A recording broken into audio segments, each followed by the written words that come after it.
for a limited time. You know, smoked bacon, rich melted dollars. Thank you to whoever wished upon that star. For bacon that just won't quit, gotta be Wendy's. U.S. price and participation may vary. Prices may be higher in Alaska and Hawaii, not valid on a combo or in third-party delivery platforms. This is your home for Royals baseball. Pasquantino smacks it deep to right field. His second home run of the game. And a swing and a fly ball. Well hit. Deep right. That ball is gone. A three-run homer. A bat flip from M.J. Melendez. Witt dodge, smothers it on the grass to his feet. Throw to first. Oh, he got him. What a play. Bobby Witt Jr. He is spectacular. This is Head home with the 96.5 Drive. The Weekdays Fan. starting at 2 on 96.5 The Fan. KFM, CFM, and AM, HD1 and HD2 Kansas City. An Odyssey Sports Station.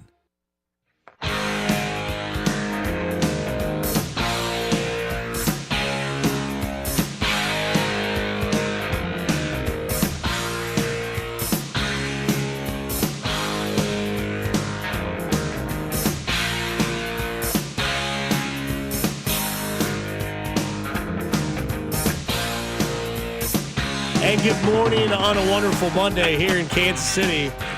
Back from Arizona. Bob made it. Made it back for a day. Yep. Good trip, good weather. Great weather down there, yes. The greatest. Greatest weather. It's calm, it's collective, it's baseball, it's spring. I did a doubleheader of spring training baseball on Saturday. Some are sicker than others. Greatest day. It was awesome. I don't know any of the players, but it was fantastic. Max, like, that's my nightmare. No, it's not. You sit in a beautiful ballpark. You smell the grass. Yeah, it sounds nice. You In watch Arizona, the you smell the grass? Oh yeah, oh yeah, big time down there. You watch the you watch the beautiful ladies and beautiful gentlemen walk around. It's a gorgeous, gorgeous place. Gorgeous, baby, gorgeous. He's got wandering eyes. Oh yeah, you better believe it. That's It's why Arizona. my sunglasses are tinted up. Wait till I take my wife back down there in 2 weeks. What are you looking at? The baseball Have game? you seen the funny meme of the guy on the beach that has his sunglasses on and like a beautiful woman walks by and his wife rips his sunglasses on and he's got another pair of sunglasses on? It's so good. That's fantastic. Like, I love yeah, it. man. Yeah, For I love sure. it. Yeah, very well done though. Very well done by that guy. No, fun trip. I'll tell you what. Did you do the animal style waffle fries? I didn't get to In-N-Out, which is an upset because it's all you do in spring training is eat. I've never seen anything like this before. And I'm not talking about the fans. I am talking about the executives in every front office of every Major League Baseball team. These guys walk around all day and just ask each other where we're eating tonight. See, I'd be okay with that. Oh, it was. I'm not complaining, but I was telling my daughter. She goes, "You ate all of that." Like this was. Hell yeah. This was Dad Saturday was on morning. vacation. Yeah, right. This was Saturday morning. Okay, I sent you guys the picture from breakfast, right? Then we went to another breakfast. Second breakfast. After that. To be loaded. This just sounds like a bunch of like. This ain't loaded. This is expense reports, my man. Oh, well, yeah. Yeah, that makes sense. That's fair. This is basically, they're at work. This is an expense report, right? Then you go to breakfast, then you go to another breakfast, then you eat at the ballpark, and then you're hungry after the game because, the games are 2 hours now in baseball. And that Then you grass go eat smells again, strong. and the grass smells fantastic. Yeah. Then you go eat again, and then you're like, there's pizza in the fridge, and then you finish off I have eaten more than I need to eat. It could carry me the next week. But every team, they all walk around, they all mill around, all the GMs, the scouts, the front office executives. We're eating tonight. What's for dinner? Where are you going for dinner? Where are we eating tonight? What are you having for dinner? Where are you going? What are you eating? I mean, these people just eat and eat. Oh, and then there's a baseball game they watch. Spring training, man, that's the sport to get into. If you want to get into professional sports, get into baseball and go to spring training because it is a country club down there for 6 weeks. It's awesome. Yeah, it's always been a bucket list to go to Surprise for a weekend, play a couple rounds of golf, go see a Royals game at spring training, and then just kind of, coast out. I just think Scottsdale would be that'd be like one of the places I'd love to live at. Because I started watching Full Swing, which was a mistake because I won't turn it off. Now you're hooked. It just says next episode in 3, 2, don't 1, even touch it. Just let it go. And they're all in like Scottsdale, Jupiter, Florida, like Ireland. I'm like, this is just not good for my mind. Like I just want to go there. Like even the worst course looks like the best course in Arizona. You know, like you're driving by these things, like that place looks awesome. There's nobody on it. Like, it's not that great of a course. I go, it looks beautiful. It's in rock. I'm here to pay for Lichens 1 for tea time. Yeah. That'll be $285. That's right. I'm sorry. This is a municipal course. I sir. started paying for 1. Mm-hmm. Yeah, got it. No cart. 185. Sorry, sir. Decline. People just golf, man. I mean, what are you going to do? Yeah. Man? It's like you swim, you golf, you have leather skin, and you're loaded. Yeah. And you wear polos that are white tucked into khaki shorts with penny loafers. Oh, let me tell you. Scottsdale, that is. I'm not trying to like discriminate, but like I'm okay with that. No, Like, that's old man Scottsdale. Oh, yeah. And then the ballpark is old man with jersey tucked into his shorts too, walking around. Tucked in jersey guy. That is not a good look, man. That's a hell of a look. If you Cargos and tucked in jersey. Oh, well, they're going car. You got to go like bird dogs or something. You can't go like. Well, of course you don't go cargos anymore. I mean, you can't tuck in your jersey. I didn't know cargos were still a thing. Well, if you're in that 60-plus category, yeah, cargos are still a big-time thing, You gotta have yes. that loose key pocket. Yeah, that's right. You got to have all that stuff. Or if you're a new dad, I will give you a pass if you have like a toddler because you've got, bottles and all the other crap that they need. And so you do kind of need some of those, those extra pockets and whatnot. But like once you get out of that toddler phase to the time you retire, cargos are out, I think. But you got to witness some rule changings live. I You were did, texting me about that. You did. said it was cool to watch it live because the umpire gets to see if he made a mistake or It's not. great. Live action. Yeah, the ABS thing is going to be unbelievable for baseball, which is the automatic ball strike thing, where you can challenge the call, and they just put it up on the scoreboard, and the umpire has to look up at the scoreboard that all the fans are seeing, and it registers right there, and it's done, and it takes less than what we just talked about watching the ABS thing do its work. And I think for Major League Baseball, they should probably just institute it right now. Just get this thing in for the regular season because we were talking about it, I guess yesterday or the day before, about the ABS thing, and somebody said, imagine if we had that in 2014 with Vargas, against the Giants, when he, the famous where he's going where he thought it was ball 4 and they called the strike. You challenge that one. There's a good chance the Royals win that World Series in 2014 against the San Francisco Giants instead of in 2015. Maybe they win back-to-back championships. Who knows? But they may win that 2014 one if you have that ABS system in place. And it takes no time at all. It's so good. You're sitting in the stands. They go, we're challenging the call. Everybody looks at the scoreboard. Okay, it's a strike. Change the count, and boom, and you're on with your day. It's great. Like all these changes that they're doing in baseball right now have been great for the game and fun for the game and better for the fan, I think, and better for the players as well. Get the calls right, like we got the technology to do it. Let's go ahead and do it. And so if you've had the opportunity to see this, whether it be on TV or maybe you've been down to spring training or whatever, you'll realize, oh my God, this is another great move for Major League Baseball. I thought Vargas pitched great. He did. Vargas pitched a good game. I thought he pitched really well. Shout out to those who remember that press conference. That was an all-timer. Were you there at that press conference? I wasn't there that night. I was there, I think. No, wait, that was 14, right? I can't remember what year that was. I was still interning with Inspector. Yeah. I don't know what year that was, though. If it was 14, if it was 15. If it was 15, I might have. I don't.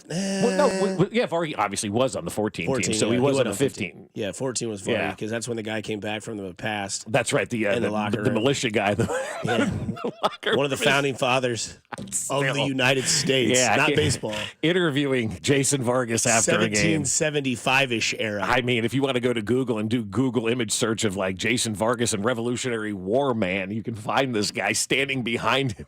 That's who I would have got an autograph of. Yeah. You're on the second line of the Declaration? I am. Can you please, just real quick? Do we ever find out who that Bobby guy Witt's was? Autograph? No, but I got John Hancock's. Like the originator? That's right. Yeah. He was here. He was covering the game the other night. Like it's still to me like the most cringe. It's not even cringe. It's like the most bizarre thing ever. Like never saw him again. Yeah, that was it. That's never the saw best him part before. of the Never saw him story. after. Like nobody knows who this guy was. Bill and Ted, a phone booth, came in, stood behind John Lovitz, and then he was gone. I always thought Vargas looked like a young Lovitz. Oh, no question. We used to call him Lovitz all the time too. Yeah, Lovitz out there because there were times like I'd forget names or whatever. You're like Lovitz. Oh, Vargas. That's right, that guy. And he wasn't the most pleasant human being. I'll be honest with you. I didn't really care for his mantra and he was whatnot. a red ass. He was for sure. Yeah. He was, and tried to make Moose a red ass too, and did for a little bit. But then Moose realized, okay, that's not the way to do things, and kind of moved on. But Vargas was a red ass down there in that locker. We asked him one time. We were doing if you could ask Ned anything, and we were asking the players these questions. Yeah, right? I got a nickname. Yeah. Sorry. Yeah. Yeah, right. That was me. Sorry, Ned. And all of these guys are, we're asking, they're all playing along and whatnot. We asked Vargas, if you could ask Ned anything, what would you ask me? He goes, why would I tell you? I just go ask him. Thanks, jerk. Yeah. I don't know who gave me more of like a stern answer, Ned or Showalter. Did you ask Buck Showalter if he had a nickname? No. Gosh, who was it Dylan Bundy, I think? Al's kid. Yeah, no relation to Ted at all, I promise. But like, I'd asked him something because Bundy and Duffy pitched, and I was like, that was two like young, like up and coming guys that were drafted pretty high. Like when you see those guys go at it, do you see that kind of fire and stuff? He's like, hey, they pitch and whatever. I was like, it was a rough outing for Bundy. How does he come back from that? He goes, well, it's in football. We play again in like tomorrow, and he'll be fine. He'll pitch again in 4 days. And just like stared at me, and I was like, all righty. Thanks, Buck. Thanks, and then Buck. we just walked away. And Yeah. I was like, all right. And then, I asked Ned if he had a nickname once. You did? It's terrible. It was when, like, Fanny was, like, our insider for a short period of time. It was during, like, the Jersey nickname days. Yeah. And they had won 2 out of 3 versus Cleveland, but got walloped on Sunday, like, 9-2. Right. And I was like, Ned, do you think these jerseys are cool? Like, in the middle of the August, like, summer, like, when it's, like, time for a change? He's like, not really. He's like, they get them like in March and they have like a 10-minute celebration where everybody talks about it and then it's over. I was like, oh, do you have a nickname? He's like, yeah, I got a nickname. Crickets. And then it was like, all right, on to the next question. And I was like, all right. And like Fanny came up to me and he's like, hey, man, when a team gets their ass kicked, they're not really looking for those kind of questions. Yeah, that's like pregame questions. like, but you're young. You don't know. I mean, come on now. That was my first Ned Yost press conference. Close to my last, too. Ned. But I'm surprised he didn't agree with you because he was always brilliant at like he would debunk whatever you said immediately and then would agree with you later. No, I mean if you look at it that way, sure. Like every answer was that way with him. I was like, well, they took 2 out of 3, Brad. He's like, they lost 9-2 on a Sunday getaway. I was like, oh. Okay. Yeah, I well. was like, the last thing he wants to do is ask if he's got a nickname. But again, that's baseball, man. Living in baseball You talking world. red Right. ass. Yeah. Ned is like right next to it's like him and Randy Johnson are like right next to the definition of it in the dictionary. That's right. Yeah. Ned always was, but Ned always had that softer side. I don't know that Randy Johnson ever had that softer side. He was just a red ass altogether. Don't talk back to me. He told a grown man that in New York one time that was doing a video from him when he landed in New York. Yeah, that's right. He's like, get that camera out of my face. It's not in your face. Don't talk back to me. Yes. Like, good God. I'm doing my job, man. Like you do I had a yours, ball. right? Yeah. He was just a red ass all the way around. Not a nice guy, I guess, but Ned always was. Ned's down there at spring training now. I guess everybody's loving, Ned being down there. He's immersed himself into everything, learning all the new stuff and whatnot. So he's having himself a good time. I wouldn't be surprised if Ned like slipped into a bat bag and ended up back here in Kansas City for the start of the season. So found his way down on the bench. I mean, he's enjoying it from what everybody's saying. So. Royals start off 0-2. When's Ned going to manage again? That's exactly right. That was my. I think I sent that to you guys when they announced Ned was coming back. How soon until we get the when are they firing Q? Ned should be manager text, right? Well, in surprising fashion on Friday, neither one of us, while you were gone, cussed on the air. Wow. No drop button was necessary. I don't think. Was it? No, I don't think we cussed. Yeah, we did all right. We did okay. Some things aren't okay because my dad actually texted me, and I want to ask you the same thing, which I brought up last week or 2 weeks ago about KU basketball. You had an interaction with somebody which was quite mesmerizing to go on Bob Fescoe. We'll explain what that means on the other side. You're listening to Fescoe and Dusty on 96.5 The Fan, your home for Kansas City Sports.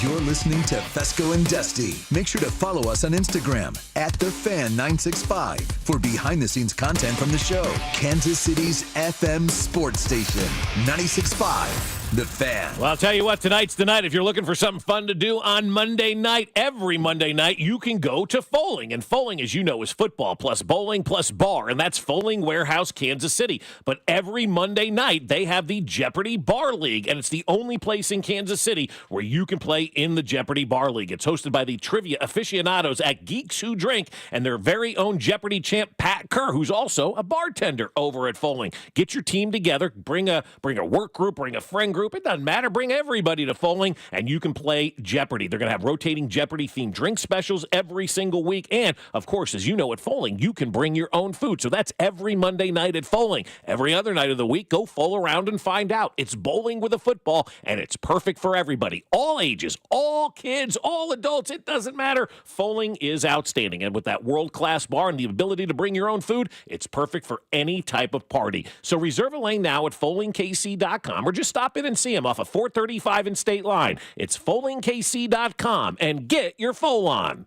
Honey, it's me, your wife. Sorry to bother you, but this house is a mess. The windows are drafty, the vinyl siding has cracks and holes in it, and the kids just fell through the deck. We need Powell Exteriors KC now. They install James Hardie siding, Provia windows, Renaissance patio products, beautiful decks, roofing, and more, all at 0% interest for 18 months. Go to PowellKC.com and see for yourself. Powell Exteriors KC. The best decision you've made since you married me. College basketball is reaching its most exciting stretch of the season. Right now, new customers on FanDuel get $150 in bonus bets when your first $5 bet wins. That's $150 extra bucks to bet on everything from conference clashes to tournament upsets and even who's cutting down the nets. If you've been waiting to join FanDuel, there's no better time. The app's easy to use, and when you win, you'll get paid instantly. So visit FanDuel.com/Alex and get on the college hoops action before March takes over.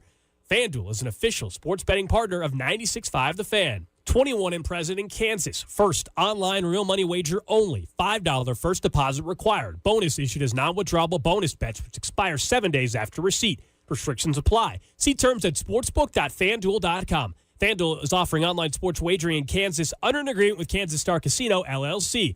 Gambling problem? Getting help is your best bet. Call 1-800-522-4700 or visit ksgamblinghelp.com. Shopping with your parents can be embarrassing. Why would they sell jeans with holes in them? I'm going to speak to the manager. Mom! That hoodie is giving. You should get it. YOLO. Thanks to the Chase mobile app, your kid can shop independently while you keep an eye on their spending. So you can go from... We can be twinsies. ...to... How was shopping? Saw you stayed on budget. Thanks, Mom. Freedom for kids, control for parents. That's family banking from Chase. Account subject to approval. Chase mobile app is available for select mobile devices. Message and data rates may apply. JP Morgan Chase Bank N.A. member FDIC. Sometimes it feels like the world is moving at hyperspeed and you can't keep up because it's one thing then another. And don't forget the meeting and the yoga class and the dinner reservation. But then you get into the all-new Nissan Murano and you feel the breeze from the panoramic moonroof while the massaging seats melt away the tension of the day. And you realize that sometimes the greatest rush is not rushing at all. Shop the all-new Murano at nissanusa.com. Panoramic moonroof massaging leather appointed seats are available features. This is the story of the one. He's responsible for keeping a leading healthcare facility clean and safe. And he trusts Grainger's high-quality HVAC cleaning and safety products, combined with their world-class supply chain, to consistently deliver, ensuring he's covered inside and out, so he can focus on keeping his facility clean to help protect the health of everyone inside. Call 1-800-GRAINGER, click Grainger.com, or just stop by. Grainger, for the ones who get it done. You ever try fixing your car and realize you're missing that one part? Yeah, been there. That's why eBay's my go-to. They've got millions of parts, guaranteed to fit. I'm talking brake pads for when yours have seen one too many miles of stop and go. Oil filters, because you don't mess around with your engine care. Even got this cold air intake on my watch list. I might just go for it. To keep the ride cool and your DIY streak hot. Find all the parts you need at prices you'll love. Guaranteed to fit every time. eBay. Things people love. Eligible items only. Exclusions apply. Listen, you've been making house payments for years, right? And right now your home's value has never been higher, right? That means you're likely sitting on a small fortune in equity. And good for you. That's cash you could use to help secure your retirement, solve all your financial burdens, enable you to travel everything you want. The catch is, you're not ready to move. No problem. You don't have to with TrueHold. Sell and stay leaseback program. It's a genius financial strategy. You sell your home to TrueHold while its value is high. You bank all the equity in cash now, and you can stay as long as you like with an easy, affordable lease. And TrueHold pays property taxes, insurance, and maintenance. TrueHold unlocks your wealth without uprooting your life. Get a TrueHold offer now while your home's value is sky high. Call 1-855-300-9993 or visit TrueHold.com. The smarter, faster way to cash out without moving out. TrueHold.com. Royals coverage sponsored by Metal by the Foot, your metal project superstore. For over 36 years, Metal by the Foot has been your source for steel, aluminum, brass, and stainless. Located in Casey and Topeka. Online at metalbythefoot.com. When you need a piece of metal, remember, metal doesn't have to cost an arm or a leg, just the foot. You're listening to 96.5 The Fan from the Mission Plumbing, Heating, and Cooling Studios. Here's traffic, brought to you by DM Injury Law. Have you or a loved one been in a car wreck? Contact DM Injury Law today and get the money you deserve.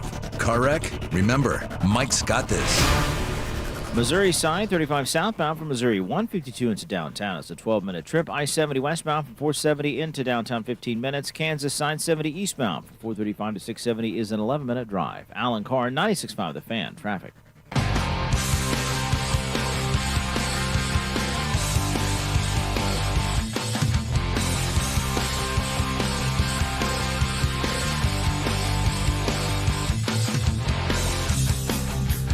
Diving right back to it on a Monday here on Fescoe and Dusty with Mac Morey, our producer as well. 96.5 The Fan, your home for Kansas City sports. Gearing up for a new week.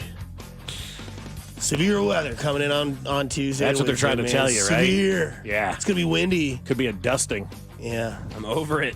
It's not, though. Like, that's the thing. It's not. I know, but it's cold again. It's March. Come in like a lion, out like a lamb, they say. 41. It's going to be 41. It's going to be 70 over the weekend. We got lows below 30 this week. Those going to get colder. It's going to get a little colder, yeah. But then it's going to get warmer. I'm looking at the extended right now. Here, let's go to the 45-dayer here. I was just ready for no more 20s. Yeah, well, I mean, 29, 32 for the low, 36 for the low on Thursday, 31 on Friday for the low. But after that, we're not seeing much in the 30s, a hair here or there. Opening day, it still says it's going to rain now, guys. Opening day is going to rain now. Is this your 45-day? This is the 45-day AccuWeather forecast. Yeah, this is the time of the year. I'm with you. You're tired of the snow. You're tired of the cold. You just want to get past it. So you try to look into the future and see when is this going to be done and get out of this kind of nonsense. But again, we've seen snow that one day in May that everybody still talks about that happened like a decade ago. Hopefully this is it. Hopefully we're out of it. But by Wednesday, get to the weekend where it's supposed to be in the 70s, and then we never look back. So let's go, baby. Please. For Mac's sake. Yeah. Yeah, we just started patio sessions, got back out, and it's like, sorry. Back inside. Back inside. Get your ass back in there. Hey, be all right. And then they've got the clocks. We're turning the clocks ahead, right? This weekend, we're moving Spring ahead, forward. springing ahead. I'm going to set mine ahead today just so I get a jump start on it. Good call. You just get here at 3 a.m.? Yeah. No, I'll be getting here at 7 a.m. Oh, that's right, yeah. Spring forward. Yeah, spring forward, man. Yeah. Bob's show's now 3 hours. So we'll take care of everything for you. So you had a conversation with a KU fan. Yeah. And it's kind of similar because, look, they're probably going to finish 19-12. They play Houston tonight at 8 o'clock in Houston. Tough. I mean, just lost against Texas Tech, had the game in their grasp, ended up losing on Saturday. They play Houston, and then I believe they play Arizona. I could be wrong, but I think those are their final two games because, believe it or not, like, this is the last week of, like, conference play. Right. Yep. And then next week, all the tournaments start, and then we have Selection Sunday, which is one of the best days of the year. I think a lot of those little smaller school tournaments start this week, too. You start to see, like, the CAA and all those places where the college radio guy goes crazy, and we get some good calls and that kind of stuff. Sure. Like, I think all that kind of gets going now. And we've had some good games that have, like, classic March feels. Like, the Tennessee-Alabama game was nuts. That game was great to watch. Incredible. They said on the broadcast, biggest college basketball game in Tennessee's history. Probably. In that game. And what about women, though? I mean, because they had some big ones back in the day, with Pat Summitt. Yeah, men's history. Men's history, okay. Men's history. Yeah. And then the Missouri game was wild. I mean, why you don't foul it by 3 with so much time, like with like 3 seconds left. I mean, that's just one of those things which we still have that discussion about. Like, Denny, foul the kid. Got to foul. I mean, that nickel kid for who they play, Vanderbilt, didn't hit anything all day, then hits back-to-back threes to tie it and go. And you're just like, dude, come on, man. Like, you foul in that situation. Let him shoot 2 free throws. Let him foul you. What do you think about that? Because I remember having that conversation with Bill Self years ago. Because he doesn't do it. And he goes, what are you, nuts? I'm like, well, he goes, we're up 3. I go, yeah, but still, like, why wouldn't you just foul and put him on the line to prevent? He goes, because we're play defense. I'm like, all right. So a little bit of a heartbreak there for Mizzou, who goes to 3-6 on the road, but they're 18-1 at home. Hey, that's home cooking, baby. Take advantage of it, right? So they'll play Wednesday night. I believe they play Oklahoma. Missouri does. K-State played last night. Carrington was a Wildcat for a day. Went out to Manhattan. Pretty cool that he did that. Took pictures with Willie the Wildcat and all the fans, all that sort of stuff. I can't wait for him to be the Jayhawk of the day when that happens, if it happens. But again, the guy comes up to you, and my dad had texted me because he goes, let's say KU loses out and loses in the first round of the conference tournament. Do they miss the tournament? Mm-hmm. And I was, I brought that conversation up. Like, if they lose out and they don't, 19-12, first round exit in the Big 12, which I don't think will happen. Right. But would they miss? And the answer that I got to finally after thinking about it is no. No. Their resume is too strong. That's what college basketball, when it comes to the selection, is. It'll be the resume that they've beaten Duke, all those teams early in the season, played in the Big 12, and they'll get in. It's not the typical KU year, right, where they win 26, 27 games and are either winning the conference or close to winning it or splitting the conference. But, some big losses at home this year.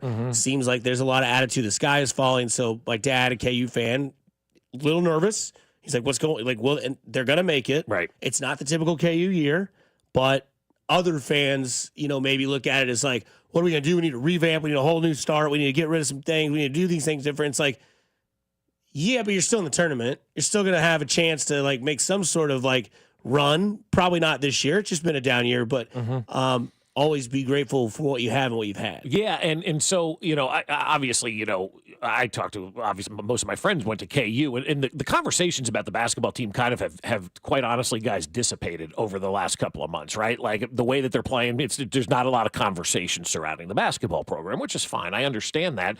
Fans aren't used to, a situation that we're seeing right now where it's not, oh my God, dominating everybody, 14 straight conference championships and all of that kind of stuff.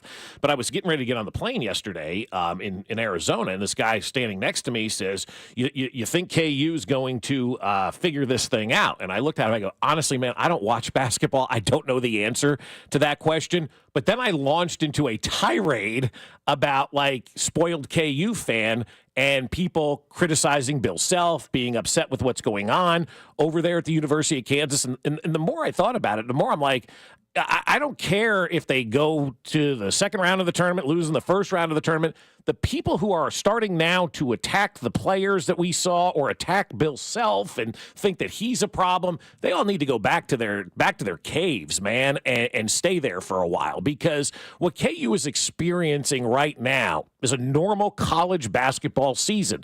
The problem is KU fans have been so spoiled since 1986 that they don't understand this is par for the course. This is normal. This is what happens now in college sports. It's no longer the old Big 12 where nobody was any good and you just run roughshod over the league. It has become a great league. You mentioned Houston, Texas Tech. There are some really, really Arizona. There's some good teams that are in the Big 12 conference right now. And so KU, are they having a down year? You bet they're having a down year for them. But they're not having a down year for a normal college basketball team.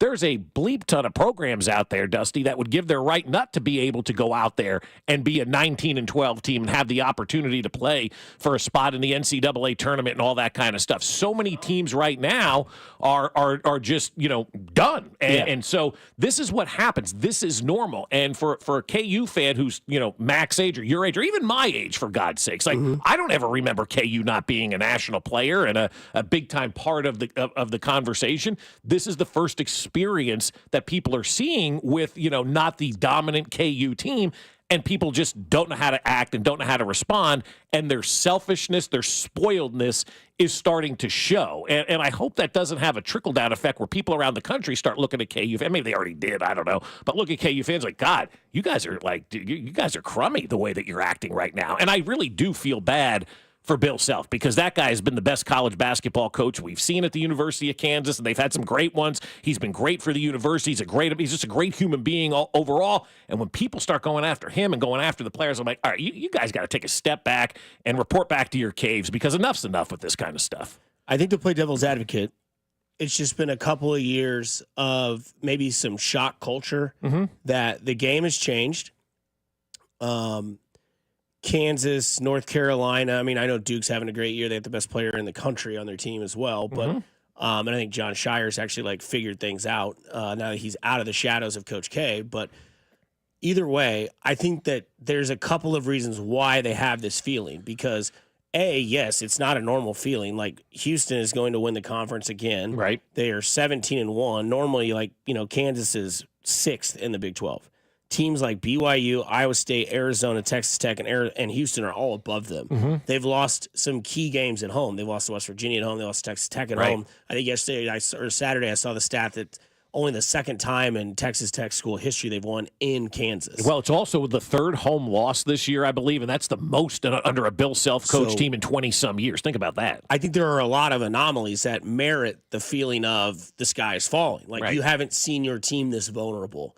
Like, this is right. So, like, there's some to that because now this is back-to-back years where KU has looked more human than they have in the past. They look, like they look mortal. Yeah.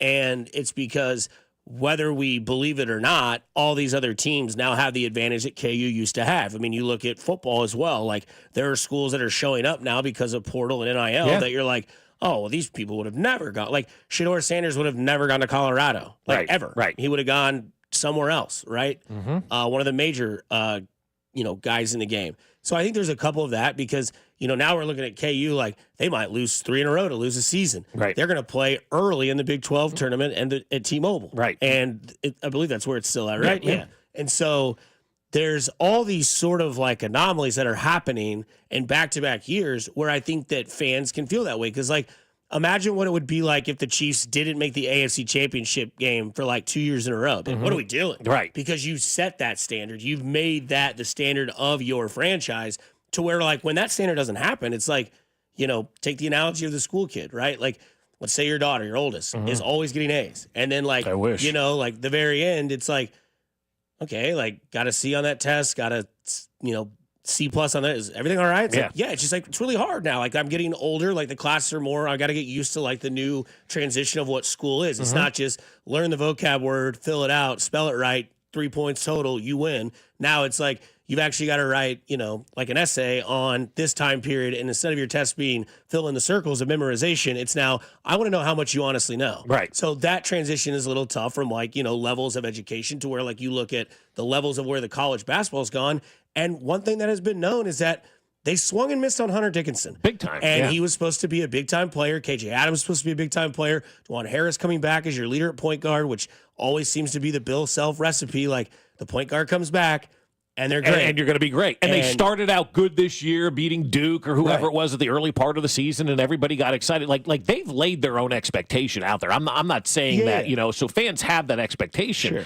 But every once in a while, you have to realize what reality is. And I'm hoping like Chiefs fans do not get to this point where KU fans are, where they're not, winning a Super Bowl and then everybody's off the bandwagon. This guy needs to be fired. That guy needs to be, like, the meltdown, if you will, that's occurring for the KU fan base. They might be in Trey Smith if you ask Mac on Friday. He got a little heated.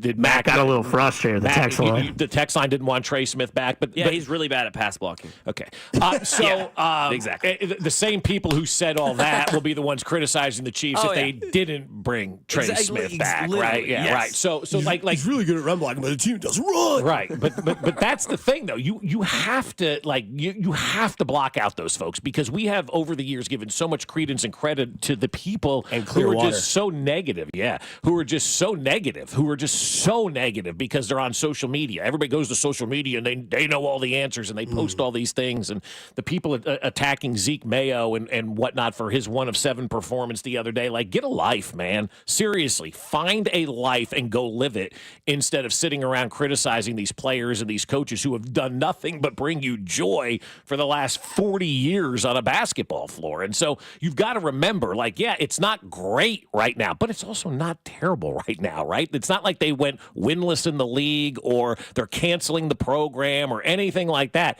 It's a down year for KU, and people are having a tough time understanding that a down year for KU is just a normal college basketball season because Bill Self has done so much and has been so good and set the bar so high that people think it's going to be that way all the time, and it's just not. It's just not going to be that way, especially now, Dusty, and you kind of went through it, like the powers of college basketball right now, Arizona, Texas Tech, Houston, BYU, that's the Big 12 right now, right? Like, it used to be Kansas and everybody else, and now with conference expansion and NIL, and like the landscape has changed dramatically in college sports, and so you have to adjust and change and move forward, and if you don't, you're going to be be left behind. And again, like, this is not Bill Self's strong point, is going out there and chasing the one and dones. Never has been. And so we'll see how he adjusts and how he adapts. But I hope he doesn't get to the point where he looks around and goes, I'm tired of this, man. Like, I've done so much of this university. They're going to build the statue. They should probably name the court for me,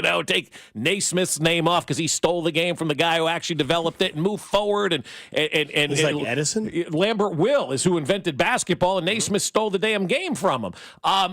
So that's how important Bill Self has been to the University of Kansas, and people want to say things about him too. I'm like, I'm just done with those folks, man. It's get a life. Again, get a life, man. Well, it's always Bill fix it, right? Like, it's been that way. So, I mean, I think there's a couple of people that have that sort of, maybe the realization hasn't kicked in that the playing field is a little bit more equal now. Like, you can't just go, be the team of Kansas. Like, yeah, we got these guys. How'd you get them?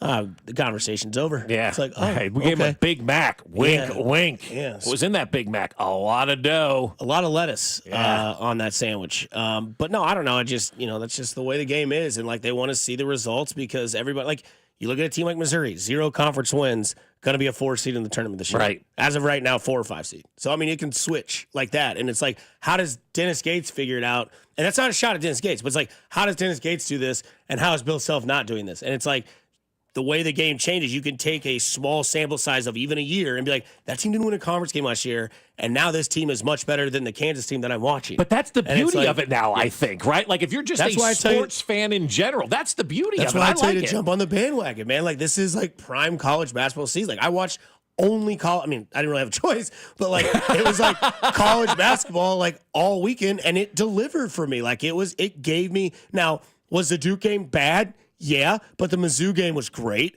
The KU Texas Tech game was great. The Michigan State Wisconsin game on Sunday at 12:30 was a good little Sunday filibuster to kind of just, nothing really after that unless you were a big Oscars fan. But Tennessee Alabama. Yeah, that was a great game on Saturday. Tonight feels like that type of game though. The KU goes to Houston and wins though, and that's what you would say in the past, right? Like that's the type of game where you would look at in the past and go, they'll go down to Houston, they'll win this basketball game, which is crazy because right? like you look at what happened last week. They beat the bricks off of Oklahoma State on Saturday last week, 2 weeks ago, I guess. And then Iowa State got blown out by Oklahoma State. So, I mean, it's different every night. It's that part of the year. But, no, it is a Monday, so we can get into some overreactions. Maybe that was some overreactions from KU fans. My overreaction, I think Shane Gillis is the funniest person on the planet. And I love Tim. Hilarious. I love Tim Robinson. It's 1 and 2. Like, if you take Kay Adams and Paige Sporanic, right? Comedy-wise, Shane Gillis and Tim Robinson, 1 and 2. His skit was Have a great day, gang. This one? Too, hon. You wouldn't know it, but a few months ago, anxiety and depression were ruining my life. I was struggling at work. Hey, you need some, bud? I was struggling as a father. Ah, come on, Andrew. You can't be bad at school and sports. And struggling as a husband. I'm upset because my mom's doctor thinks that we should move her into an assisted living place. That's awesome. I was at a real low point. That's when I talked to my doctor about a couple of beers. A couple of beers is a revolutionary medicine that treats anxiety and depression fast. And within minutes of taking it, I'm back to my old self. Andrew! I love you, buddy. You're the best in the whole world. And my confidence is through the roof. What are you guys laughing at? How stupid you are? Jay, you look freaking hot, man. You been doing like Pilates? Excuse me? Whoa, sorry. I'm just having a tough time adjusting to my new medication. So, the way it works is simple. A couple of beers quickly turns a cloudy, rainy day into a sunny one. It's that easy. Now I'm the me I want to be. And I'm not the only one who's noticed the change. Cheryl's making me feel so bad for skipping her birthday trip, but it's like... Hey. She's just jealous because you're so beautiful. A couple of beers is a clinically proven treatment for conditions like boredom, depression, winter, museum, hangovers, affair, and moderate to severe Italian wife. And if you miss a dose of a couple of beers, don't worry. You won't. Brother, you will never miss a dose. It's kind of the only thing you really remember after a while is to take it. The most common side effect of a couple of beers is drowsiness. So you may want to ask your doctor about a little bump. The way a little bump works is simple. Once the drowsiness of a couple beers sets in, you simply take a little bump and let the medication do its thing.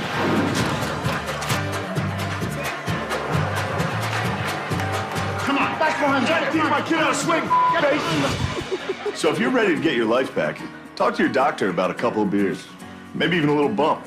Honey, can you come sit down? We need to talk. No. A couple of beers. What's the big deal? Calm down. God. Mom and Dad.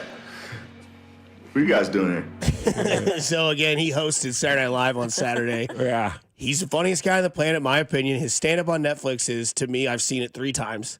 I laugh hard every single time. It's something different. He's must-watch for me. Like, if he does a stand-up special or if he hosts a show or he does something like that or has a show, Tires, on Netflix, I'm watching. Yeah, I thought that was hysterical. And what made it so funny is I got it sent to me by you, but like seconds before another buddy sent it to me, right? And he's a dad, I'm a dad. You know, we're in that kind of category. And I'm watching this, I'm like, I'm agreeing with everything.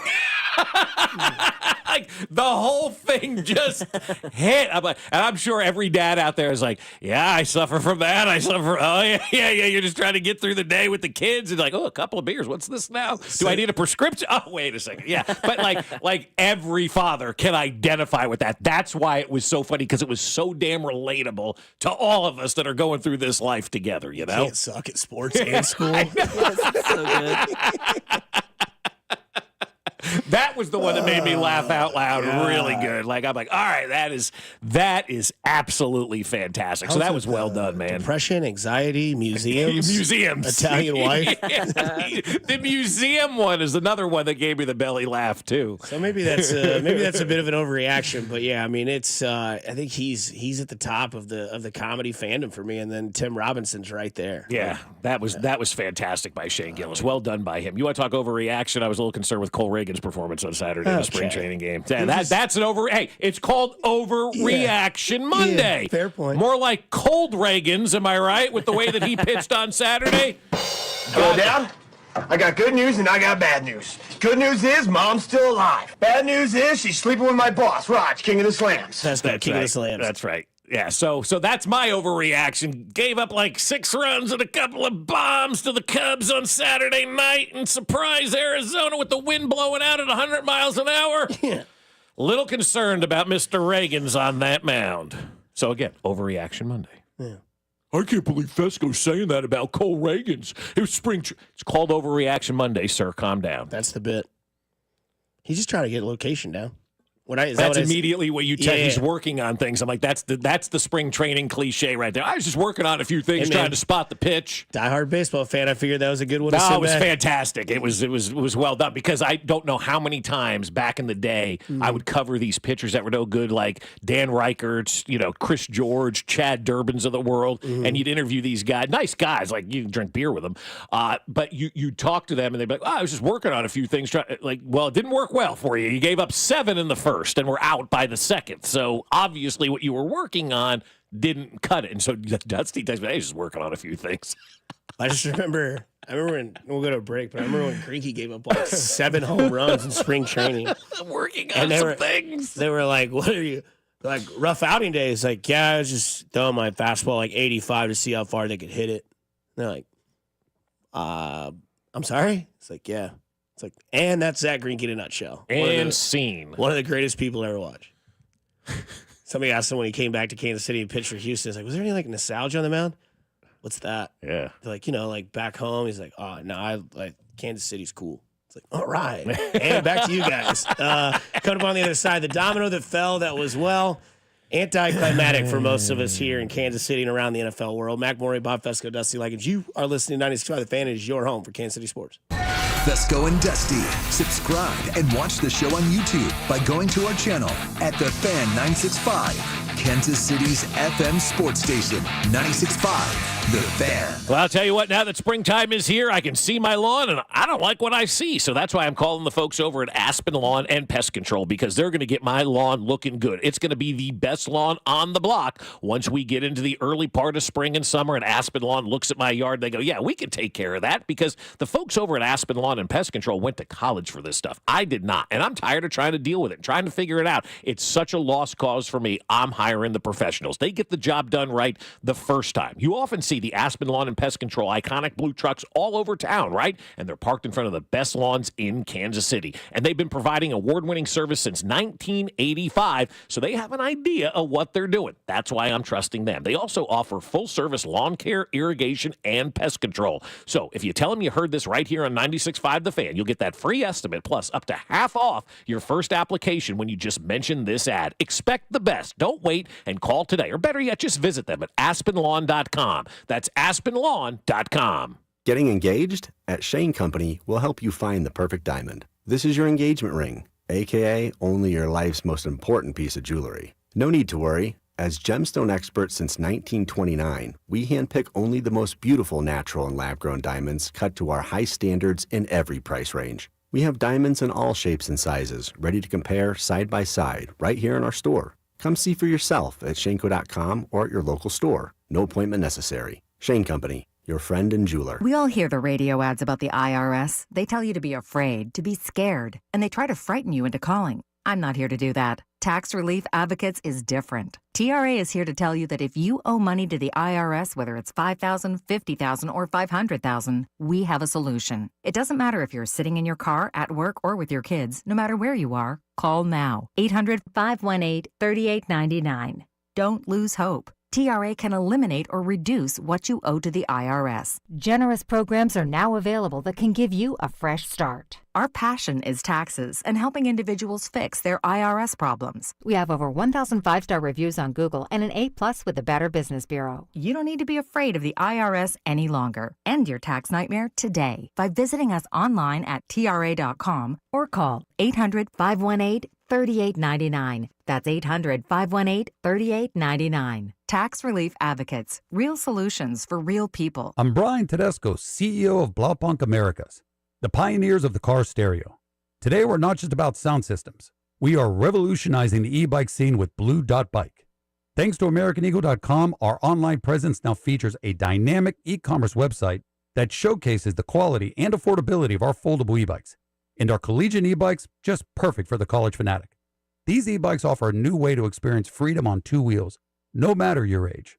When we needed a top-notch website to match our cutting-edge e-bikes, we turned to AmericanEagle.com. They made the impossible seem easy, tackling digital challenges like pros.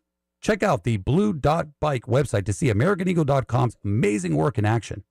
Need the best in website and digital marketing solutions? AmericanEagle.com is your go-to. They've been a game changer for us, and they can be for you too.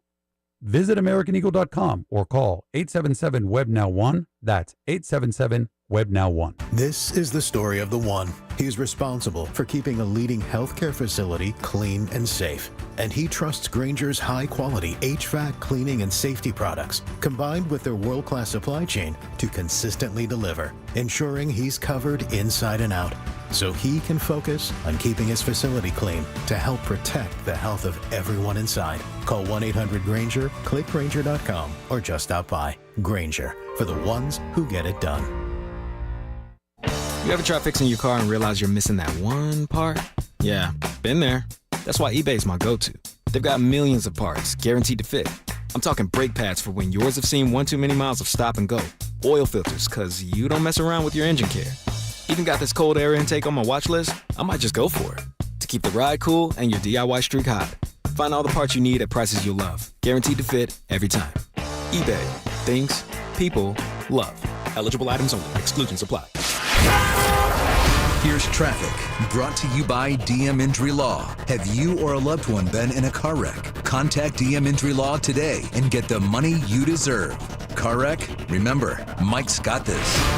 On the Missouri side, inbound I-29 from 435 into downtown, about 15 minutes. Checking 435, you're moving at posted speeds or better all around the metro. Kansas side, K10 eastbound from K7 over 69 is a 9-minute drive. Alan Carr, 96.5 The Fan, traffic.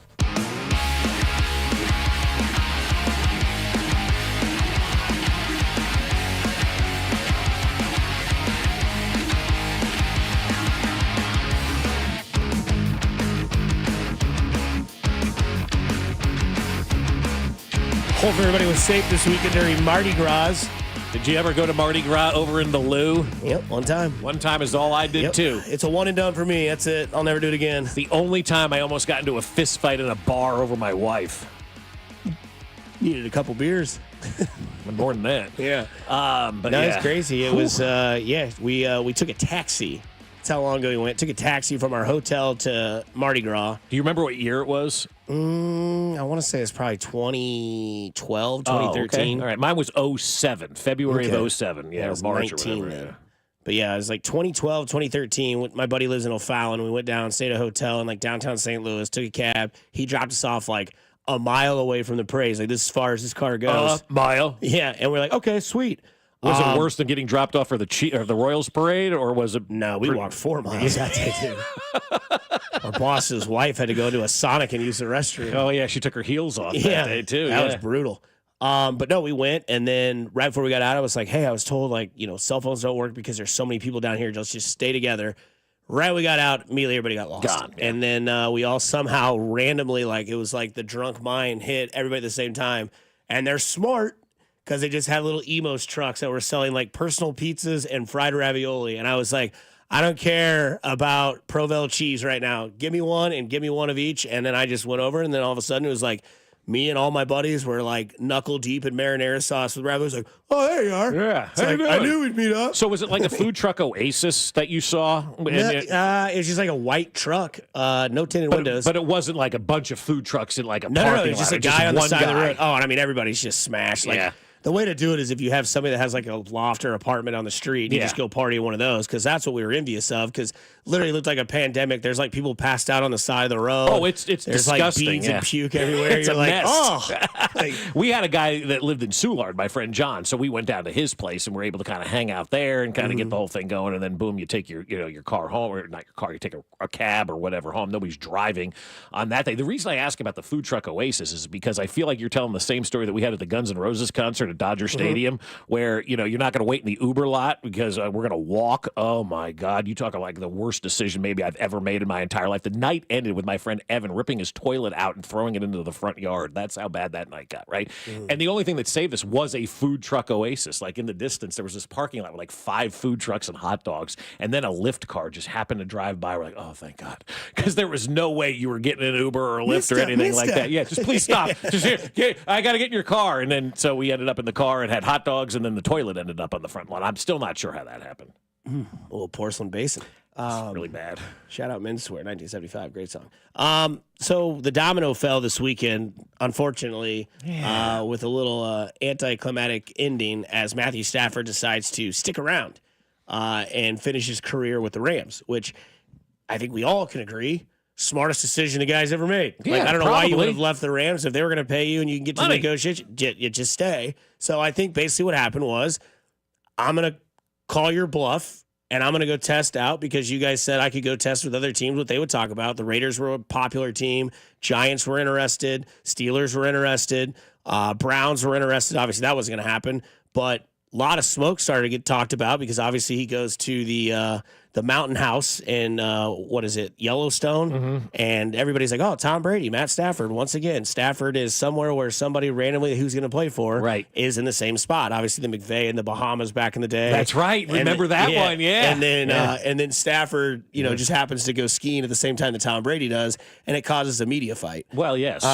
Which was hilarious that we got to talk about that. That's the NFL offseason in a nutshell. And then that ends. So it's like, okay, Stafford's staying in L.A. Are you ready?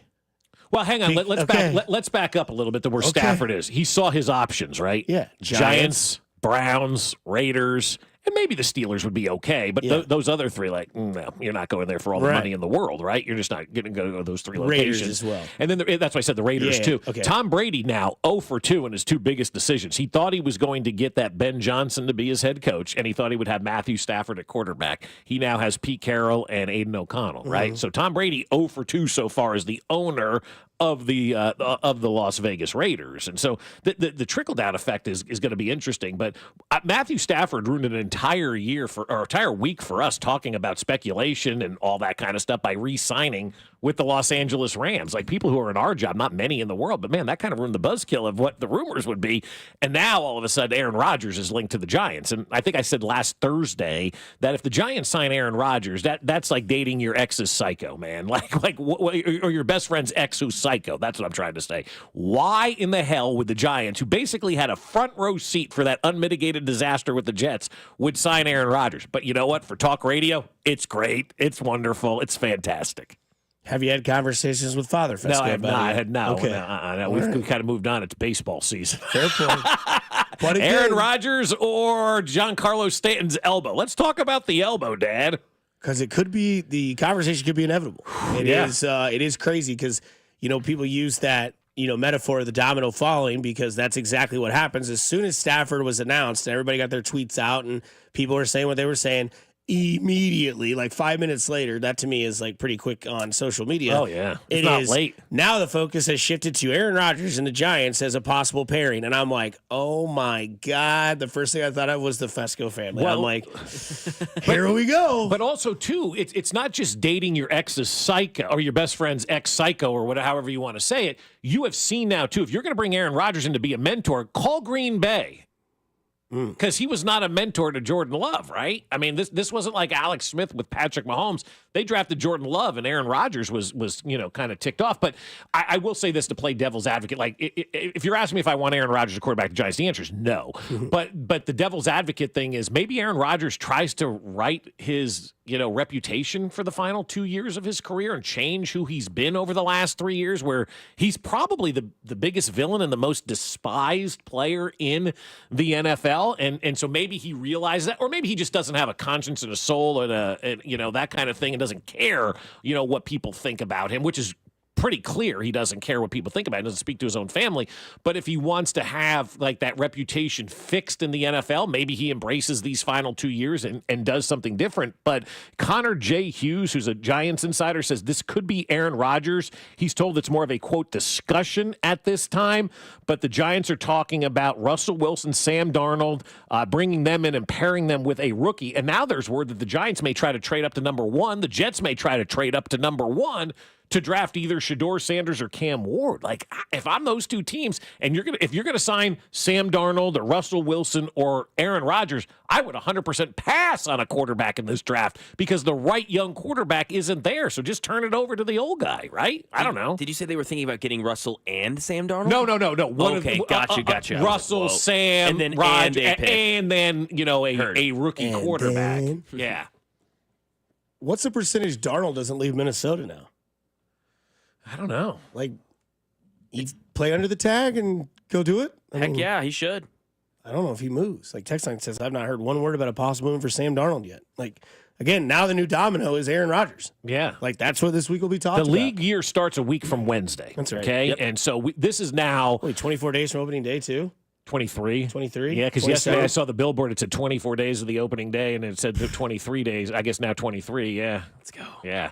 But so, March is like, it's going to fly by. We thought January and February flew by. We got the league year, we got the tournament, we got opening day. Boom, boom, boom, right? Like, it's exciting.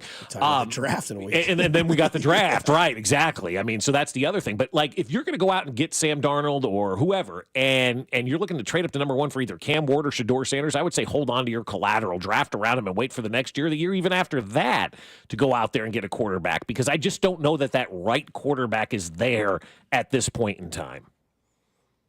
We had a topic Friday that I want to talk to you about, as well as Hollywood Brown as well on the other side, because I want to know if you think it makes sense. Mac and I had this conversation Friday about quarterbacks in this year's draft and what the possible position could be for them. We'll bring that up. We'll talk about Hollywood Brown's tweets over the weekend. All after this on 96.5 The Fan, your home for Kansas City Sports. You're listening to Fescoe and Dusty. I just want to say how awesome it is to have Bob Fescoe and Legend Likens on every morning to start my day. I freaking love you guys. On your home for Kansas City sports, 96.5 The Fan. Think about this for a second. 2 months without having to make a mortgage payment. How'd you like to go the next 60 days without having to write a check for your mortgage? Gives you a little financial freedom, gives you a little breathing room, maybe pay off some bills. My friends at Golden Oak Lending can help you reach your financial goals. And when you refinance with Golden Oak Lending, you will not make a mortgage payment for 60 days. That gets you to May until you have to make a mortgage payment. And here's how we go about doing that. You got to take the free mortgage checkup from Golden Oak Lending. I promise it's the best mortgage checkup you're ever going to take, and it's the best thing you can do for your financial freedom and your financial security. Call Golden Oak Lending today and tell them exactly what you want to accomplish. Maybe you want to pay off some bills or home repairs, or maybe you got a wedding or college tuition. Maybe there's some big bills in your future and you just need a little financial freedom. Golden Oak can help you get to where you need to go. They're going to listen to you because it's a free checkup, and they're going to sit there and do all the listening, and with no paperwork or credit card required. It's just a phone conversation. Tell them where you want to go, and Golden Oak will look to see if they've got a plan that can get you there. If they do, great. They'll get you into that plan. If they don't, they won't put you in that plan. They'll say, we'll call you in 6 months. We'll let you know if something better pops, because you're at a good spot right now. The average cash out customer with Golden Oak Lending saves $1,104 per month. So take that free mortgage checkup now. Risk-free, no paperwork or credit card required. Just call 913-890-GOLD. That's 913-890-GOLD, and let Golden Oak Lending cure your blues. Booth Creek Wagyu, KC's premier Wagyu beef meat market, has even more convenient ways for you to shop. In addition to their location at 135th and Metcalf, they're now open at 95th and Knoll. Everyone deserves to elevate their beef. Whether you're looking to wow your family with a meal they'll never forget or impress your friends, neighbors, and coworkers, their Wagyu experts are ready to help you pick out something unforgettable. Booth Creek Wagyu, now with 2 locations, open 7 days a week, or at boothcreekwagyu.com. Kick off the Royal season with 96.5 The Fan at Hollywood Casino. Join us for an exclusive 96.5 The Fan roundtable featuring Michael Massey, Josh Vernier, and other special guests on March 28th at 6 p.m. Don't miss your chance to get insider insights before the season begins. Buckle up and hang on. This is going to be a good one. The fans of Kansas Speedway know how to have a good time. One that celebrates fantastic finishes. Crash together. So close. And family-friendly facilities. Trading paint. We got feuding. And tailgating tradition. Burnouts. Beer. And barbecue. Oh, it'll for sure be a good time. And you are all invited. NASCAR weekend at Kansas Speedway, May 9th through the 11th. Get your tickets now at kansasspeedway.com. Lowe's knows that free is just better. That's why MyLowe's Rewards is free to join. As a member, you earn points towards MyLowe's money on eligible purchases, get exclusive free gifts, and earn free shipping at Silver Key status, all on top of weekly member-only deals. Don't wait. Join MyLowe's Rewards for free today and start saving more. Lowe's, we help, you save. Loyalty program subject to terms and conditions. Details at lowes.com/terms. Subject to change. After you use Bounce Dryer sheets and realize how fresh, soft, less wrinkled, and less staticky your laundry can be, you'll put a sheet on it every time. Like those socks that smell like they've been through a marathon. Put a sheet on it. Or that blanket that's got wrinkles on its wrinkles. Put a sheet on it. Maybe even your chatty coworker who keeps distracting you. Okay, Bounce Dryer sheets can't do it all. But for fresher, softer, better laundry, put a sheet on it with Bounce. Here's traffic, brought to you by DM Injury Law. Have you or a loved one been in a car wreck? Contact DM Injury Law today and get the money you deserve. Car wreck? Remember, Mike's got this. On the Missouri side, 29 southbound slows just a bit as you cross over into the downtown loop. 71 northbound a bit sluggish from 87th up towards Gregory. Kansas side, 635 southbound sluggish from Gibbs down to I-35. Alan Carr, 96.5 The Fan. Traffic. This is the all-new 96.5 The Fan, your new home for K-State Athletics. KFNZ FM and AM, HD1 and HD2 Kansas City in Odyssey Sports Station.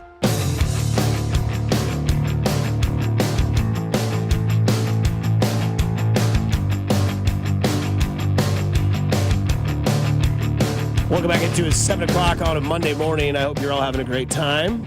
Beautiful sunrise. Gorgeous sunrise today. That's right. Gorgeous. Yeah, it's gorgeous. Always makes the day a little bit easier. It really does, man. Like, that's not getting old. That's just reality. Yeah, it's just, you don't need a couple beers. You just wake up in the morning and check out the sunrise. Again, I'm watching it. I'm like, I relate to this whole thing. I mean, the whole Saturday Night Live show is awesome. I was really surprised to find out that the Macs don't watch. They don't watch the Oscars. Yeah, we don't watch it either. I mean, the award show's just not my thing, and especially with all these movies. The only one I've seen is Wicked, and I do want to see the Dylan one. But other than that, I'm like, I don't know any of these things. I'll watch The Brutalist now that what's his name won Best Actor. Brody. I really like Adrian Brody. I really like him, so I'll watch that. But yeah, same here. 10 years ago when I was growing up, they were. Adrian Brody's kind of underrated actor. Was that second? He's won for The Pianist and the what? The Pianist. Oh, that was Friday's show. That was so good. Excuse me. What was that? Yeah. He won Best Actor for The Pianist, and then he won Best Actor last night. So super good for him. I don't know, man. Did they say, yo, Adrian? No, but he got to make out with Halle Berry, and he won Best Actor. So I don't know who had a better double play over the weekend other than Adrian Brody. That is pretty good. Yeah, that is pretty good. Yeah, and then I don't really know anything. Like Timothée Chalamet didn't really win anything. But isn't he like one of those that's too good to win these award type things? Like he's in a kind of a different category. He was nominated twice, right? Dune and the Bob Dylan movie. Yeah. He's dating Kylie Jenner. Must be nice. That's it. Yeah. And he's the number one male actor in the world right now. Right. So I mean, but he's not good enough to win the Oscars. He's like Andy Reid for Coach of the Year. Right. That's exactly right. Yeah. Great example. Well, he's going to do something really spectacular. Yeah. Well, play Bob Dylan and sing just like him and actually sing in the movie. Yeah, I mean. Yeah, that's like the stories about him teaching himself and doing all that kind of stuff. Like, it's incredible. That was years. Yeah. Him singing. And it's like, runner up. It's like, you should have been better. It's like, I mean, this guy was better over here. Yeah, he's the Andy Reid of actors. No, but we had a conversation Friday about these quarterbacks in the draft. And Mac's big narrative last year was we react too quickly. And sometimes we throw these guys out there, and the reaction to that is just catastrophic failure. And then they just burn out, and they never get a chance to have a rebuttal, which is kind of why we loved the Sam Darnold year, right? Like failed in New York, failed in Carolina. All of a sudden, he gets some time in the NFL, gets with a nice head coach, and you see the product. Now, I know it didn't end well, but let's not take away what was a great year for Sam Darnold. Right. He just ran out of gas at the end. Wrong time to run out of gas, like this guy over here on, Metcalf.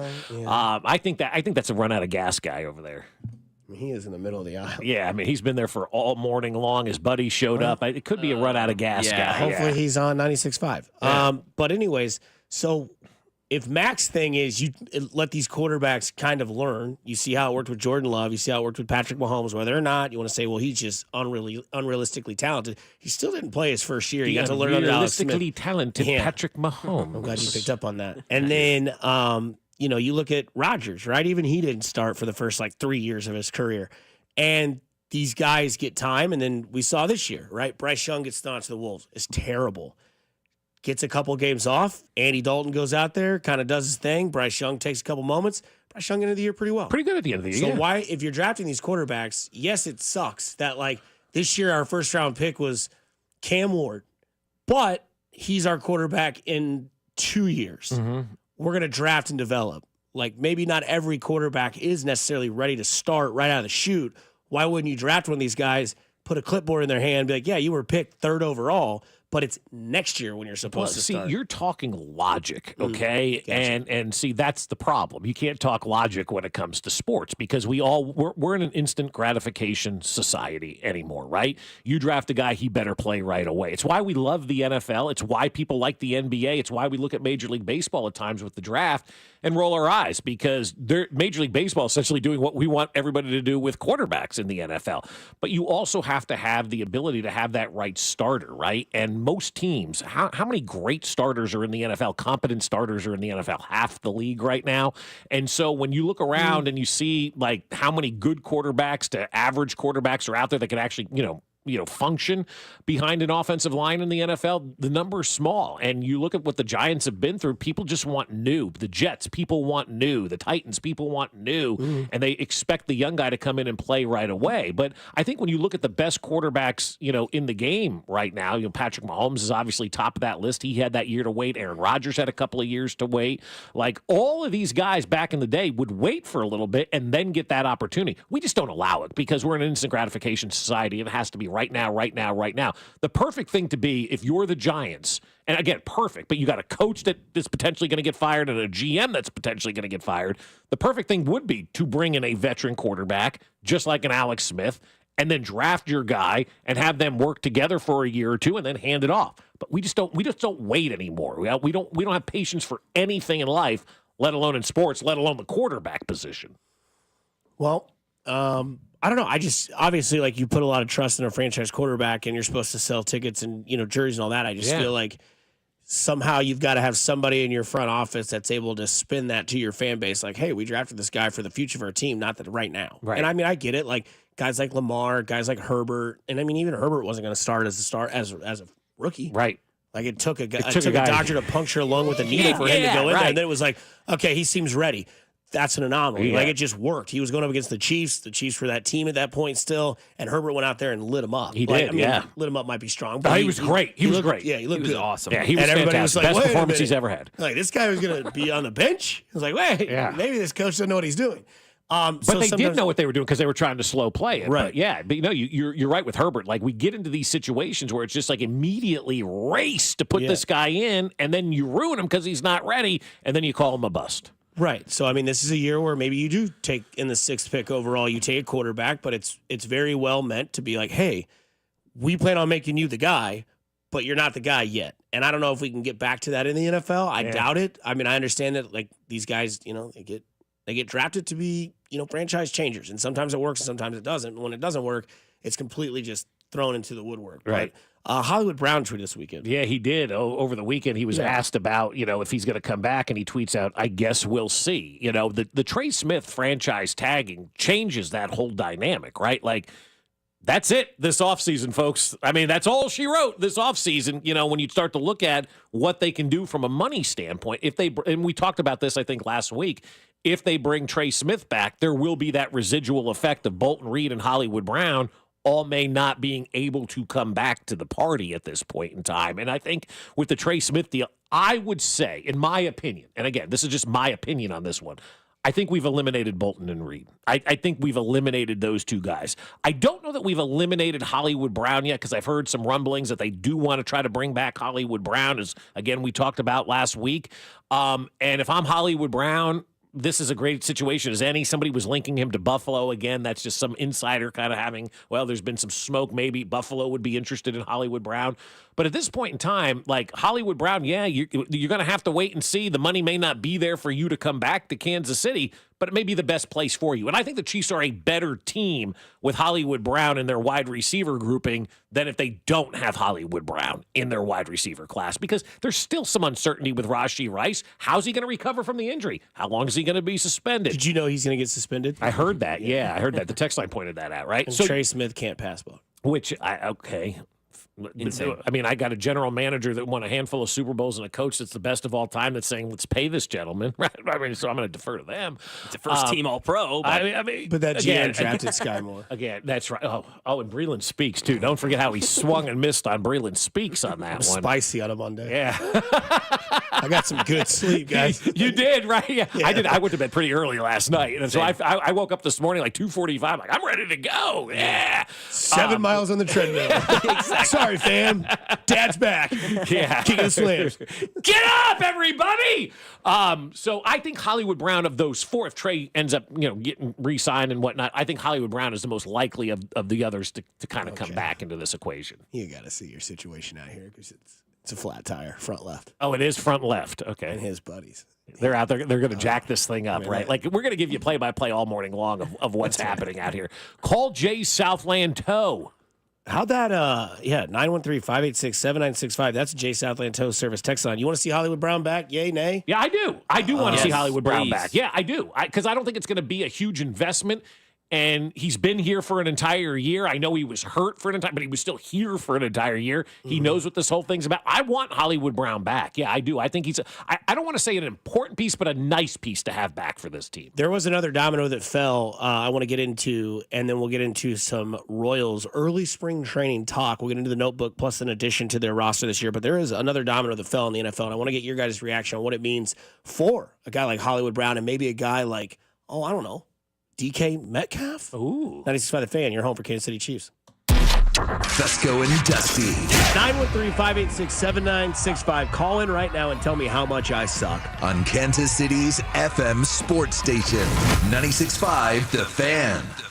Hey guys, it is spring, and that means it's time to get out and get active and have some fun. But if you're suffering from erectile dysfunction, it may not be the best time of year for you. I'm talking about erectile dysfunction and getting that treatment from my friends over at Heartland Men's Health. ED can cause major relationship issues. In fact, men often push their partners away when ED becomes a problem. The condition can cause depression, arguments, breakups, and even contribute to divorce. And ED, as we know, is a relationship destroyer. But Heartland Men's Health has treatments that work when the pills or herbals fail. They have treatments with success rates well over 90%, and some treatments can even have you last an hour or more. Heartland Men's Health is successfully treating men right here in Kansas City. So schedule a consult with Heartland Men's Health today. Your initial visit is just $99 and includes a medical consult with a licensed medical provider, a T and PSA test, and if medically advised, a test dose. And if that test dose doesn't work in the office, your visit is free. They have an expert staff on hand, and if you're like a lot of men, you could be having sex the day after your appointment. Plus, they've got 3 convenient locations to serve you: Overland Park, Independence between Blue Springs and Lee Summit, and North Kansas City. So call them today, 844-447-6600, or visit heartlandmenshealth.com. Let Popeyes do the fishing while you enjoy our signature seafood that you'll love, like our delicious flounder fish sandwich or crispy shrimp tackle box. So come give them a try before they're gone, y'all. Limited time at participating U.S. restaurants. Hi, it's me, your USPS Ground Advantage shipment. Just left the warehouse. I know. Just got the notification. Made it. Yes, I know. I get all the updates. Stay in the know with USPS Ground Advantage service. Visit USPS.com/in-the-know. This is the story of the one. He's responsible for keeping a leading healthcare facility clean and safe. And he trusts Grainger's high-quality HVAC cleaning and safety products, combined with their world-class supply chain, to consistently deliver, ensuring he's covered inside and out, so he can focus on keeping his facility clean to help protect the health of everyone inside. Call 1-800-GRAINGER, click Grainger.com, or just stop by. Grainger, for the ones who get it done. You ever try fixing your car and realize you're missing that one part? Yeah, been there. That's why eBay's my go-to. They've got millions of parts, guaranteed to fit. I'm talking brake pads for when yours have seen one too many miles of stop and go. Oil filters, cause you don't mess around with your engine care. Even got this cold air intake on my watch list. I might just go for it. To keep the ride cool and your DIY streak hot. Find all the parts you need at prices you'll love. Guaranteed to fit every time. eBay. Things people love. Eligible items only. Exclusions apply. When I wake up, the best mornings in the morning light start with Wrangler. I pull on my jeans and I feel alright. Jeans, jackets, and shirts that get your day started. Good mornings make for better days. Wrangler, for the ride of life. I'm at the movies, asking people if they'll switch seats with me for $574. Here, take mine. So what about $574 if you switch your home insurance to Allstate? Too much work. Not if you call them. They handle the switching. Now, that's a plot twist. Shh. Check Allstate first, and you could save hundreds on quality home insurance today. You're in good hands with Allstate. Not available in every state. Based on the national average annual savings for new home insurance customers surveyed in 2023 who switched to Allstate and reported savings. Savings vary. Choose Syntec Full Synthetic Motor Oil designed for today's engines exclusively at your O'Reilly Auto Parts store or O'ReillyAuto.com. O'Reilly Auto Parts. What would you do if you could go back in time with the tap of a button? Watch the ancient Egyptians build the pyramids? How'd they do it? Buy enough Bitcoin to purchase your very own private island. Or maybe just skip the joke that flopped at the holiday party.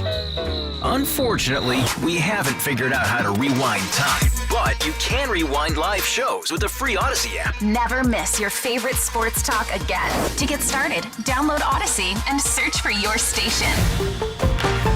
Honey, it's me, your wife. Sorry to bother you, but this house is a mess. The windows are drafty, the vinyl siding has cracks and holes in it, and the kids just fell through the deck. We need Powell Exteriors KC now. They install James Hardie siding, Provia windows, Renaissance patio products, beautiful decks, roofing, and more, all at 0% interest for 18 months. Go to powellkc.com and see for yourself. Powell Exteriors KC. The best decision you've made since you married me. Doug. Quickly, Moo. We don't have much time. This Liberty ad is already almost over. We only have a few precious seconds to remind people to customize their car insurance and save hundreds with Liberty Mutual. Okay. Well, I guess we had more time than I thought. Only pay for what you need at libertymutual.com. Liberty, liberty, liberty, liberty. Savings vary. Underwritten by Liberty Mutual Insurance Company and affiliates. Excludes Massachusetts. You're listening to 96.5 The Fan from the Mission Plumbing, Heating, and Cooling Studios. Here's traffic, brought to you by DM Injury Law. Have you or a loved one been in a car wreck? Contact DM Injury Law today and get the money you deserve. Car wreck? Remember, Mike's got this. On the Missouri side, 29 southbound slows just a bit as you cross over into the downtown loop. 71 northbound a bit sluggish from 87th up towards Gregory. Kansas side, 635 southbound sluggish from Gibbs down to I-35. Alan Carr, 96.5 The Fan. Traffic.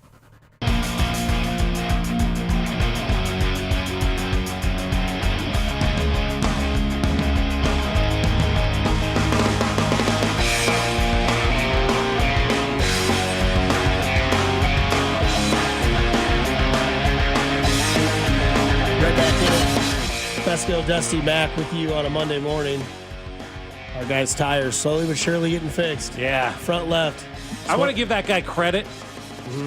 He pulled off the road and onto the median after he blew his tire. Most people would have just sat in the middle of the road and carrying that thing up. Kudos to that guy for I'm pulling over to the side. I'm going to get on the median and I'm not going to block traffic all morning long. There's still hope for society, even though we lost self-checkout in grocery stores.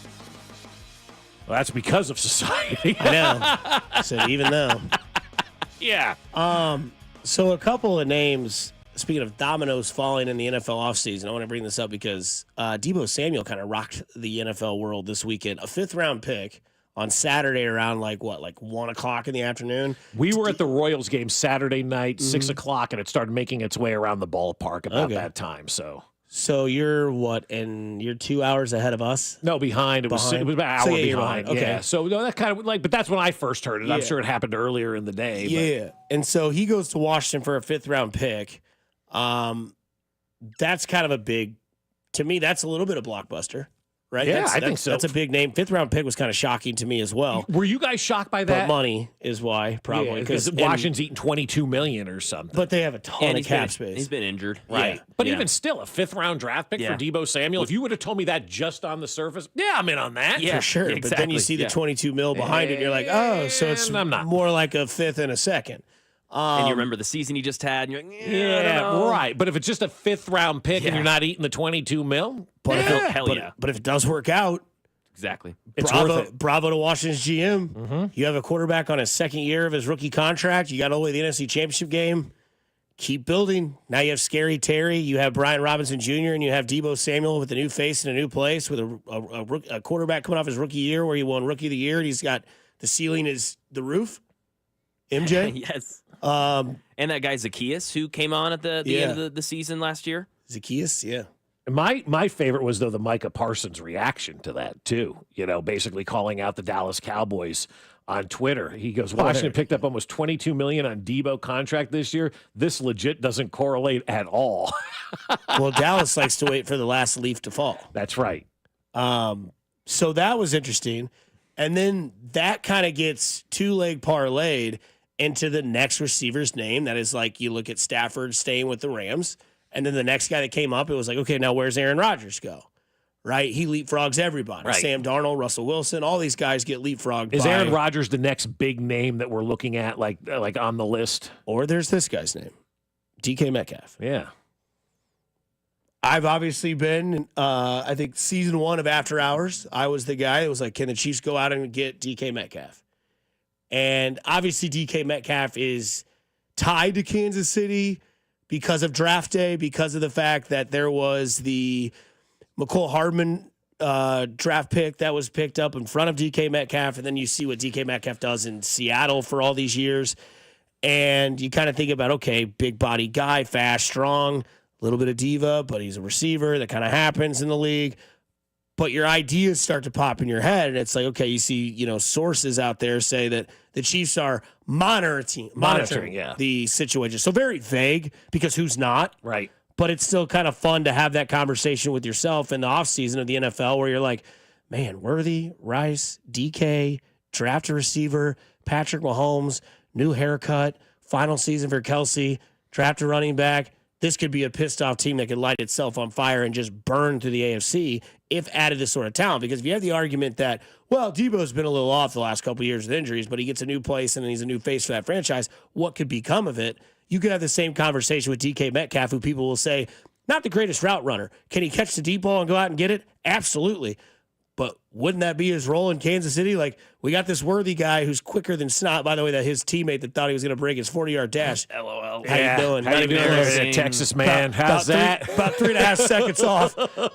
Well, great publicity. He got a lot of attention put towards him in the draft. 0.3 of a second. If he was 3.5 seconds off, that'd be my time in the 40. 7.5. Yeah. He ran a 7.64. And so, and you look at this and you're like, okay, well, Rashee Rice, solid route runner. You got that guy. You got Travis Kelce, who could then be like your third to fourth option at this point.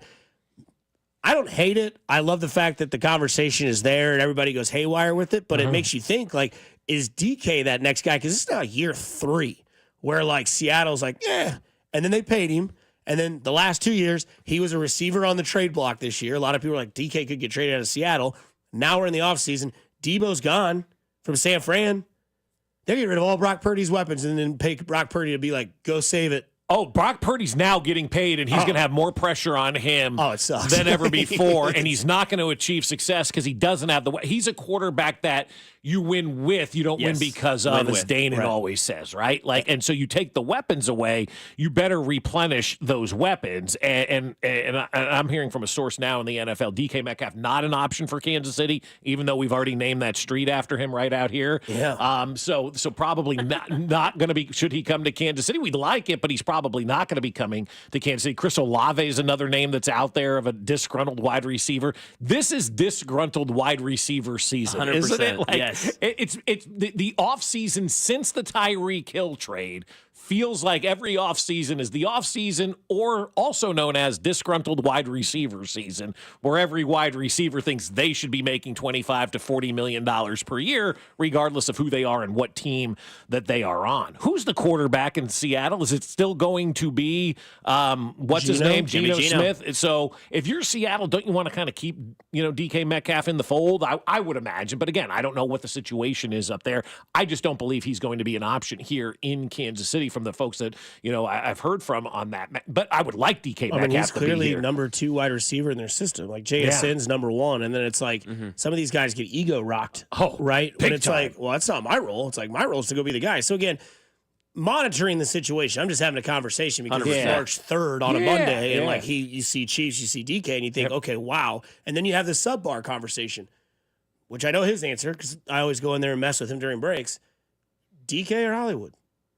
To me, I'd probably take DK. Okay. And the reason I say that is he's a different receiver than what Xavier Worthy brings to the equation, right? Like Hollywood Metcalf. Hollywood Brown has got that speed. That's a good hybrid. It is. Like I'll take Hollywood Metcalf. Please. Give me a speed guy that's a possession. DK Brown. Yeah, exactly. Yes. Hollywood Metcalf or DK Brown. Who are you taking? Hollywood Metcalf. Yeah, all day. And what a great name Hollywood Metcalf is, DK too, Brown right? looks like a professor at UCM. Yeah, DK Brown. Yeah. I'm DK Brown, and I've studied biophysics for 37 years. Call 555-555-555. Yeah, your law offices of DK Brown.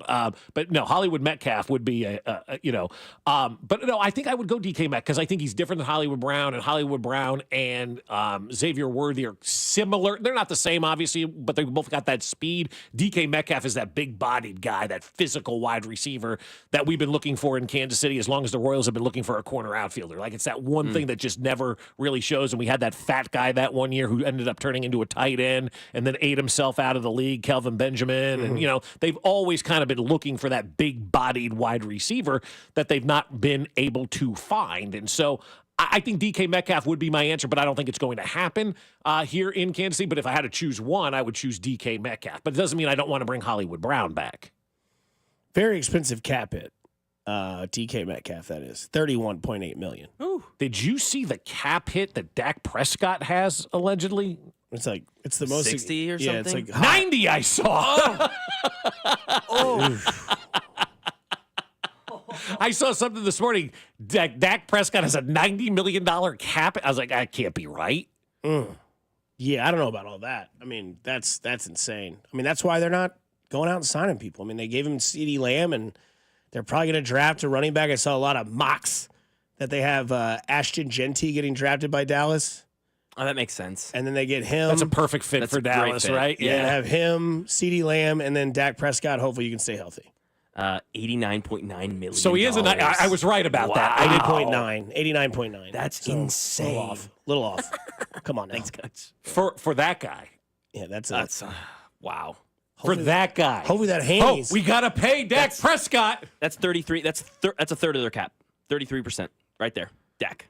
Jeez. Did you see Brian Schottenheimer's comment? He's kicking ass and taking names this offseason. No, he did. That's what he said. Yeah, exactly.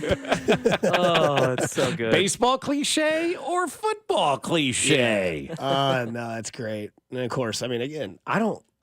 Kicking ass. I'm sorry, that's too good, man. Oh yeah, he did. That's too good. And I don't think it's 0% chance that the Chiefs would be interested in DK. I mean, I get it. Like somebody that texts like Chiefs and DK is a 0% chance. No, it is a 0. I would put it at 0. Yeah, I would put it at a 0% chance of DK Metcalf here. Now today. So you're saying there's a chance today, but you never say 0, right? You always say like a 1% chance. That's what I'm saying. It's not 0. It's not great if that's like your guy that you want them to go get. But I mean, again. Hollywood Brown or DK Metcalf? Who'd you rather have on your team? Hollywood Metcalf. $31 million is an insane cap. Yeah, it's a big number. That's too much money for the Chiefs at this point in time. You'd have to have some sort of conversation with Seattle, because he's an unrestricted free agent next year. That's why Seattle's like, I don't want to give him $31 million and then he walk. Right, because he's not coming back at 29. I wouldn't think coming back. No, now you're aging out, man. Yeah. You're just aging out at that point in time. So your DK Metcalf, you got one more opportunity for a team to pay you. You want to get that money. He's got Raiders written all over him. Oh, well, I did see the other domino that is wide receiver, which is I would say he's 1 or 2, is Davante Adams. They have him linked to the Chargers. Ooh, okay. I don't like that. I don't like that either. I don't hate Davante Adams as a guy, just in general. No, as a wide receiver. I don't know him personally. Yeah, it's hard for me to tell. He'll still be a cameraman. Yeah, exactly. He likes Taco Bell. I like Taco Bell. So. What do you got to give up for him? That's the thing. Because the Jets are like, if we don't work out a trade, we'll end up cutting him. Well, who's going to, unless you're desperate for Davante Adams, which I don't think any team would be desperate. I have to have Davante Adams. You're probably going to wait for the Jets to release the guy. No, that's what they said. They plan on releasing him. If they don't get a trade. And if I'm any team, I'm like, I'm not going to offer you anything. You're going to release the guy. So what's going to happen is the Giants are going to sign Aaron Rodgers. And then they're going to get Davante Adams, and he's going to mentor Malik Neighbors. Oh, it's coming, man. That's right. It's coming. And then Brian Daboll's going, I don't understand why I got fired. Just saying. Your best friend was dating the psycho, and then they broke up, and you started dating the psycho. You knew this was going to happen. Follow him into the depths of hell is what Davante Adams will do with one Aaron Rodgers. You have a saying that just says to empty the spring training notebook. Yeah, a couple of things, pick it up down at spring training for a couple of days. Saw Vern. We'll talk to him, 8 o'clock this morning, right? So that was good to see Vern down there. He's ready to rock and roll. Got his Michigan hat on. I tried to get an Ohio State hat on. Well, it's sunny out there, and he brought it home. Yeah, it's very sunny. I got to wear that hat out there. Talked to a guy in the Mariners front office about Jack Caglione, and I did this for you because I know how much you like Cags. And I said, what do you think of Cags? And this is a guy who's been around the Major So we're already at nicknames with him. So that's how you know he's made it. He's number 14. Yeah. We're calling him Cags. Okay. No, but if you said Jack Caglione, people would be like, is that a good pasta place? Let's go to Jack Caglione. They're asking where to go to eat. Yeah, well, that's all they do at spring training is ask each other where they're going to eat. Yeah. And I'm talking about front office people. I told the story earlier. That's all they do. They walk around and they ask each other where they're having dinner all day. And so I was talking to a guy in the Mariners front office that I've known for years. And I said, what do you think of him? He goes, I don't know if he can pitch, but the dude can rake. And I'm like, okay, cool, man. He's like, he's legit. He's going to be amazing. And Dusty's smiling. If you're on camera and you can see this smile, I was like, Dusty just got gifted $1 million to hear that. But like the buzz is palpable around spring training about, Jack Caglione. I read something on ESPN.com yesterday. They were doing like the best prospect or whatever on every team. Mm-hmm. And it said Jack Caglione, they could see that guy leading the big big leagues in home runs at some point. And so that's one of those things that you got to get excited about. So to hear from, scouts, and it's one thing you talk great about your guy, you hear scouts and other organizations, it always means more because it's somebody else's prospect. So that's cool to hear about Caglione. The ABS system, as we kind of talked about, needs to be implemented right away in Major League Baseball. If you've had an opportunity to watch the automatic ball strike system in play, it's perfect. Did you see what Trey Turner did yesterday?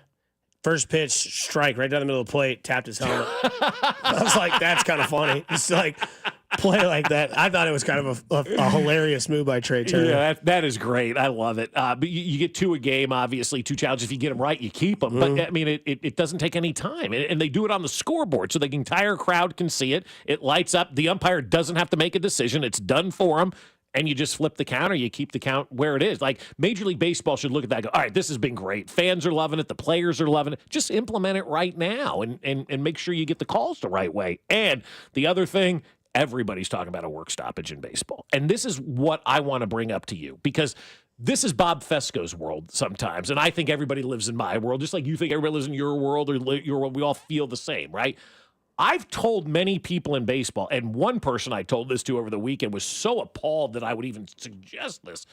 I said, we need to just shut the sport down for a year, bring a salary cap and a salary floor, and I think all the fans would be ecstatic and they would come right back to the game of baseball. Is that my opinion? Or is that what you guys think as well? You guys got to help me out on this one. Yeah, that's like your opinion, man. So you don't think people would come back with a salary cap and a salary floor if baseball shut down for a year? I think you would have the diehards, but I think the diehards are dying out in baseball. And I think the ones that are coming back are the ones that are starting to get the look of what you just explained. Like the game is changing. It is faster. It is more entertaining. It's having a renaissance.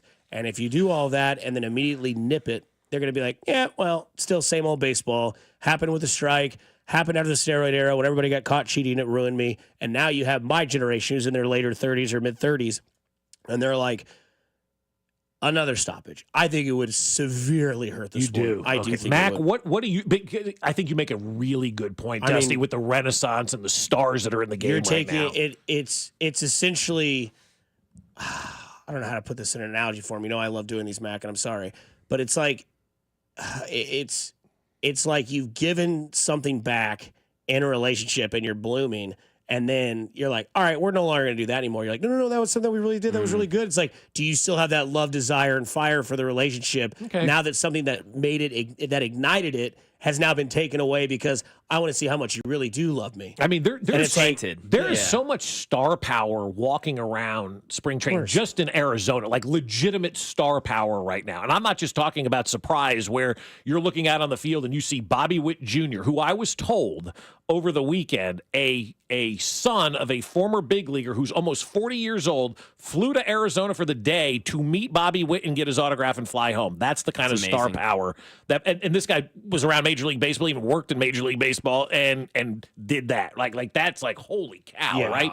So that's the star power. That's just Bobby Witt. Then you got Jack Caglione, who's obviously, as I talked about, other scouts are all over this guy. You've got Salvador Perez. You've got Cole Ragans. You've got guys on just the Royals alone that are stars. And then you start to go to the other camps around Major League Baseball, and the Dodgers, everybody's a star on that team. And Mike Trout, I sent you a couple superstars that are now like captivating. So I may be wrong on that. I absolutely may be wrong. And that's why I wanted to bring it up and see how people are thinking, because when you talk to baseball fans, and most of them are old heads now, like myself, just give me a salary cap and a salary floor and it'll be great. Baseball will be fixed. And so that's why I want to know, do people have that same opinion, or are you more like us? You're like, no, do not do this. What about you? You're young. I think short term, I think Dusty's right, but I think long term, it would bring a lot of people like me who maybe aren't gravitated as much to baseball because of the lack of the salary cap. After a couple years of seeing the benefits of that and all that kind of come to fruition, be like,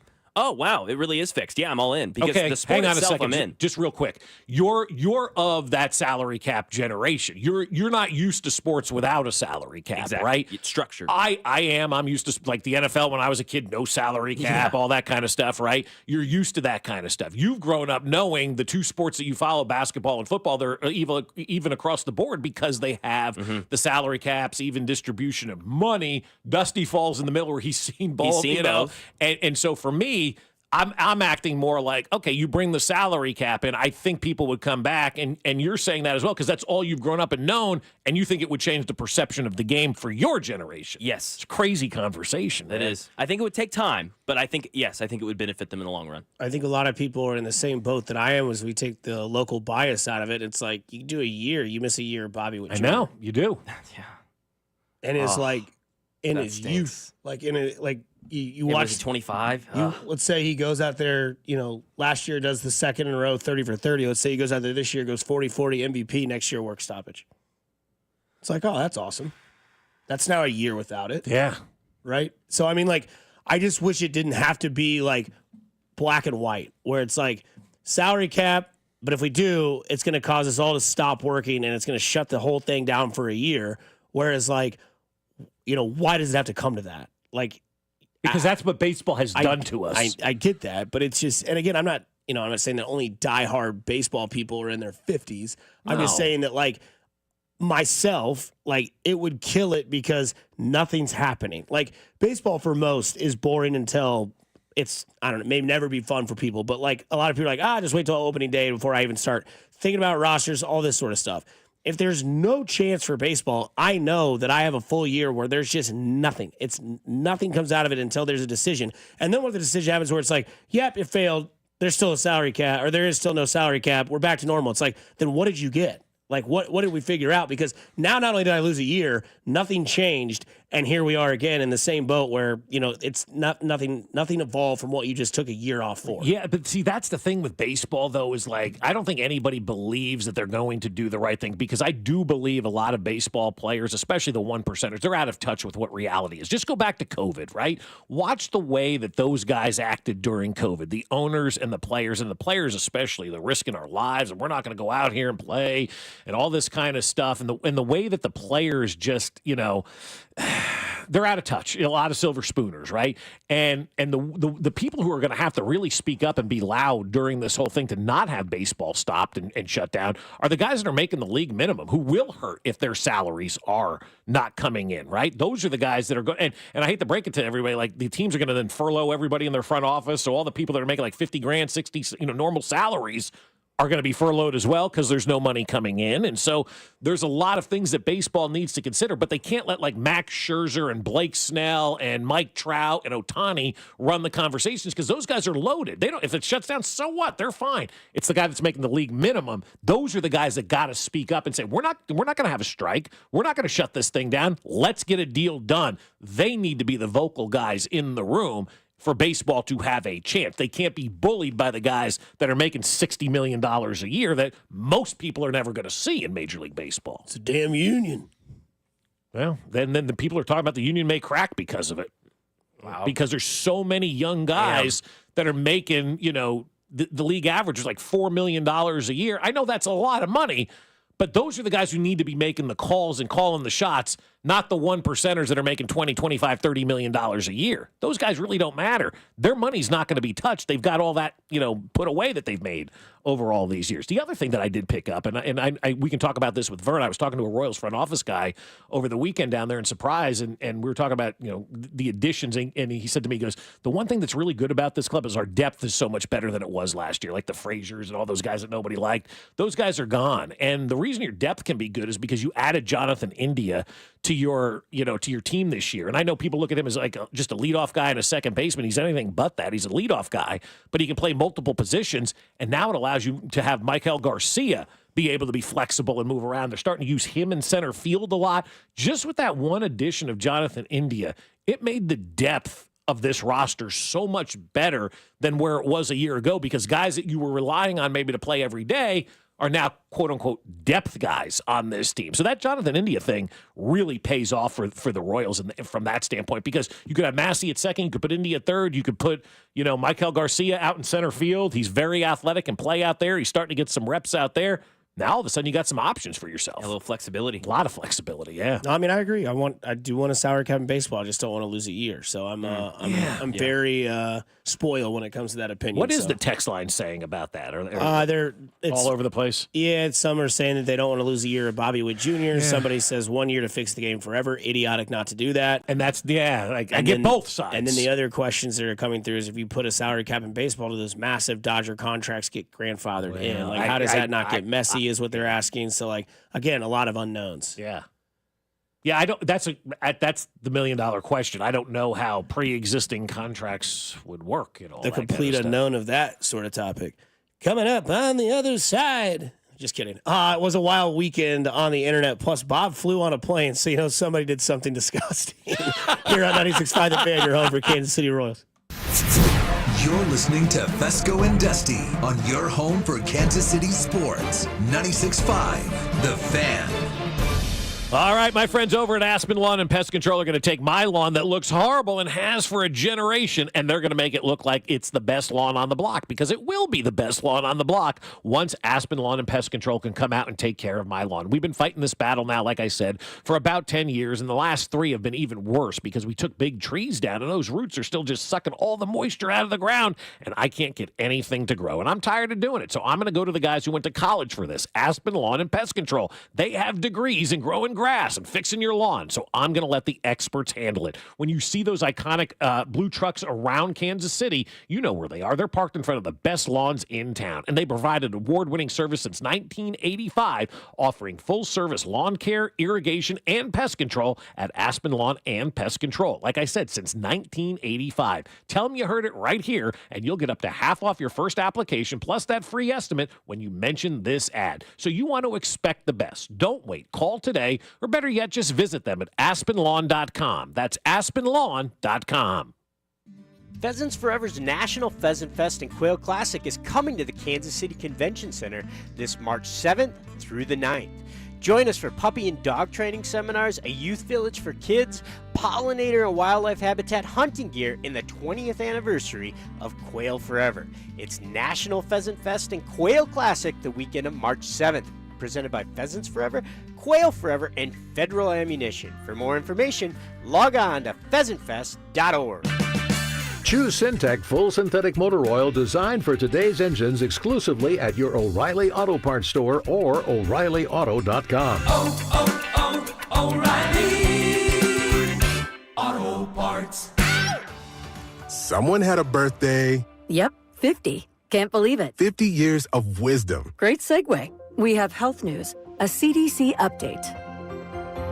Pneumococcal vaccination is now recommended for adults 50 or older. Says here, we're over 6 times more likely to be hospitalized with pneumococcal pneumonia than adults under 50. I don't love those odds. Same.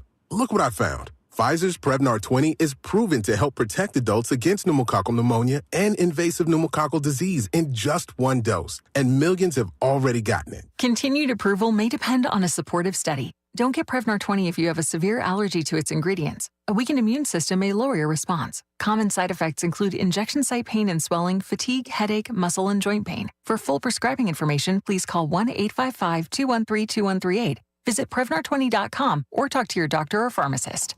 I'm on Prevnar20.com now, scheduling my appointment. Good idea. And happy 50th. When I wake up The best mornings in the morning light, start with Wrangler. I pull on my jeans and I feel alright. Jeans, jackets, and shirts that get your day started. Good mornings make for better days. Wrangler, for the ride of life. I'm at the movies, asking people if they'll switch seats with me for $574. Here, take mine. So what about $574 if you switch your home insurance to Allstate? Too much work. Not if you call them. They handle the switching. Now, that's a plot twist. Shh. Check Allstate first, and you could save hundreds on quality home insurance today. You're in good hands with Allstate. Not available in every state. Based on the national average annual savings for new home insurance customers surveyed in 2023 who switched to Allstate and reported savings. Savings vary. Choose Syntec Full Synthetic Motor Oil designed for today's engines exclusively at your O'Reilly Auto Parts store or O'ReillyAuto.com. O'Reilly Auto Parts. Here's traffic, brought to you by DM Injury Law. Have you or a loved one been in a car wreck? Contact DM Injury Law today and get the money you deserve. Car wreck? Remember, Mike's got this. East side, 435 southbound gets heavy at I-70. Stay slow, not quite to Eastwood Trafficway with an accident building delays. Heading up on the Kansas side into Overland Park, 69 Highway northbound, very slow before 179th Street, and stay sluggish, not quite to 167th with an accident. Alan Carr, 96.5 The Fan, traffic.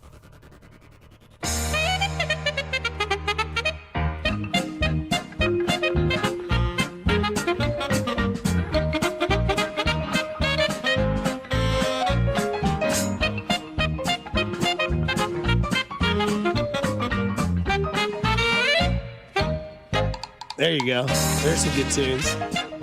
I do like it. What if I were to tell you, Dusty, They said Dutch man. Yeah, I know Mac. DK Metcalf, not an option. Let's call it that. Okay, 0%. I'm gonna go with 0% chance. Pretty good source on that. Pretty good source on that one. Yeah, that 0% chance for him. But what if I told you? Ronnie Stanley was an option? Whew, okay. You called it. Look at that little guy's face in I there. said as soon as you say that name, Mac's going to light up like a Christmas tree. I like that. Because they need a tackle, so anything could be an option, right? Yes. He's 30, 31 maybe? I don't know. Okay. I don't never necessarily Probably check that's another about man's what time age. left tackles become conversational pieces in the offseason. And think 30 about, years old. Yeah, Yep. and think about this, too, though. If you're Clark Hunt, right, and you only have a certain amount of money that is in the budget this year, because everybody has a budget. It's not the cap, it's the cash, right? Carl Peterson used to always talk about cash versus cap, and that's the difference, right? We've got the cap number. Nobody buys that. We can finagle that.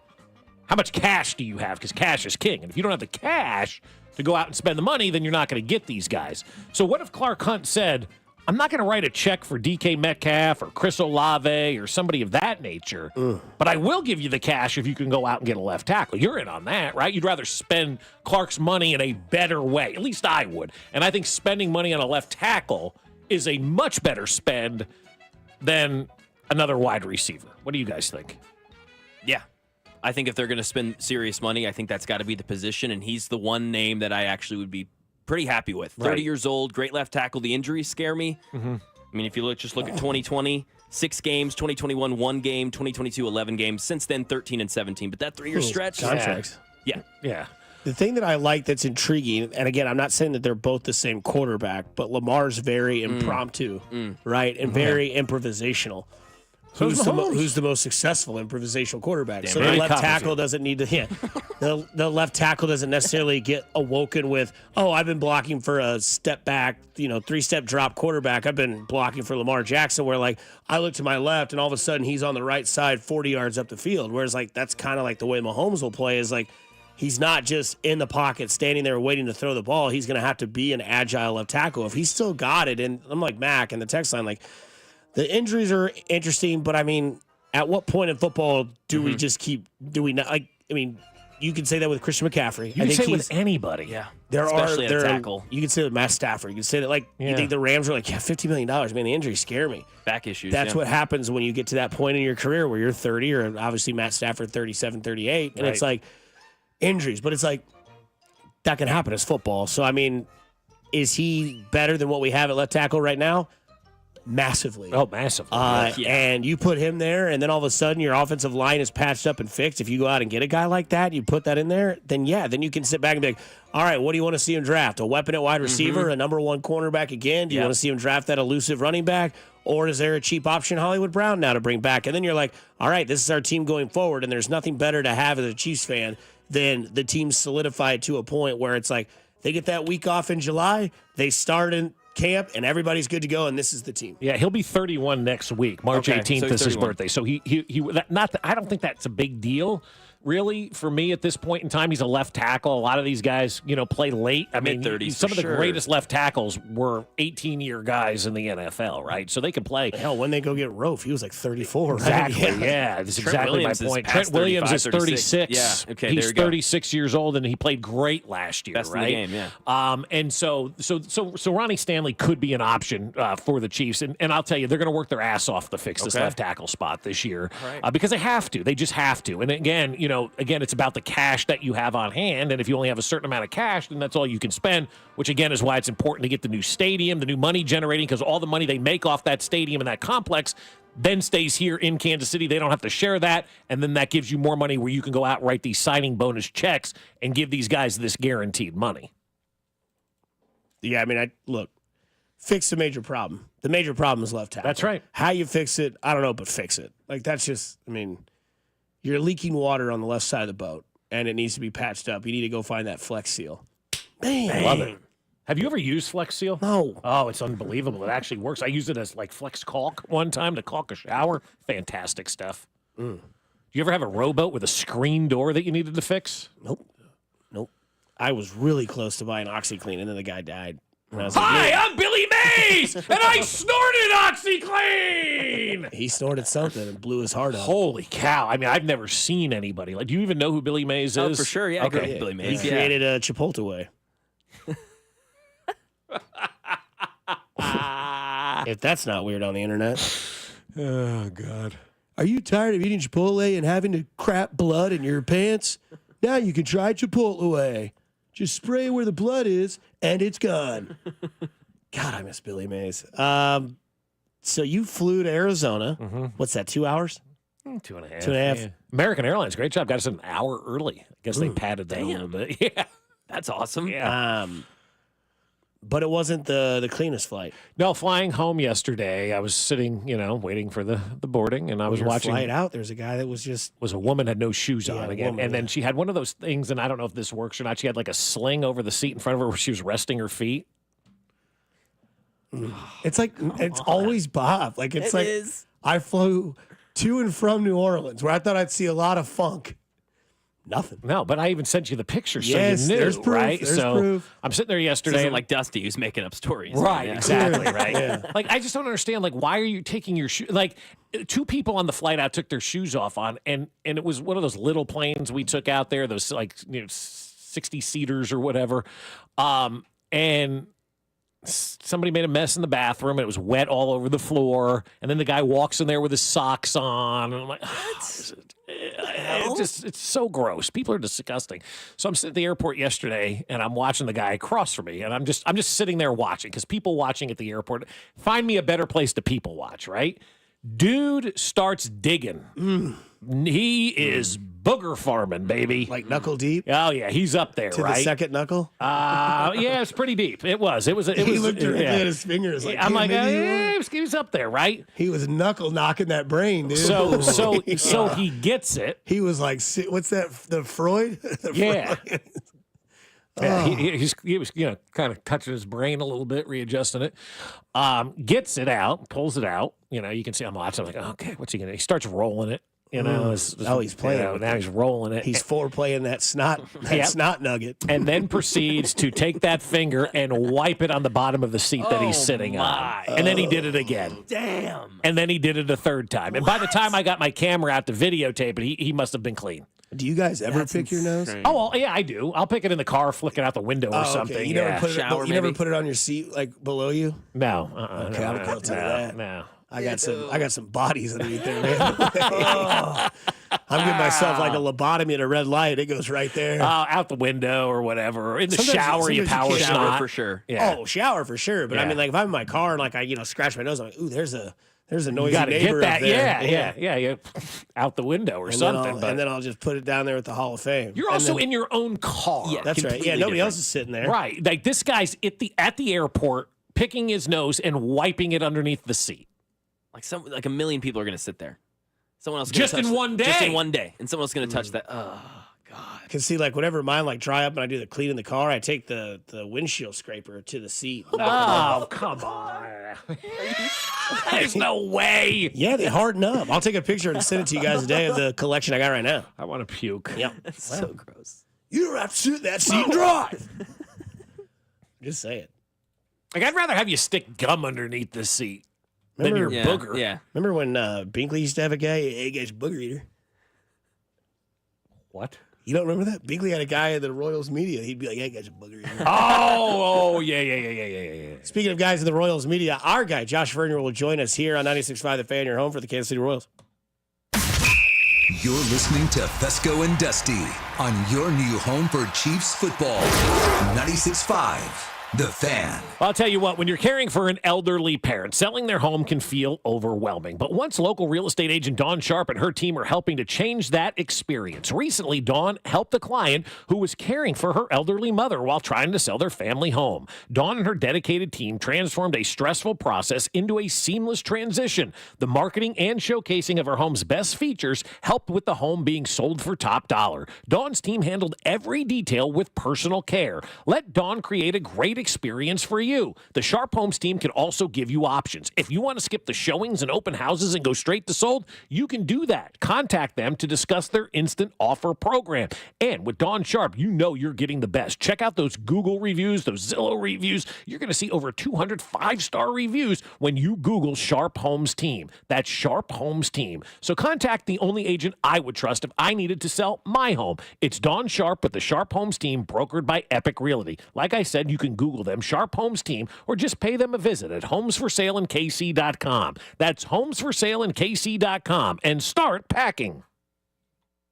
98 years. That's how long Overhead Door Company of Kansas City has been repairing and replacing garage doors. Locally owned and operated since 1927. Headquartered in Olathe. Always look for the iconic red ribbon of the genuine, the original Overhead Door Company of Kansas City. For same-day repair service 24/7, call Overhead Door Company of Kansas City, 816-221-0072, or schedule online at ohdkc.com. Basketball fans, don't miss the MIAA Basketball Championships March 5th through 9th at Municipal Auditorium. 18 games over 5 days, the nation's best small college basketball tournament will feature some of the nation's best Division II teams. Get your tickets now through Ticketmaster and visit odyssey.com/965thefan/events February 20th through 24th to register to win free tickets. MIAA Madness, March 5th through 9th. Bring your A game. We all hear the radio ads about the IRS. They tell you to be afraid, to be scared, and they try to frighten you into calling. I'm not here to do that. Tax Relief Advocates is different. TRA is here to tell you that if you owe money to the IRS, whether it's $5,000, $50,000, or $500,000, we have a solution. It doesn't matter if you're sitting in your car, at work, or with your kids. No matter where you are, call now. 800-575-6986. Don't lose hope. TRA can eliminate or reduce what you owe to the IRS. Generous programs are now available that can give you a fresh start. Our passion is taxes and helping individuals fix their IRS problems. We have over 1,000 5-star reviews on Google and an A+ with the Better Business Bureau. You don't need to be afraid of the IRS any longer. End your tax nightmare today by visiting us online at TRA.com or call 800-575-6986. That's 800-575-6986. Tax Relief Advocates. Real solutions for real people. Here's traffic, brought to you by DM Injury Law. Have you or a loved one been in a car wreck? Contact DM Injury Law today and get the money you deserve. Car wreck? Remember, Mike's got this. Kansas side, 69 highway northbound, very heavy, heading up to and past 179th Street with an accident. East side, 435 southbound, very slow over 440 highway, stays heavy down to Stadium Drive with a wreck. Alan Carr, 96.5 The Fan, traffic. Subscribe to our YouTube channel and watch all the shows from your phone, desktop, or tablet. Your home for Kansas City sports. 96.5 The Fan. KFNC FM and AM, HD1 and HD2 Kansas City, an Odyssey sports station. 8 o'clock on a Monday morning here in Kansas City. It's beautiful. Beautiful. Beautiful sunrise, beautiful weather. It's an easier way to start your week on a Monday, and we couldn't have figured out any other way to do that than to get you some Vern in your life, which is Vern live in Arizona. Spring training coverage on 96.5 The Fan is brought to you by Park & Go, KC's premier airport parking destination. They're the best, man. Got back yesterday, was landed and home in less than an hour because of Park & Go. I'll tell you something about Park & Go, man. You can get a GYX banana and get there right in split time. Best. You show up, they get you right to the airport. It's the best. Use Park & Go. Vern, how's Arizona treating you, my man? It's very nice. A few things, though. Okay. I did not appreciate the transition to break a few moments ago because if I was a listener, I would infer that Vern is a booger picker, booger eater, whatever you were saying about that. No, I'd have called you out. You know that. Secondly, okay, that's fair. Secondly, Bob, that story made me nauseous. Oh my goodness, I couldn't imagine. And how was the flight back on the PJ, Bob, the private jet? It was wonderful. You're just jet setting all over this country. Yeah, it was fantastic, man. It was awesome. I thank the White Sox providing me a private jet to get out there with, so it was awesome. Sure. Yeah. Well, they're not spent. Wow. They spent a lot on Benny, and boy, that has not paid off. Not good. Not good for Benny. He's out till probably at least opening day. But $75 million for Andrew Benintendi. Saturday, Benny and a jet is what they spent. Yeah, exactly, right. You were there, obviously, Saturday. I was there Saturday. Cole Ragans, not so great. I know it's spring training. Any takeaway from that at all, or like, what do you do with that? No, and that was the windiest day I think I've been a part of out here in the Valley. I think the 4 runs that he gave up in the first inning, both of those home runs were just get it up in the air, and the jet stream's going to carry it over the wall. No, nothing really to worry about with, a guy like Ragans, Lugo, Waka, Salvi, Bobby, Vinny, Jonathan India. To me, those 7, you could throw a Carlos Estevez, who threw a bullpen yesterday. We're excited to see him get into a Cactus League game. Those veterans that have put up the numbers, that have the back of the baseball card already, a few spots where there's some black ink where they've led the league. Those guys know what they're doing. As you know, Bob, just getting our work in, just getting ready for the season. Yes. So not too worried, not worried really at all about Cole Ragans or this rotation. 1 through 5. Chris Bubich looking really good in his first 2 outings. Michael Lorenzen scheduled to climb the hill in a Cactus League game for the first time coming up on Wednesday. Vern, want to dive into what was one of the issues in the regular season last year that was addressed in the offseason with the trade of Brady Singer for Jonathan India. Going to be the leadoff guy. Has he shown kind of like some trust? And I know we're still 23 days away from the big day, but like that's the guy, right? Like that's the guy that's going to hit 1 and Bobby's going to hit 2 every behind day. him. Yeah.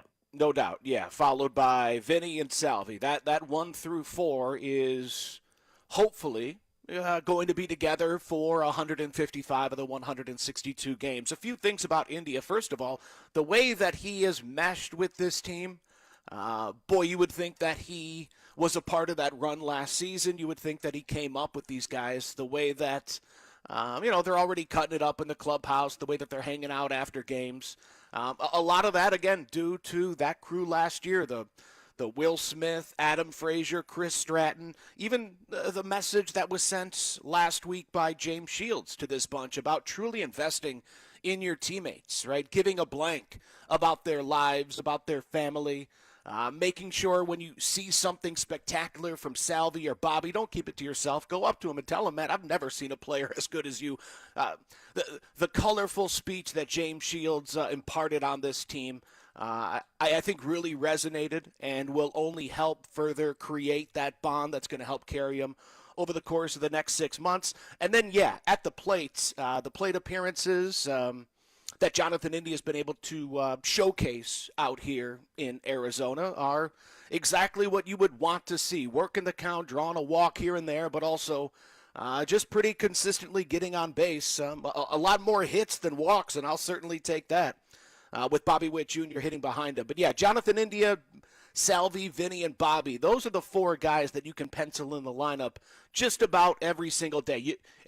Freddie Fermin's the backup catcher, but to me, I put him in that same breath of this guy understands what he needs to do to get ready for the regular season, and he's going to be one of the key cogs. The question is who's going to be that 5-6? Can you lengthen that lineup? Because last year it was 3 guys doing all the damage. You feel pretty confident about the top 4 this year.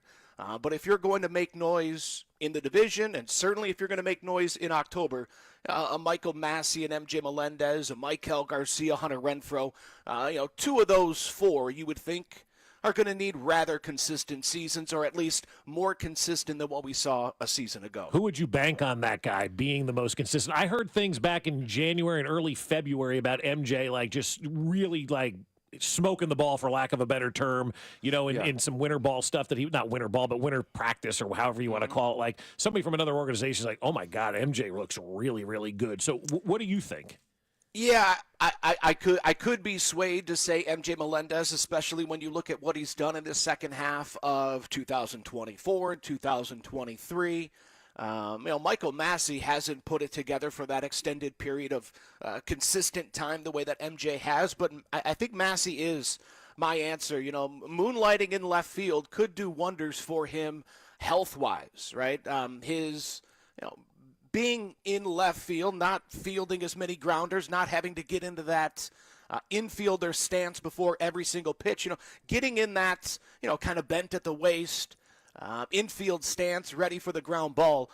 That's what aggravates the back of Michael Massey more than anything else. So you bump him out there in left field, he's standing up, he's not bent at the waist, ready for to reach down and field a ground ball.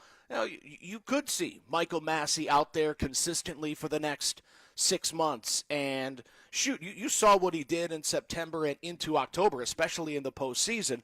He's not afraid of the big moment. The bat can do a little bit of everything as far as getting on base, hitting for average, and we know he has some pop. So I'll go with Michael Massey. That'll be my choice, at least until Dusty's boy Jack Caglione gets to town. Oh, boy, I tell you, I was talking to a rival scout, Vern, over the weekend. I'll say it's with the Mariners. I don't care who I tell you what. And they're like, I said, what do you think of Cags? And he goes, I don't know if he can pitch, but boy, can he hit. And I mean, hearing opposing people say things about your guy is always awesome to me. Yeah, and him and Bobby Witt, watching Bobby hit the ball, it's different. I mean, Bob, at the game that you were at, he smoked one 111 miles per hour right back up the gut. Cags has that kind of consistent power and has power to all fields. Yeah, there's no look. Is it disappointing that the Royals weren't able to get the Jurickson Profar or the Anthony Santander?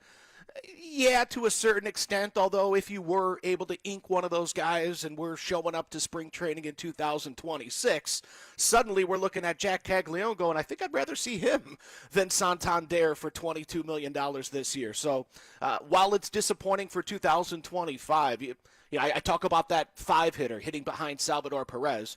We know that's Caglione.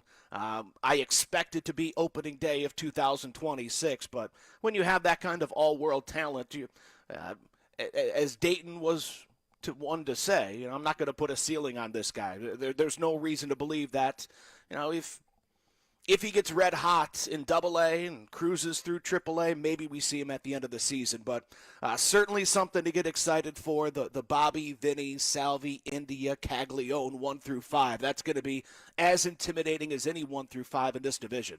Let's say that my wish does come true, and he is on this roster before the end of the year, like mid-season, but it's not because Vinny Pasquantino gets an injury. It's more so because somebody's leash is shorter than the others. Is it Renfroe or Melendez who has a longer leash? Well, he hasn't even been in the outfield yet. But, okay, to answer your question, I would say that, and you can get out of the Renfroe contract.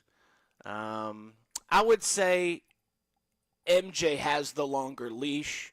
He's more of an athlete. I think he can go get it in the outfield more so than a Hunter Renfroe can. And I think, you could move a Hunter Renfroe. That's an expiring contract. You could also DFA him if he stinks. Mm-hmm. I don't see that happening. By the way, Renfroe, one of the submissions for best shape of his life. Looks like he's dropped at least 10 to 15 pounds. He just had his junior last week, was able to get back and be there for the birth of his son. But to answer your question, I would say that MJ has a longer leash than Renfroe. One of the other things, too, Vern, that I heard over the weekend from somebody with the organization was the Jonathan India thing is nice, but it's created so much good depth now on this roster. Like, you don't have the Jason Fraziers of the world and whatnot, or whatever that guy's name was, like backing up. Like you've created depth. Yeah, Adam. By just adding Jonathan India, you've created depth, and now the potential of maybe Garcia getting a little work in center field as well. How much better is, like, the bottom half of the roster because of the addition of Jonathan India now? Yeah, I think they're better protected for the offensive slump of fill in the blank, right? Dusty asks about the leash of this guy, the leash of MJ. To me, they're protected if Michael or MJ or Massey or Renfroe or Isbell stink offensively, to where it's a month and they're still hitting below the Mendoza line. They're better protected because, if Michael Garcia's not getting it done, well, then Jonathan India's your third baseman, and Michael Massey goes to second base, and you have corner outfielders of MJ Melendez and Hunter Renfroe. If Renfroe stinks, you bump MJ over to right. You could put Massey at left, Garcia's at third, and Jonathan India's at second base. They're not so beholden to Melendez, Massey. The best way to look at this is now year 3 of J.J. Piccolo. Year 1 was the evaluation season where if you're a Royal, we're giving you a chance and we're going to keep running you out there. 2024, what MJ did in the second half of 23, what Velasquez did in the second half of 2023, that earned him a spot on the opening day roster for 2024. Hunter Renfroe's contract guaranteed him at-bats for 2024. Well, now we show up to 2025 with a wild card berth and a trip to the ALDS in their back pocket and nothing outside of those names I gave you earlier of Bobby, India, Vinny, and Salvi, along with Freddie Fermin. Nothing is given. You're going to have to earn it with your bat. That's how you put the lineup together. You put the hot bats in the lineup, and then if no one's jumping out in center field, of course we want to have Kyle Isbell out there for the best defense. I think the addition of Jonathan India just better protects this team from the possible skids that could come from your young corner infielders and your corner outfielders. Vern, you got 3 days, but the hot stove, Thursday night, 6 o'clock. Anything coming up, or are you still working on that together? There's quite a few. Sam Long has a pretty interesting story, a reliever that broke out over the course of last season, and I'm really interested in finding out what this pitching department looks like from the outside. Sam Long was a free agent signing, a minor league invite last year, had a lot of different options, a lot of teams that he could have gone to, but he chose Kansas City because of the pitch from Paul Gibson and Brian Sweeney in this pitching department. The Royals are starting to win a lot more ties. Look at Carlos Estevez. The Royals, sure, they paid him, but he had other offers. He could have gone elsewhere, but he came to Kansas City because he believes this pitching staff, these coaches, can unlock something and make them even better. And if you were a Royals fan 10 years ago, you weren't winning those type of ties. Now you are. Mm-hmm. Just like a lot of people are ready to listen to you talk about the Royals live in spring training. Vern, continue doing the good work that you're doing, and enjoy your time in Arizona. We'll have a pretty big baseball game here in about 23 days in Kansas City. Thank you, man. Appreciate it. Absolutely. Josh Fernier there again. Don't forget his hot stove, 6 o'clock Thursday night.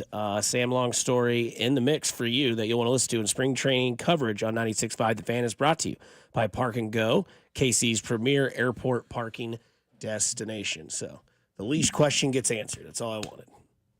Coming up on the other side, we'll dive more into what the dominoes of the NFL are falling, because also there was other things that happened this weekend that I thought was pretty interesting because, well, heel turns and faces. We talked about that a couple weeks ago. I want to get into that on the other side here on 95 The Fan, your home, Kansas City Sports. You're listening to Fescoe and Dusty on your new home for Royals baseball.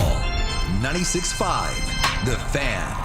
Well, it is Monday night, and you know what that means. You're going out tonight, and you're going to Foaling because they have Bar League Jeopardy at Foaling every single Monday night. It's free to play with weekly prizes for first and second place and surprise prizes for daily doubles. And they've got teams of up to 6 people at Jeopardy at Foaling every Monday night. It's hosted by the trivia aficionados at Geeks Who Drink and their very own Jeopardy champ, Pat Kerr, who just happens to be a bartender at Foaling as well. You'll play from your phones. You'll interact with others. They've got it on the big screen. It is so much fun. Plus, you can bring your own food, and they have rotating Jeopardy-themed drinks every single Monday night with great drink specials as well. So you want to go to Foaling tonight for that, and then the rest of the week, you're going to go foal around and find out, because Foaling is football plus bowling plus bar, and that equals Foaling Warehouse, Kansas City. It's located at 435 and State Line. You're bowling with footballs. Set up the pins, throw the football, knock them down, and everybody wins. You can reserve your lane at foalingkc.com. That's foalingkc.com and get your foal on. Honey, it's me, your wife. Sorry to bother you, but this house is a mess. The windows are drafty, the vinyl siding has cracks and holes in it, and the kids just fell through the deck. We need Powell Exteriors KC now. They install James Hardie siding, Provia windows, Renaissance patio products, beautiful decks, roofing, and more, all at 0% interest for 18 months. Go to powellkc.com and see for yourself. Powell Exteriors Casey. The best decision you've made since you married me.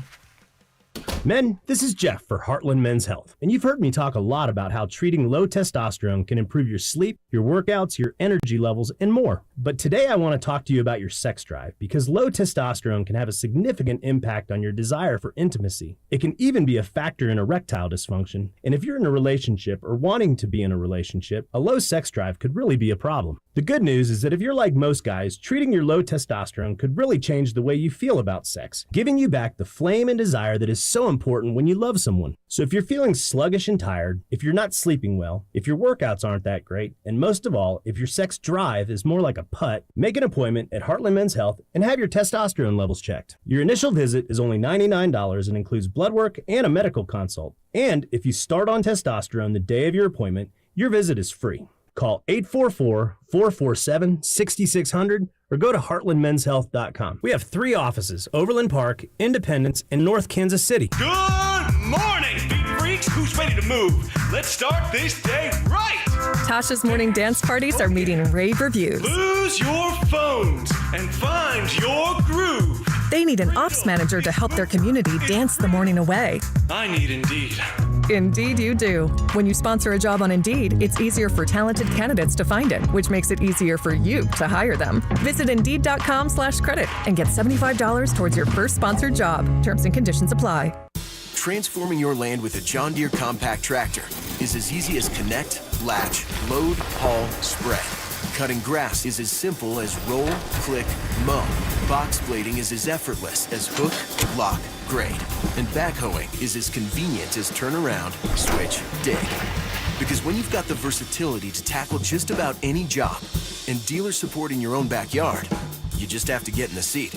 Find the right compact tractor for you at johndeere.com. Welcome to TGL, presented by SoFi, golf's newest league. It's sharp and it's electric. 2 hours of hammer dropping, overtime forcing, playoffs on the line golf with 24 of the best players from the PGA Tour. Tonight, doubleheader, the Bay versus LA at 3 p.m. Eastern. New York versus Boston at 7 p.m. Eastern. Then Tuesday, it's Jupiter versus Atlanta at 7 p.m. Eastern. Tune in to TGL matches only on ESPN, ESPN2, and ESPN Plus. Keep up. It's golf. I had the worst dream last night. You were in a car crash, and the kids and I were on our own. We had to move out of the house because I couldn't afford it anymore. That's awful, hon. My brother was saying he got life insurance from Ethos. With Ethos, it only took 10 minutes, and he got $2 million in coverage for around $2 a day. It's all online. No medical exam. He just answered a few health questions right from his house. Ethos, here we come. Visit getethos.com. That's getethos.com. Sample rate is a 10-year term life policy for 35-year-old healthy, non-smoking male. Billed monthly. College basketball is reaching its most exciting stretch of the season. Right now, new customers on FanDuel get $150 in bonus bets when your first $5 bet wins. That's $150 extra bucks to bet on everything from conference clashes to tournament upsets and even who's cutting down the nets. If you've been waiting to join FanDuel, there's no better time. The app's easy to use, and when you win, you'll get paid instantly. So visit FanDuel.com/Alex and get on the college hoops action before March takes over. FanDuel is an official sports betting partner of 96.5 The Fan. 21 and present in Kansas. First online real money wager only. $5 first deposit required. Bonus issued as non-withdrawable bonus bets, which expire 7 days after receipt. Restrictions apply. See terms at sportsbook.fanduel.com. FanDuel is offering online sports wagering in Kansas under an agreement with Kansas Star Casino, LLC. Gambling problem? Getting help is your best bet. Call 1-800-522-4700 or visit ksgamblinghelp.com. You're listening to 96.5 The Fan from the Mission Plumbing, Heating, and Cooling Studios. Here's traffic brought to you by DM Injury Law. Have you or a loved one been in a car wreck? Contact DM Injury Law today and get the money you deserve. Car wreck? Remember, Mike's got this. Heading into downtown, things get heavy on 70 westbound before 23rd Street. Stays slow all the way into downtown with an accident on 670 westbound at Grand. Kansas side, 35 northbound slows around Johnson Drive. Stays slow up to 635 with an accident off to the shoulder. Alan Carr, 96.5 The Fan, traffic.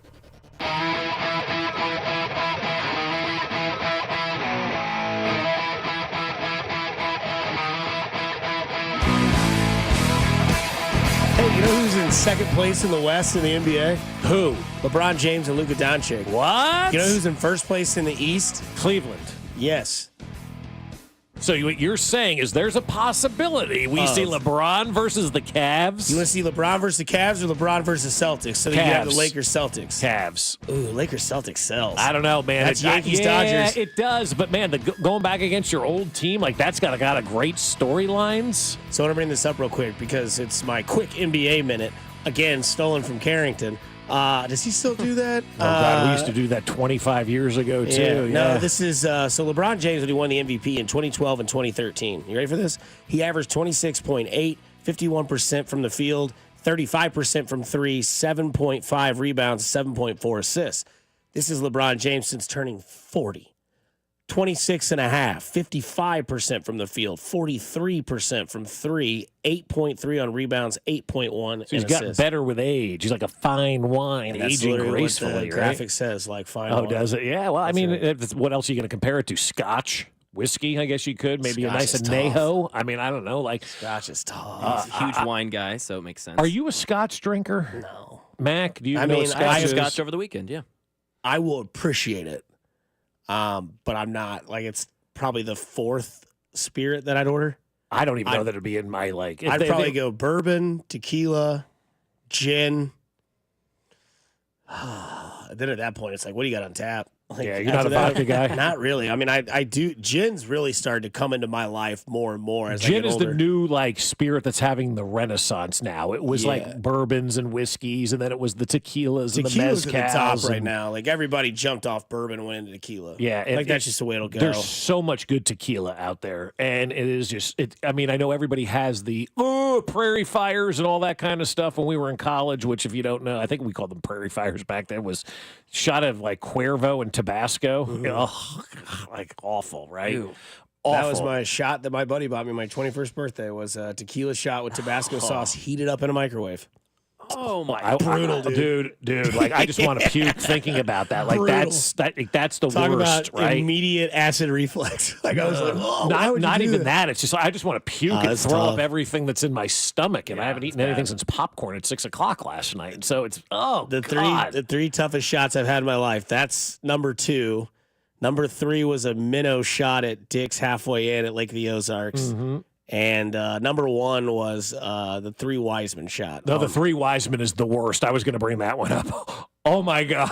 You've heard of that one, Mac? I don't think so. Jack, Jim, Jose, all mixed together. All in a mixed shot. together.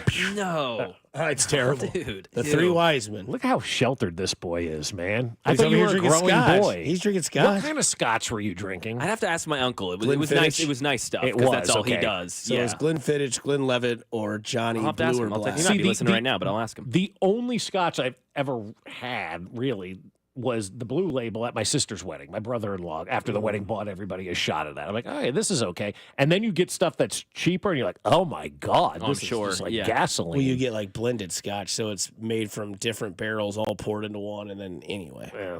But yeah, Glenfiddich like 15's not bad.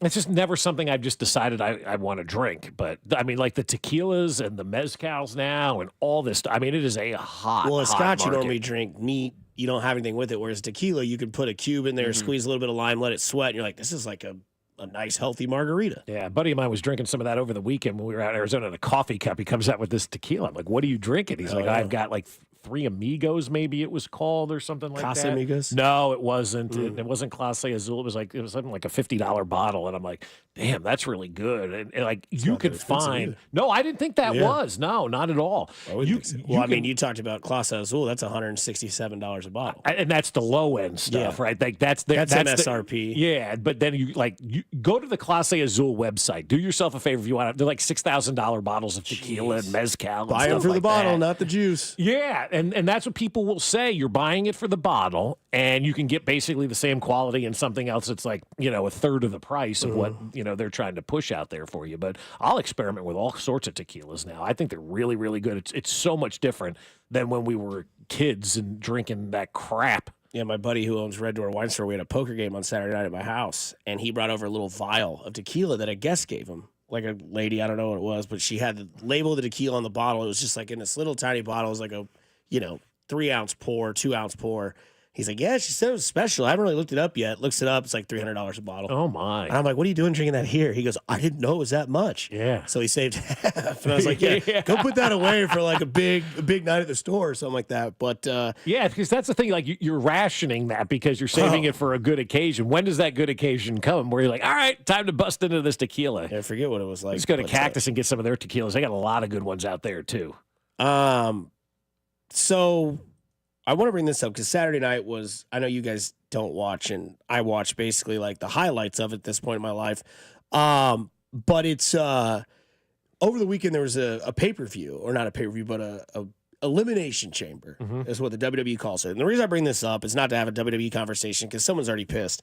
Is this a radio show or what we did over the weekend show? Oh my God. Yeah. Sorry. But no, so over the weekend, turn it off if you don't like it. There was this elimination chamber where they're all like in these little cages, and then the timer goes off, and one guy comes out periodically. Well, long story short, we had talked about how can you make sports better, and I think that there's some people that need to go to Paul Levesque, aka Triple H, the now content creator of the WWE, and he's done nothing but turn that sport around by adding fun storylines. And one of them this weekend was Mr. Face of all time, John Cena, the guy that does Make-A-Wish, the guy that's, Captain America, You Can't See Me, the Five Knuckle Shuffle, the Thugonomics back in the day. Everybody loved John Cena. He's always been a face. Never, ever, ever has Cena been a heel. John Cena turned heel this weekend. And a lot of people were going crazy. Went over nuts. That. Yeah. And you don't even have to watch to get the storyline to know what it is. And obviously, Dwayne The Rock Johnson has brought in this Hollywood Rock, or aka the final boss, and he's just this ass. He doesn't care. Cody Rhodes, who is the face, Dustin Rhodes' son, who was the old Dusty Rhodes, and he's now the main face of the organization.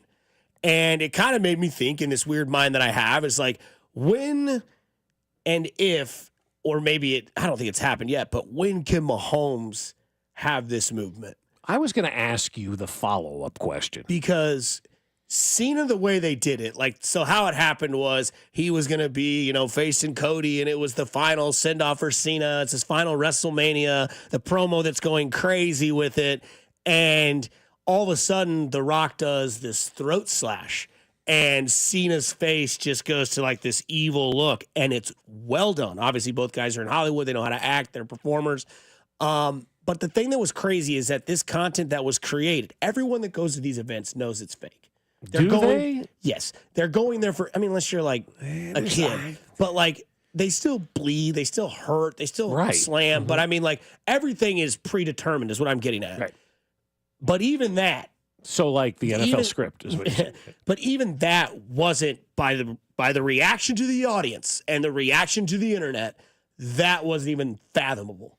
And you ask yourself, can Patrick Mahomes turn heel like that? Well, it's a great plot twist, Dusty, and I'm not a wrestling guy at all, but how could you not get caught up with what everybody was saying over the weekend about Cena turning heel and all that kind of stuff? And I'll ask you this, because the follow-up is, isn't Mahomes kind of already the heel of the NFL? I know Aaron Rodgers exists, and the reason why I don't say Aaron Rodgers is because he's aging out of the NFL, and so many people were rooting against Patrick Mahomes and took so much schadenfreude in Patrick Mahomes failing in that Super Bowl. I almost feel like he's arrived kind of as the heel of the NFL, which is great.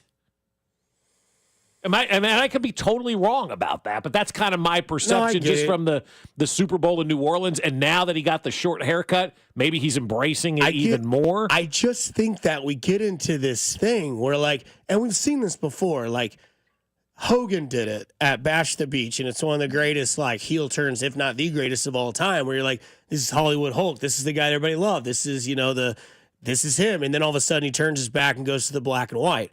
And then Cena does this weekend, and I get it. Some people everyone already hates Patrick Mahomes, but they don't hate him because of his attitude and of a mean guy sort of way. They just don't like him because he wins. Mm-hmm. People didn't necessarily always love John Cena. I know he wasn't a heel, but I didn't like his character. I was never a Cena guy. I was never a CM Punk guy because they weren't Stone Cold. They weren't The Rock, right? Some people are yeah, they just win, but I don't hate them because they're personality. I hate them because they're just winning. And I think there's a difference when you look at like a heel character. Right. And if Mahomes comes out here and gets a new haircut and then all of a sudden starts taking jabs like, oh, well, everybody thought I was a myth and everybody thought this was a fluke. And then all of a sudden it's like, oh, he's got an attitude now. It's not just every game. Yeah, we go out there and have a good game. We try to play and try to, give up to the challenge. Now it's like, oh, I remember they were, because like there's been glimpses. There's been the shrug. There's been the counting. Yeah. Those are heel tendencies because then it's like, and there's also been winning.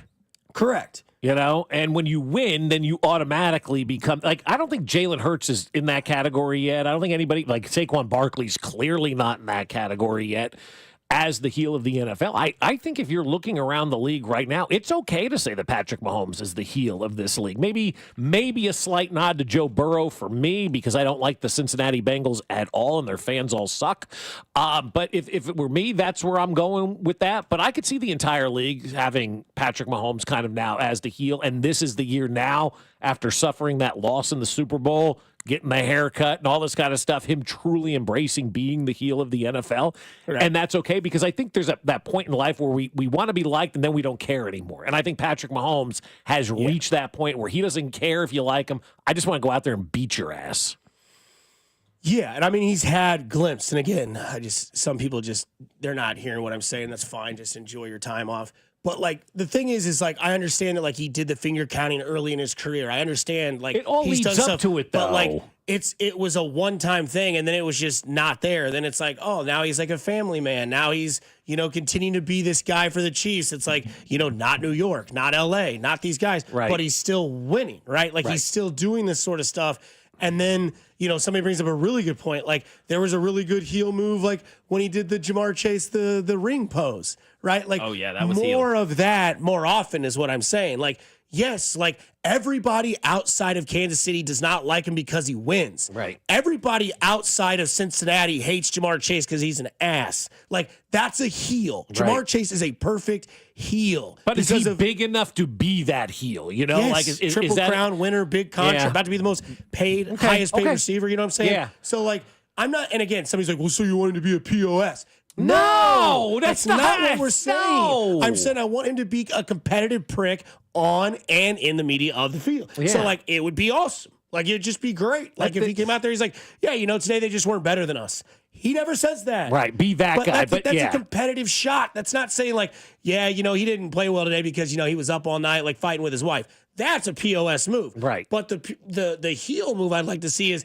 that's a really good team over there, and they played us really well, and, we're trying to, keep winning.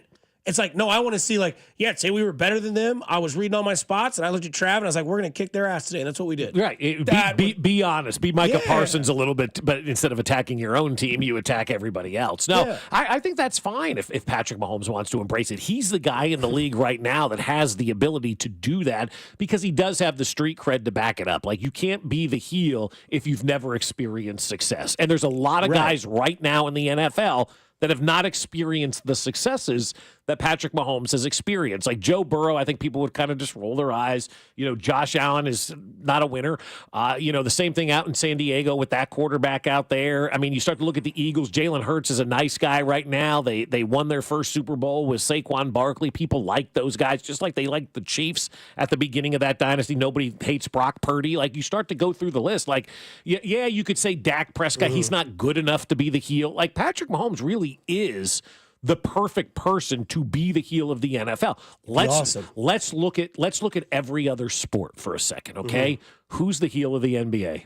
It's LeBron James. LeBron or Joel? Yeah, but Joel's hurt now. He's out for it's LeBron. I think LeBron is that guy, and he's arguably the best player in the game, right? And he did that by going to LA. Right, exactly. I think he was also. I think he kind of did that by going to Miami a little bit. LA was kind of the final straw because it's like, oh, you go to Cleveland, win a title, you're the face, everybody loves you. You went back home and you did it. You came down from 3-1, and you're notoriously known for the block against Steph, and then it's like, I'm going to go to the Los Angeles Lakers. And everyone's like, dude. Did he go from face to heel to face to heel? Possibly. I mean, seriously. I mean, when you think about LeBron, when he was with Cleveland the first time, I have a jersey for LeBron, right? Loved it. He went to Miami. I was like, okay, that's cool. Didn't bother me, but I know it bothered a lot of people with the way he did it. And, being charitable and all bothers people. And so he became the heel. And then he goes back to Cleveland, and it was like, oh, you went to a small market. You're winning. It's your team. I'm Great. doing it for the land. Yeah, right. And he did it. And he did. And then you're the face. And then you go to L.A., and now you're the heel. So he kind of went from face to heel, face to heel. Who's the heel of Major League Baseball right now? Soto. Yeah.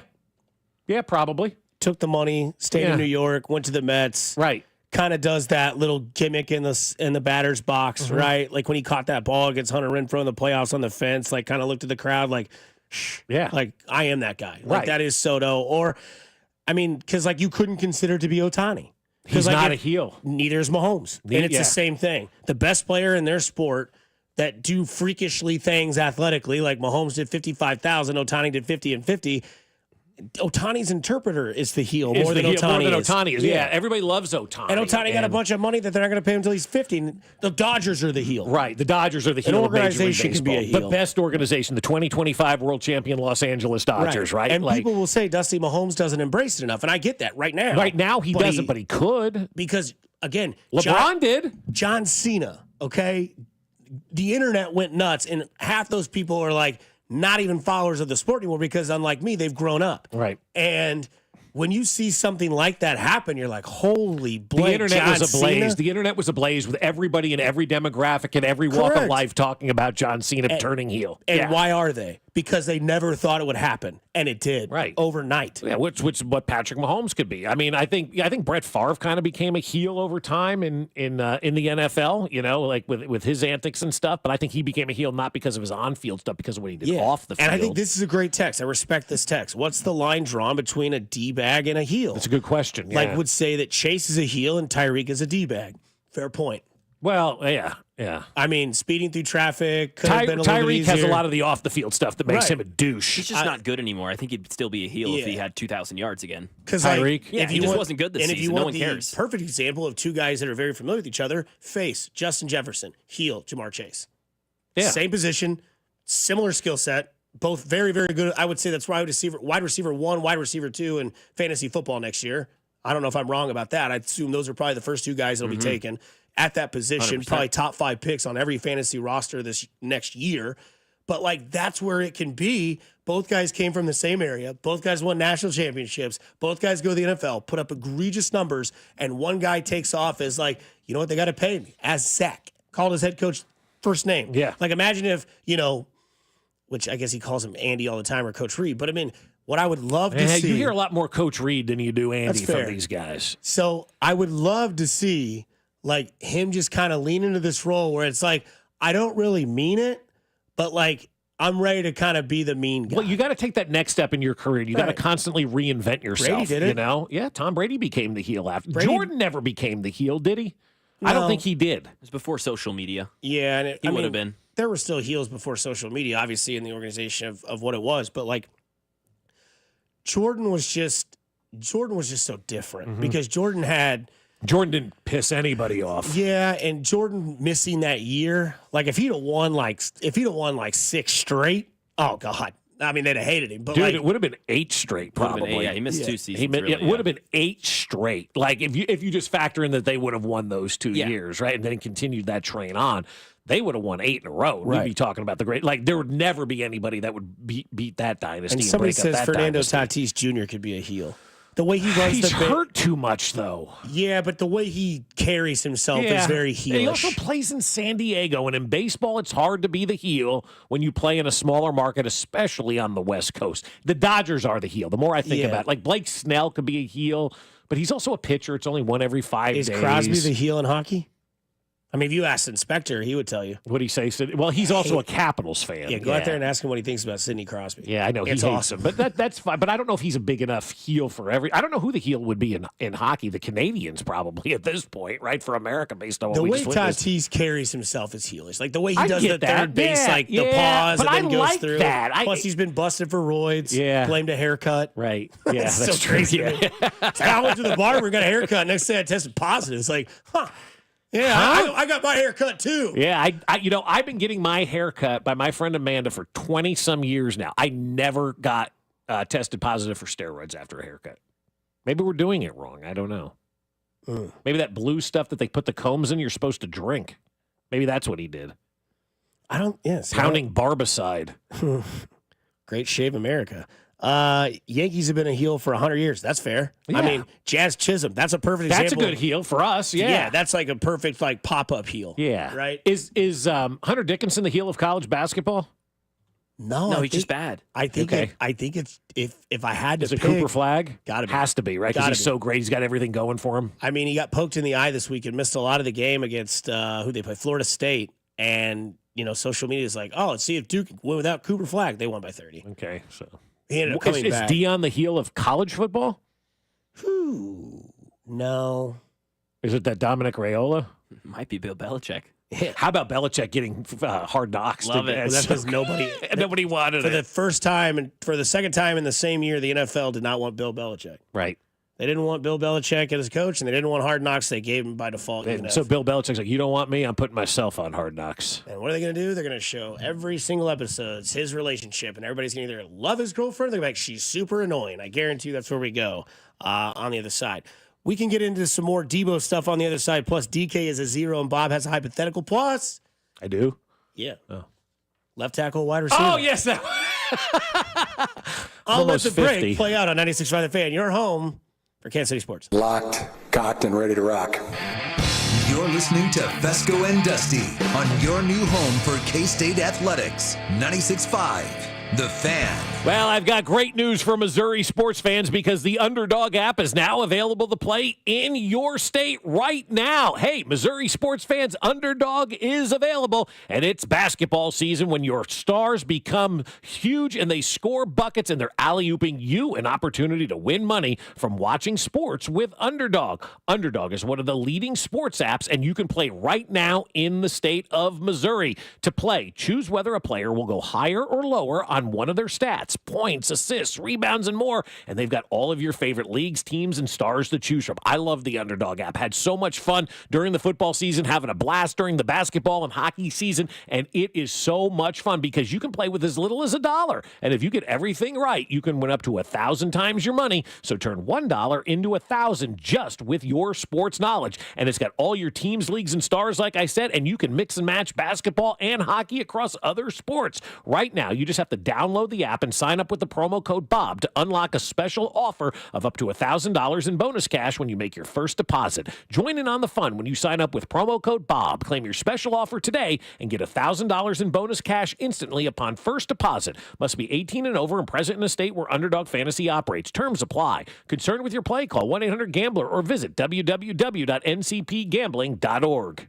Now, your Live Nation lineup. Don't miss these upcoming shows. Get tickets and info at livenation.com. Daniel Tosh, Tuesday, June 17th at Kansas City Music Hall, Chicago. Saturday, June 28th at Starlight. Party Thursday, August 14th at T-Mobile Center, Goo Goo Dolls. Friday, August 22nd at Starlight and Lincoln Park. Sunday, August 31st at T-Mobile Center. For tickets and info, hit up livenation.com. Looking for the perfect engagement ring? At Shane Company, we know this is an exciting time. It can also be overwhelming. Customers say this a lot. Where do I start? How do I choose? At Shane Company, this is where the magic happens. Since 1929, we've been experts at helping customers find the perfect engagement ring. We invite you into the design process, help you pick out the perfect diamond or colorful gemstone, and choose a style that speaks to you. Come see us in store and at shaneco.com. Shane Company, your friend and jeweler. I'm Bob Burke, founder and chairman of Burke America Parts Group, a family of brands that includes RepairClinic.com, an appliance and HVAC parts solution company that's grown into an international brand. Before AmericanEagle.com, we partially launched a new technology platform developed by another firm. American Eagle helped take our technology to a whole new level with digital marketing, software development, and business insights into our key markets, appliances, HVAC, and outdoor power equipment, and did so both on time and on budget. AmericanEagle.com has the resources, experience, and talent needed to produce solutions. Our new technology platform, developed by AmericanEagle.com, has produced tremendous results with higher traffic, conversion, engagement, and online revenue. If you have any home repairs you need to take care of, check us out at RepairClinic.com. If you need a world-class website or technology project, then I would highly recommend AmericanEagle.com. Call AmericanEagle.com at 773-NETWORK. That's AmericanEagle.com, 773-NETWORK. Welcome to TGL, presented by SoFi, golf's newest league. It's sharp and it's electric. 2 hours of hammer dropping, overtime forcing, playoffs on the line golf with 24 of the best players from the PGA Tour. Tonight, doubleheader, the Bay versus LA at 3 p.m. Eastern. New York versus Boston at 7 p.m. Eastern. Then Tuesday, it's Jupiter versus Atlanta at 7 p.m. Eastern. Tune in to TGL matches only on ESPN, ESPN2, and ESPN Plus. Keep up. It's golf. I had the worst dream last night. You were in a car crash, and the kids and I were on our own. We had to move out of the house because I couldn't afford it anymore. That's awful, hon. My brother was saying he got life insurance from Ethos. With Ethos, it only took 10 minutes, and he got $2 million in coverage for around $2 a day. It's all online. No medical exam. He just answered a few health questions right from his house. Ethos, here we come. Visit GetEthos.com. That's GetEthos.com. Sample Rate is a 10-year term life policy for 35-year-old healthy, non-smoking male. Billed monthly. Are you in need of top-quality metal for your next project? Look no further than Metal by the Foot. Whether you're a DIY enthusiast, contractor, or business owner, Metal by the Foot has the perfect solution for you. Steel, aluminum, brass, and stainless. The Foot. Blue Demon Welding Supplies, filler rods, and wire. The Foot. Bronius Professional Welding Equipment, service and repairs. The Foot. Located in KC and Topeka. Online at metalbythefoot.com. When you need a piece of metal, remember, metal doesn't have to cost an arm or a leg, just the Foot. Paid for client portrayal and endorsement. Choice of a lawyer is an important decision and should not be based solely upon advertisements. Past results afford no guarantee of future results, and every case is different and must be judged on its own merits. I got hurt in a car wreck. Give me one good reason why I should call DM Law. How about 3 great reasons you should call us? 1, it's easy. You can hire us today on your phone, or we can come to you. 2, it's fast. We can start helping you today. 3, the results. DM Law got me $331,000. Mike's got this. I've got this. 816-888-7500. Mike's got this. Here's traffic, brought to you by DM Injury Law. Have you or a loved one been in a car wreck? Contact DM Injury Law today and get the money you deserve. Car wreck? Remember, Mike's got this. Brought to you by Jay's Southland Tow Service, Missouri side. Lingering slowdowns heading towards downtown. You hit them past 23rd Street along 70 westbound. It's just off again, on again, slow out past Prospect. Then picks up and moves a little better. Kansas side, 35 northbound, slow at the merge with 69 highway. From there, you're just off again, on again, heavy up past Antioch with a couple problems all off to the shoulder. Having unexpected car trouble or just in a car accident, call Jay's Southland Tow Service, 816-779-4869 or southlandtow.com. Use the tow service trusted by most local police departments. They can do it all, so be in the know and call Jay's Southland Tow. Alan Carr, 96.5 The Fan. Traffic. Elephants and acrobats, lion, snakes, monkey. Village speaks righteous, Sister Cena says funky. How bizarre. How bizarre. How bizarre. Banger of a song. What a great song. How do you know this one? This is fantastic. No. This is like one of my favorite songs of all time. Tell him, Mac. Yeah. Tell him how this song came to the show today. OMC, how bizarre, man. Dusty texted me last night. He's like, dude, jamming out to OMC, how bizarre. Better be on the show tomorrow. And I was like, I think I know that song. We were cooking, jamming, so I was like, all right, let me play it. I was like, oh, yeah, this song. Yeah, I know this song. So this is one of those songs, for whatever reason. The video's amazing. The video's fantastic. The video's awesome, yeah. But I remember driving my dad's Toyota Camry in Jersey, listening to this song and coming down this exit ramp on, like, from Route, it doesn't matter what the highway, but I know exactly where I was. Yeah, that's cool. Hearing this song one time, and I've always loved this song. Name their second hit. No. So when we get into the NFL offseason. No, I mean, if anybody knows, let us know. I'm asking, legitimately asking. Great song. It's so good. Yeah. Lion, snakes, monkeys. Yep. Baby. Yeah, you can't hear this song and be crazy. Like that guy that had a flat tire, if he got in his car after changing the tire and he started up and this was on, he'd be like, you know what, it's a good Monday. Yeah, Monday got better, man. What were you guys cooking, if I can ask? We made pasta lords, bro. You are a lord of the pasta. Is that all you know how to make? No, I'm not making anything. I'm just in the kitchen being good company. The Macs love pasta. My wife made 3 meals for me when I was gone this weekend. You want to talk about somebody who missed somebody? She actually cooked. Came home, a lasagna baked something, some salmon she made. I mean, she went all out for me. What was the pasta? Just like a red sauce and meats? Oh, have you ever had like ragu, like really good, like I don't know, it was like, I'm trying to think of what. No, but Xavier, what is it, Leggett? He's had raccoon. Yeah, that's right. Yeah. I don't think I'd eat that. Yeah. Or squirrel. Did you ever eat squirrel? No. I hear they're high in cholesterol. I don't know. I don't think I could ever do that. I don't know if I'm into rodents. No. I'm not a huge pasta guy, though. But every once in a while, I like rigatoni. Mm-hmm. That's what we had. Rigatoni, some breaded chicken. It was great. Vodka sauce. It was good. Yeah, big vodka sauce guy. It was good. By the way, just breaking news. Lucas Erceg going to have him on 9:15. Going to be 9 o'clock. We're going to break a little early here. We're going to get him on a little That's closer breaking to 9. news. People have been waiting for that one, yes. I got some breaking news. The Chiefs are not interested in DK Metcalf. They are interested in Ronnie Stanley. Staley, what did I say? Stanley, yep. Whatever. And then with Lucas Erceg at 9. So we got it all covered, right? That's it. Who's the next receiver to fall? You think Cooper Kupp stays in LA? He's a name too, man.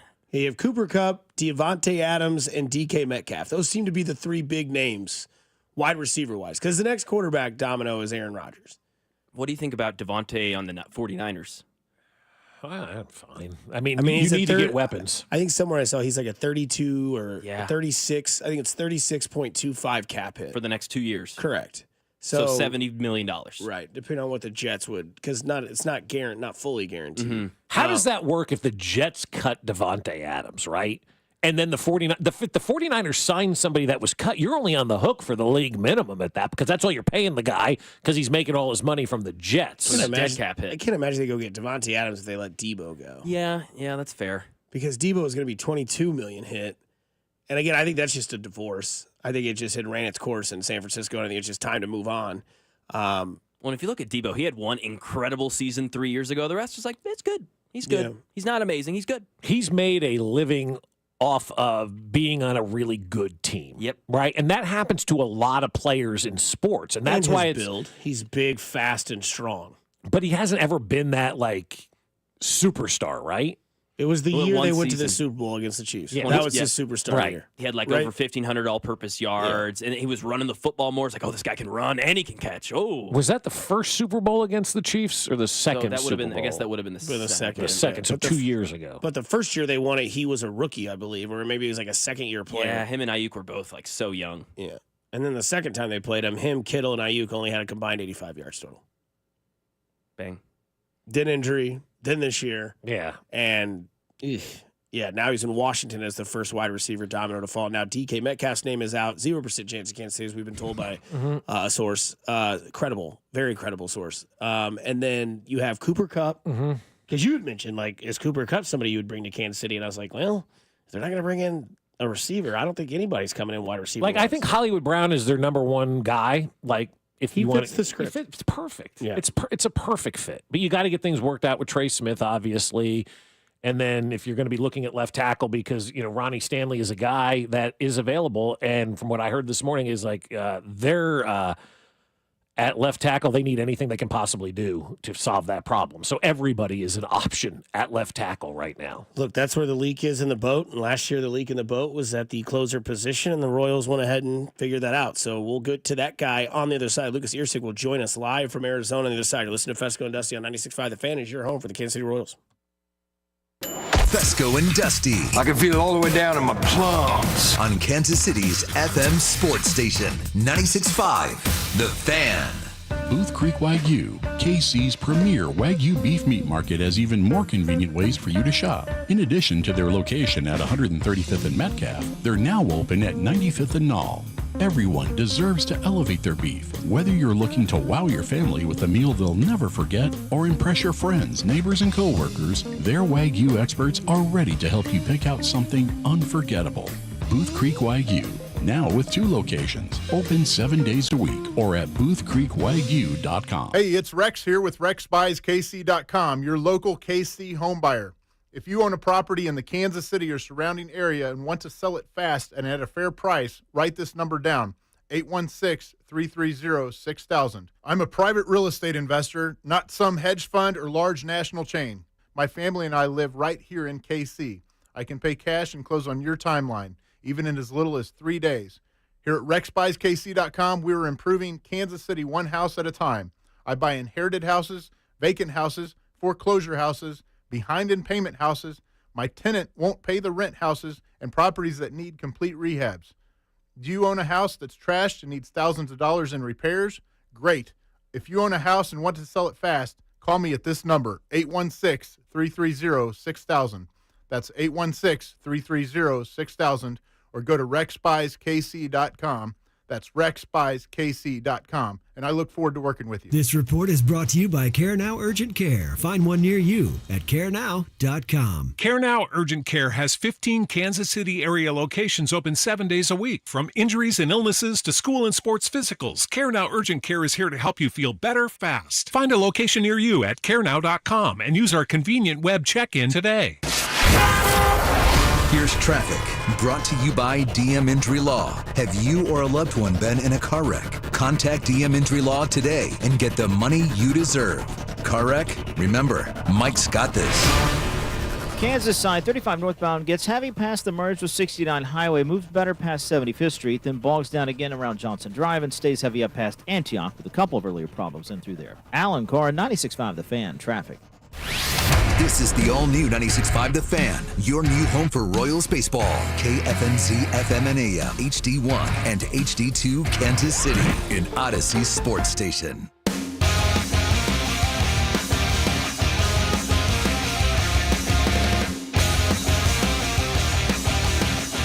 Diving right back into it here on 96.5 The Fan.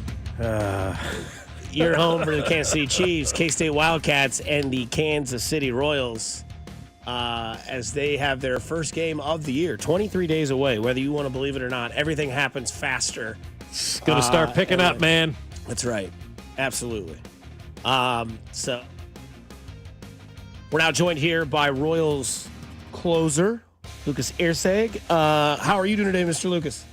I'm doing well. It's another beautiful day out here in Arizona, man. Can't complain. Must be nice. Do you take the golf clubs with you when you go to spring? Of course, yeah. Well, actually, I live out here in the off season, so I get to play plenty of golf. So can I ask? Good off season for me. I ask personal golf questions? Sure. Dusty's a huge golfer, so you guys can entertain yourselves now, right? No, I promise we'll get into baseball, and I want to get into another story as well. Talking about his golf game would be actually kind of cool. So what's your handicap? Oh, it's terrible. Okay, you don't have to give the number if you don't want to. He's like a 2. Probably like a 12 to 15. I don't know. That's terrible. Okay, that really hurt. That really hurt my soul, Lucas. That really hurt. That's me. what I shoot on every hole, my man. Like, okay, favorite golfer to root for on the tour or live? I think Bryson DeChambeau has really kind of promoted the game of golf outside of the traditional, kind of boundaries of the PGA and all that. He's been doing a lot of stuff on social media, so I've been following him a lot. I like what he's done. Okay, loaded question. Favorite club in your bag, most trusted club in your bag? Favorite club in the bag is for sure the driver, just because I don't hit anymore. So me going out and playing golf is kind of the only way I get to really swing full horsepower and let it rip. But I would say actually my most trusted club is probably going to be. It's actually a tough one because I'm pretty bad with all of them, but for some reason I like hitting my 5 or 6 iron the best. And then golf shots like 200 to 220 ish. I for whatever reason, I don't know. Just lace it up and rip it, man. Okay, then just smash it. What's the ball of choice? Does it matter? it's called the Kirkland signature. Really. Yeah. You know what? Don't sleep on Kirkland signatures. I don't do that all the time. Really good. Plus, you can get the 6-pack of gloves too that last you an entire season. But no, Hey, it's better than chasing a Titleist into the woods or something like that. Kidding. It's only a Kirkland. The hell with it, right? So here we are. We're with Royals closer Lucas Erceg. I want to get into this story real quick because a lot of people, they don't dive into the story that is. But you had a glove last year that kind of took a lot of people in Kansas City by storm because it had the Oakland A's logo on it. Sacramento. Sacramento A's, whatever they are, the A's. I'd like to know from you, from your mouth to their radio ears, like what's the story behind that glove for Lucas Erceg? Well, that was a glove that I got through Rawlings, and I was able to customize it. So I customized the brown with some silver, right? And at the time I was playing for the A's, and they have the the availability to, put your team's logo on it, whatever you wanted. So I just decided to put the A's logo on there.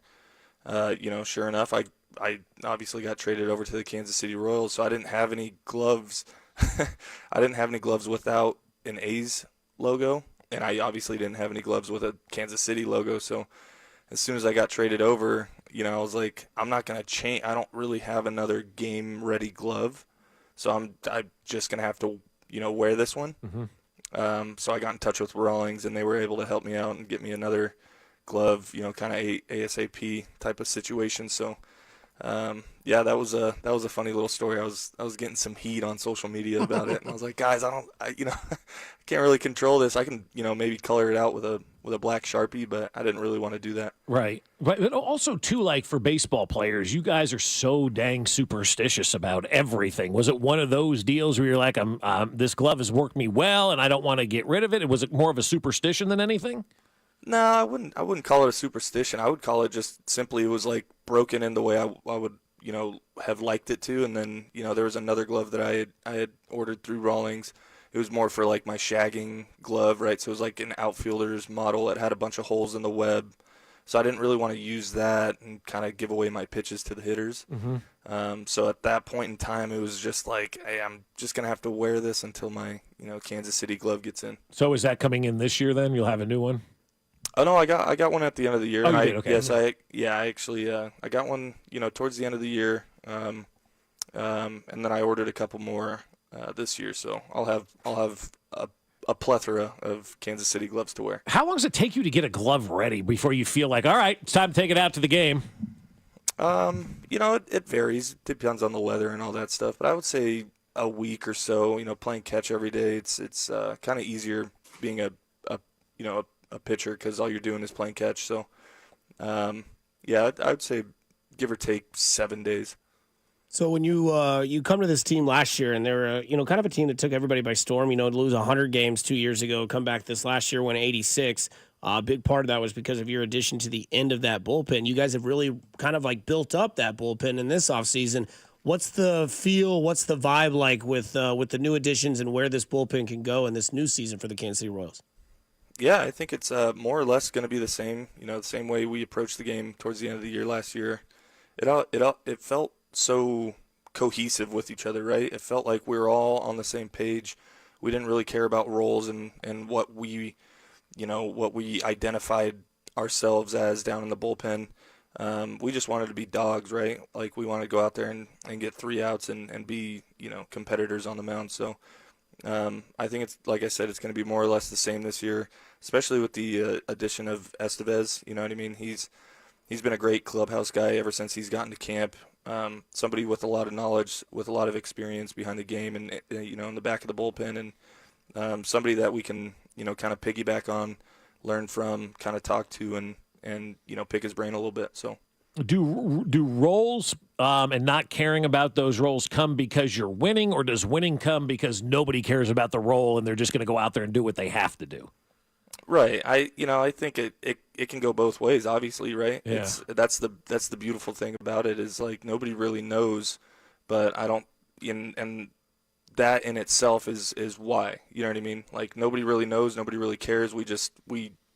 All we know is when our name is called, we go out there and we perform to the best of our ability. Mm-hmm. And we see each other working hard every day, so it's not like a guy's going to, work hard, bust his butt, and then go out and, if he gives up the lead or whatever, gets hit around a little bit. It's not like he went out and meant to do that, right? We're going to have his back, and the next guy's going to step up and pick up, and further down the line, it's going to be the other way around. That's how it works. So when you look at your role this year, I know people have used that term, the fireman role for you. If somebody needs you in the 7th, you're going to be ready to go in the 7th. I like the fact that the game's changing like that. Like we were so used to, HDH and 14 and 15 here, everybody having those defined roles. I kind of like this way a little bit better where if there's 2 dudes on in the 7th in a 1-run game, man, you're coming in. Yeah, 100%. And if that's what Q feels is the right move, it's my job to go out there and get those out. So for me, like I said, it doesn't matter what inning, it doesn't matter what the situation is. I want to perform for the team. I want to get that dub. So Do you kind of get into like the Kenny Powers move whenever like the music hits and the gate opens and you're getting ready to go out there on the mound? Like, does it kind of hit there, or does it kind of hit when they call your number to get up and the juices start flowing? Yeah, the juices start flowing when when your name's called down there, right? You immediately start getting amped up a little bit, but yeah, the entrances and all that stuff, the lights shutting off, all that was really cool. Really adds that element for the fans, right? Not only for me, it was really cool for me. The first time they did that for me, I almost fell on my butt because I forgot where the ground was. It was so pitch black out there. Yeah, but it's got to be like the greatest feeling in the world to come out to something like that, and then if you don't get the job, then you're like, man, all that, and I just blew this thing, right? Exactly. Like the pressure's got to be immense. Right, and something I've been working on since I really started becoming a pitcher was just eliminating all the outside noise, it's pretty hard to do that when they're literally eliminating the lights and turning them off, right? But once they come back on, it's the same game. You know what I mean? I'm out there to do a job, and yeah. Talking to the fireman of the Royals, Lucas Erceg here on 96.5. You ever hear that George Strait song, "The Fireman"? Great song. Is it? Yeah. I don't think it's about an actual fireman though. No, it's not. No. But the people want to know, Lucas, what's the walkout song in 2025? I think it's gonna stay the same. When I got to when I got called up, I was obviously with the A's, and I'm from San Jose, so I kind of grew up an A's fan. That's cool. No, it was really cool. And my walkout song was a song by E40, and he's from Vallejo, which is like North Bay. So, hell yeah. So I when I got traded over here, I kind of kept it the same, and maybe that was a little bit more of a superstitious thing, right? Right. I grew up in the Bay. I want to keep it in the Bay, and I was kind of looking around. I was gonna maybe do some Tech 9 or something, because I know he's from Kansas City, but nothing wasn't as clean as I would want it to be. You know what I mean? So I just kept with E40 and ended up doing well down the stretch. So I think I'm going to give him another shot. There you go. Nothing worse than the radio edit of a song. Yeah. And that's why it's kind of hard to pick the walk-up song. You want something that's going to get you fired up and kind of is in tune with who you are and who you want to be. Mm-hmm. But you don't want half of the song getting bleeped out because of cuss words and this and that. You know what I mean? It's just you want something fluid, you know what I mean? Hey, Lucas, Dusty over here is a big Jack Caglione fan, as I think a lot of us are. Tell us something that's going to have Dusty very excited about Cags. I mean, that guy is a physical specimen, man. It's been fun to watch him, coming into camp. He seems definitely more mature than I would have thought, especially just being, fresh out of college, because I know when I got drafted and was, in my first camp, I wasn't, acting the way he was. I think he does all the right things. He checks all the boxes. He keeps his head down. He works hard, and he asks questions when he wants to learn. So, that's a making for a big league player.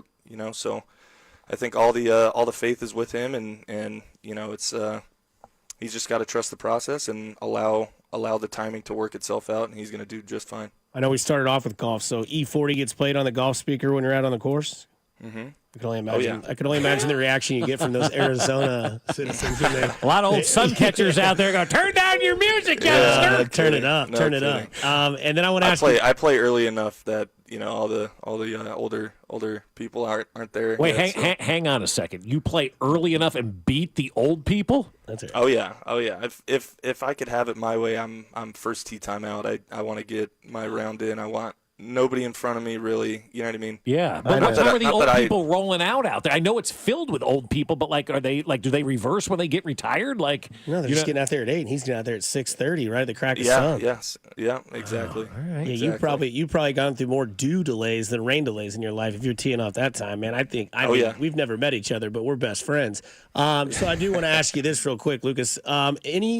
Anybody in the history of baseball, and you get to strike them out to win the World Series in the bottom of the 9th inning, who's that batter you'd love to strike out? And don't give us a baseball cliche of whoever's up there this year. Yeah.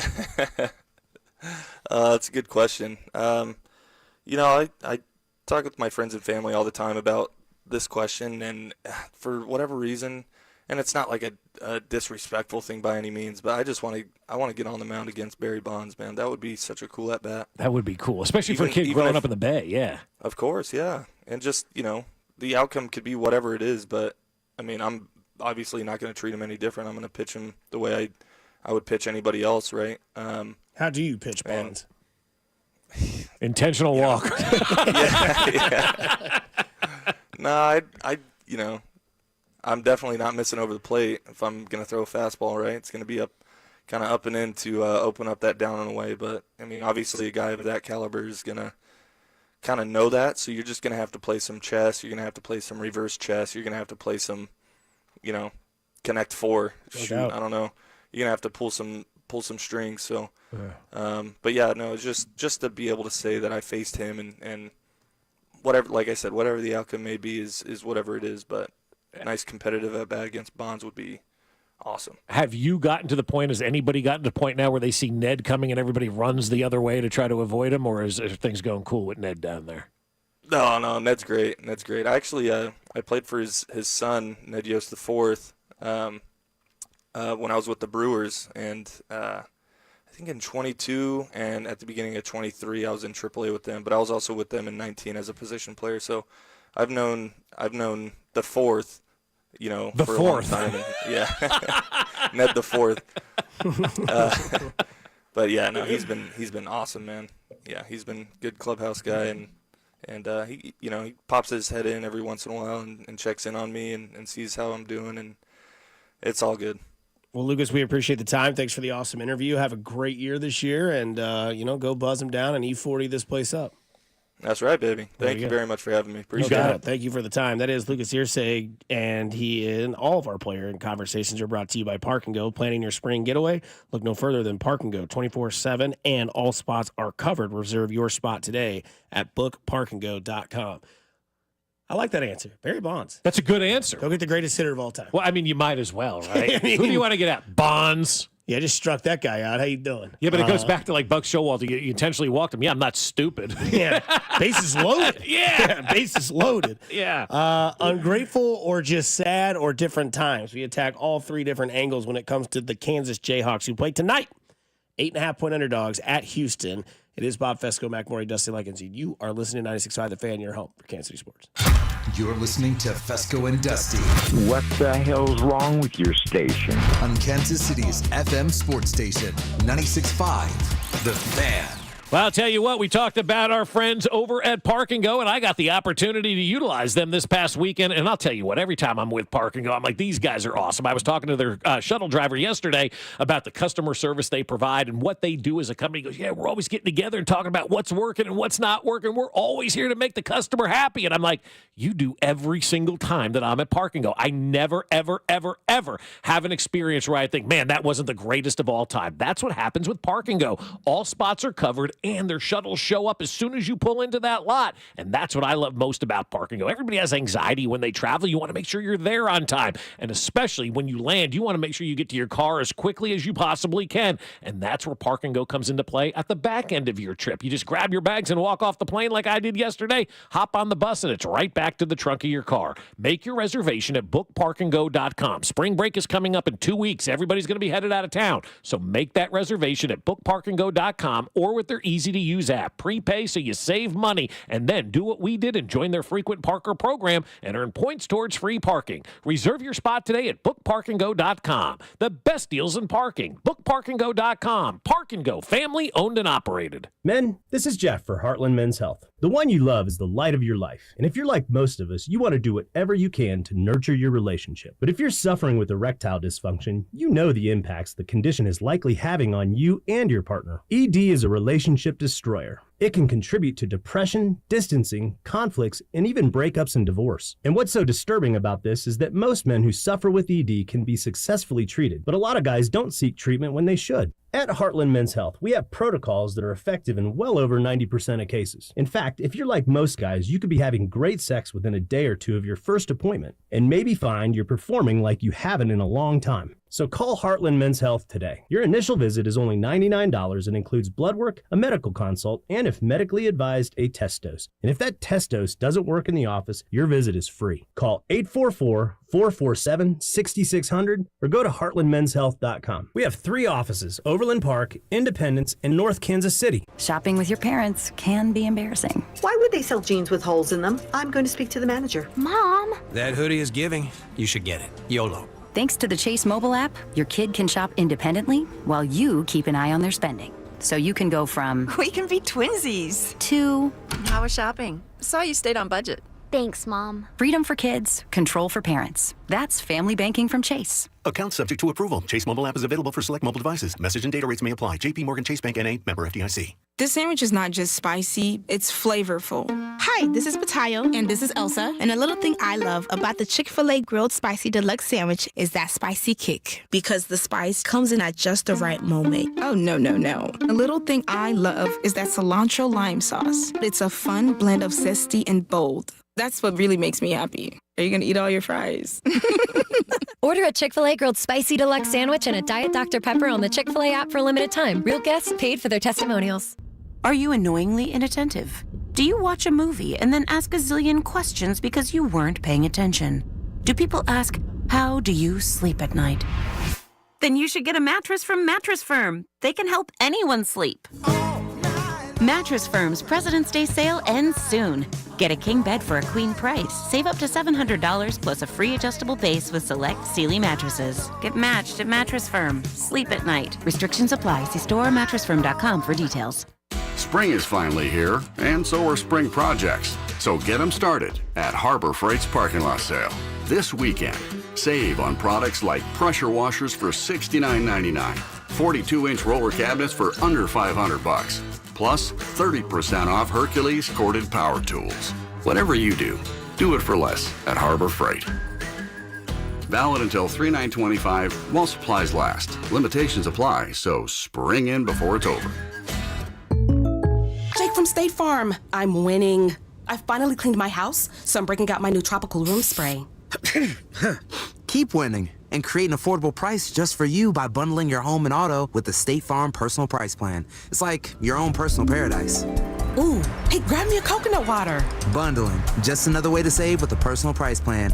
Like a good neighbor, State Farm is there. Prices are based on rating plans that vary by state. Coverage options are selected by the customer. Availability, amount of discounts and savings, and eligibility vary by state. Did you know your skin is the largest organ of your body? Huh? That's why you should shower with Old Spice Super Hydration Body Wash instead of plain old bar soap. Love your skin by super hydrating it with vitamin B3 and glorious notes of vanilla and shea. Did you know that my super hydrated skin is the second largest organ of my body? The first is my heart. Old Spice. Men have skin too. Old Spice Super Hydration Body Wash. 24/7 renewing moisture. With daily use. What would you do if you could go back in time with the tap of a button? Watch the ancient Egyptians build the pyramids? How'd they do it? Buy enough Bitcoin to purchase your very own private island. Or maybe just skip the joke that flopped at the holiday party. Unfortunately, we haven't figured out how to rewind time. But you can rewind live shows with the free Odyssey app. Never miss your favorite sports talk again. To get started, download Odyssey and search for your station. Wouldn't you like to take a vacation from your bills? Well, you can. The new year is here. Home values are up, and you have more home equity than ever. Now is the time to put that home equity to work for you. This is James Hawkins, president of Golden Oak Lending. Credit card balances are at an all-time high. Why pay 25 to 30% interest to them when you could be saving thousands of dollars after a simple phone call? Golden Oak's mortgage rate is 5.25%. We have no fee to apply and no out-of-pocket cost. And if you call today, you could make no payments for 2 months. But don't wait. This rate won't last forever. Imagine how good it will feel to have those bills paid off. At Golden Oak Lending, we can make that happen in as little as 14 days. And if for any reason your loan doesn't close, we will pay for your appraisal. Call today and take advantage of our 5.25 fixed rate. Call 913-890-GOLD. Golden Oak Landing cured my blues. 6.19 APR, FHA, 15-year, 20% equity, qualified credit. Additional terms apply. NMLS 114937. Today, expect partly sunny skies with a high of 59. Weather brought to you by Robert Half. Robert Half's recruiting professionals use their award-winning AI to connect businesses with highly skilled talent. Learn more at roberthalf.com/talent today. You're listening to 96.5 The Fan from the Mission Plumbing, Heating, and Cooling Studios.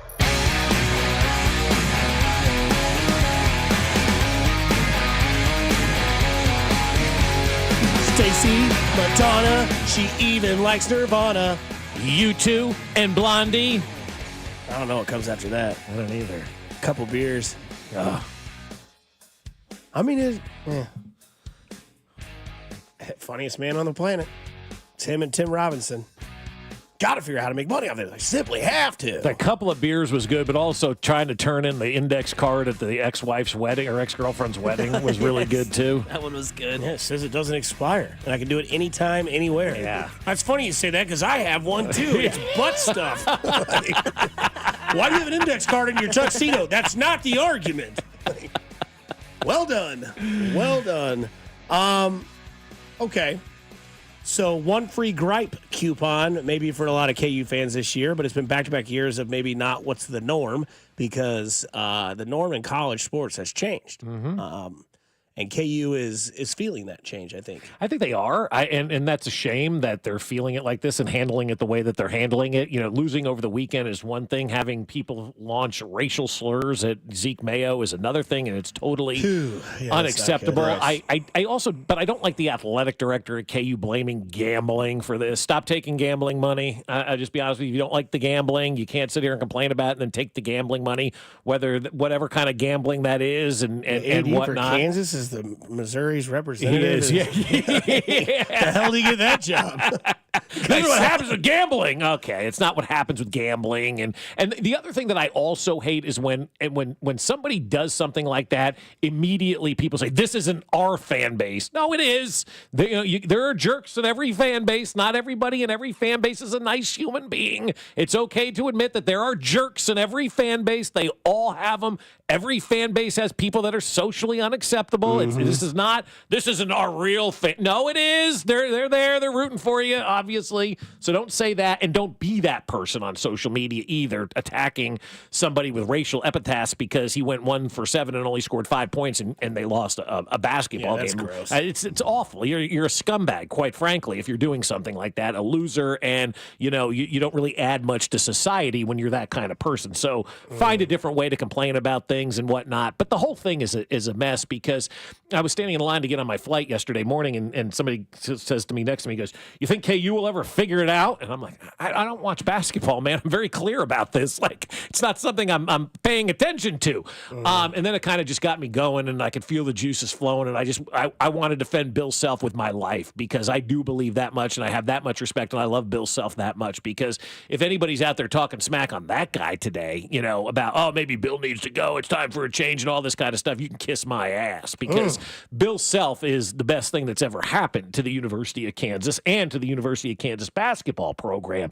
And for those who are thinking that it's time for Bill Self to go, you're just spoiled. And now your spoiled abilities, or however you want to say it, are starting to come to light because you're not having a Kansas-like basketball season. You're having a normal basketball season. This is what most schools go through and endure. And Kansas really hasn't had a normal basketball season since before 1986. And so it's been a very long time. But you also have to understand, you're acting like a spoiled brat if you're ripping and complaining and bitching about this basketball team. Yeah, they're not having the best year that they possibly could have. They're not having a horrible year for Kansas standards maybe, but this is the way reality works. Eventually, the Chiefs will not be in the AFC Championship game. Eventually, the Chiefs will not be in the Super Bowl. Please, if you're a Chiefs fan, do not act like a KU fan when that day comes and act like the world is ending because it's cyclical in sports. KU has just been lucky enough for the better part of 2 generations now to be able to buck that trend and to not have the losing seasons and the down years and all that kind of stuff that everybody, including Duke, experiences over the course of time. Yeah, I think it's just part of that when it comes to what Kansas's legacy has been. Like, they've never had adversity really under Bill Self. Now, I know they had the first round losses and the sky was falling back-to-back years, which that's they tough. Were a 3 seed and stuff like that. That's not, And I don't think he's ever been below a 4 seed in his tenure in Kansas. He will this year. Correct. Yeah. I mean, and it's a cultural shock, I think, is what's happened to Kansas. And I think this happens to a lot of sports teams, right? Like, it's happened to Dallas since 96. Well, they just can't get back. So it's like, oh, well, eventually it kind of comes to fruition where you're like, it's just the owner problem. Right.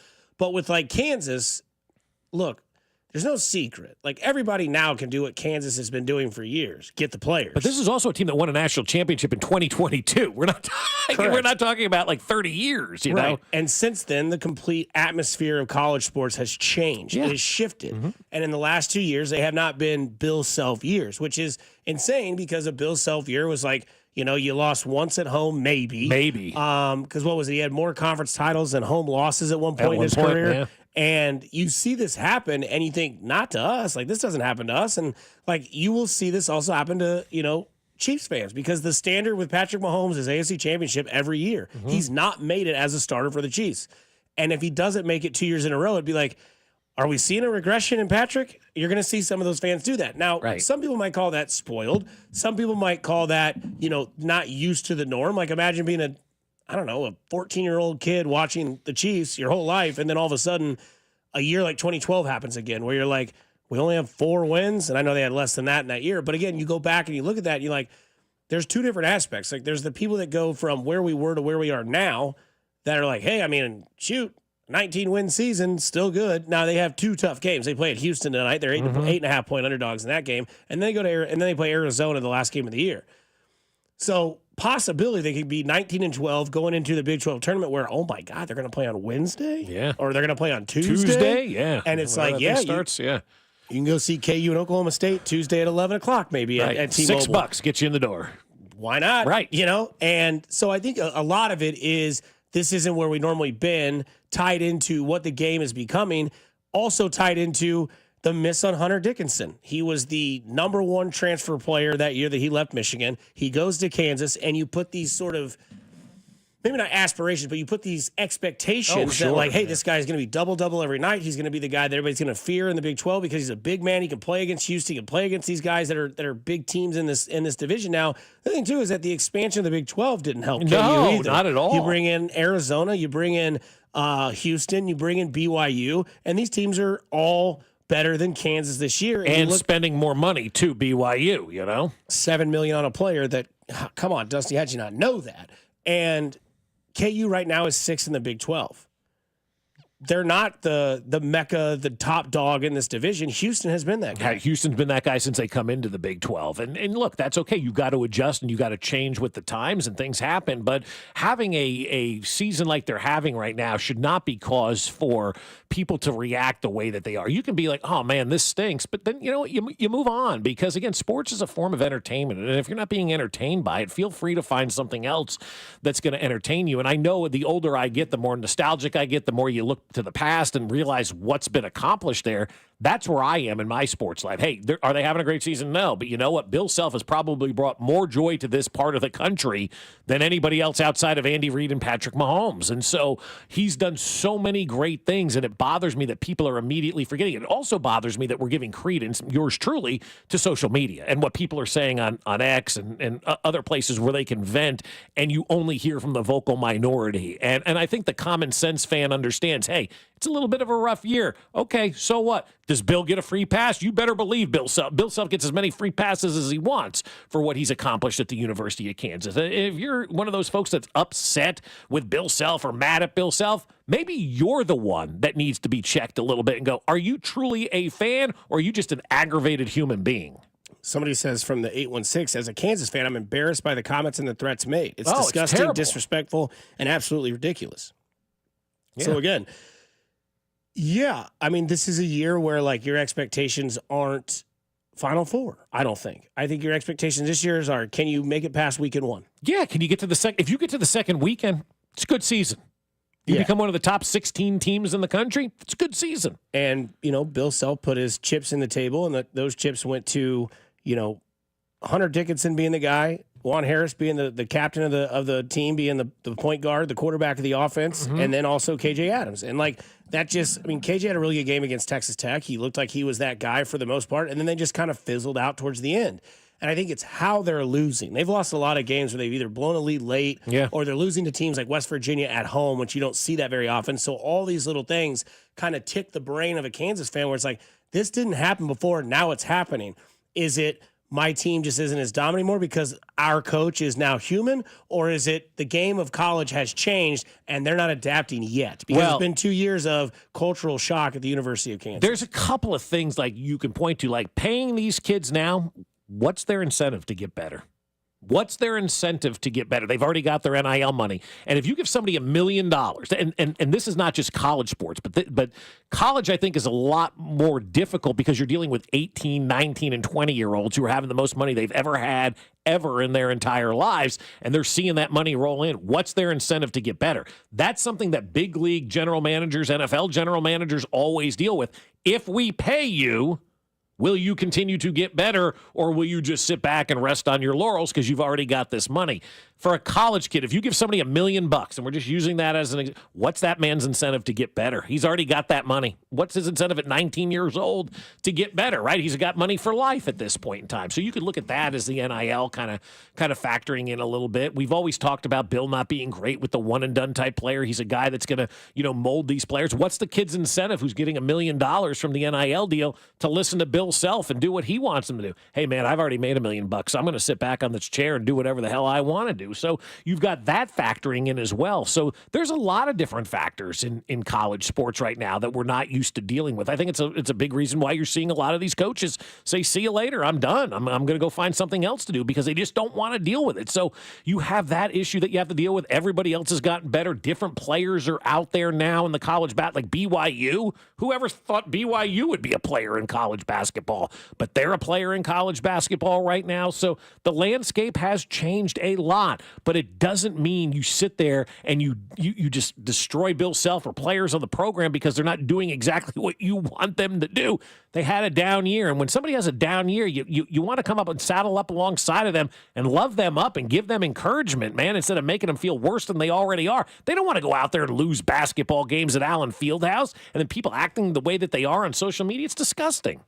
Do you think there's a lot of it's been back-to-back years, or do you think it's a little bit of Missouri's playing really good basketball this year and Kansas is playing not so great? No, I don't think that has anything to do with it. I think it's probably the back-to-back year thing, and I think people are tired of Hunter Dickinson as well and probably want a new change there. Like this basketball team for Kansas, they could be done by 2:00 on Thursday of the NCAA tournament, or they're going to make a run, right? Losing Providence in the first round to, I don't know, Ursuline Academy or something, and then, or win your first two games in Providence, Rhode Island, and somehow end up in the round of 16. So it's going to be one or the other for them. It's either going to be a very, very quick exit for Kansas, or they may be around for a little bit. Who knows? I think one of the biggest pros of NIL is also one of its biggest cons, or one of its biggest cons, one of its biggest pros, whichever, which for KU is that things can turn around extremely quickly because you can get players. So KU, you're down in the dumps. Your team could be a number 1 seed next season. I mean, look at Missouri. NIL. Look at Missouri. Yes. Look at BYU. Look at all these places. Look at these guys. Yes. It happens. It's easy to flip the script in college sports. Yep. Speaking of St. John, did you see that Bettino rocked the white suit? Oh, hell yes, I did. He's amazing. He's Gabagool, awesome. baby. I've said this to you guys now for a couple of weeks. Basketball is better when the Knicks and St. John's are winning. That Madison Square Garden atmosphere, it's electric. Rick Pitino has brought that program back to life. Like 100%. New York City's involved. People are loving it. Like, that is great. Yes. And the fact that he knocked off UConn and whatnot and won the Big East outright, because we were talking in break heels, Dan Hurley's the heel of college basketball. We all forgot that one. He's 2 totally rings, heel. Baldy. Yeah. If that's not a heel comment. He's not Tyreek Hill, but he could be Tyreek Hill next year. We saw the development of Tyreek Hill in the Kansas City Chiefs organization. The first thing that they said when he was drafted was the speed. Mm-hmm. Then the route running became immaculate for one Tyreek Hill. Now, again, bigger body, but Xavier Worthy, the fastest guy in the NFL, still the fastest guy in the NFL, even though his buddy said that he might be able to run a faster 40. Didn't come close. No. What, he run like a 4.41? 4.4, yeah. And then, we know that Worthy's Wait, was a 4. Worthy was a 4.21, and he was like a 4.39, 4.4, you said? Yeah, he ran a 4.4. Yeah. It's like a normal, Not cool. even close. No, yeah. It's pretty embarrassing. Milliseconds, but not close. Yeah, he definitely didn't run the 40 like that defensive lineman from Mizzou. Did you hear that guy grunting the entire 40? Fastest defensive lineman in Sub-5. Did you see Luther Burden's drill? We have a bit coming, Bob. We keep that name quiet, because people listen to you. And he's going to be a Chiefs receiver this year. He's going to fall. He's going to fall. I saw somebody yesterday that said he ain't getting out of the top 20 after his workout yesterday. Well, when you keep talking about him, he is. All right. Well, that workout that he had yesterday where he was catching this side, that side, that side. Yes.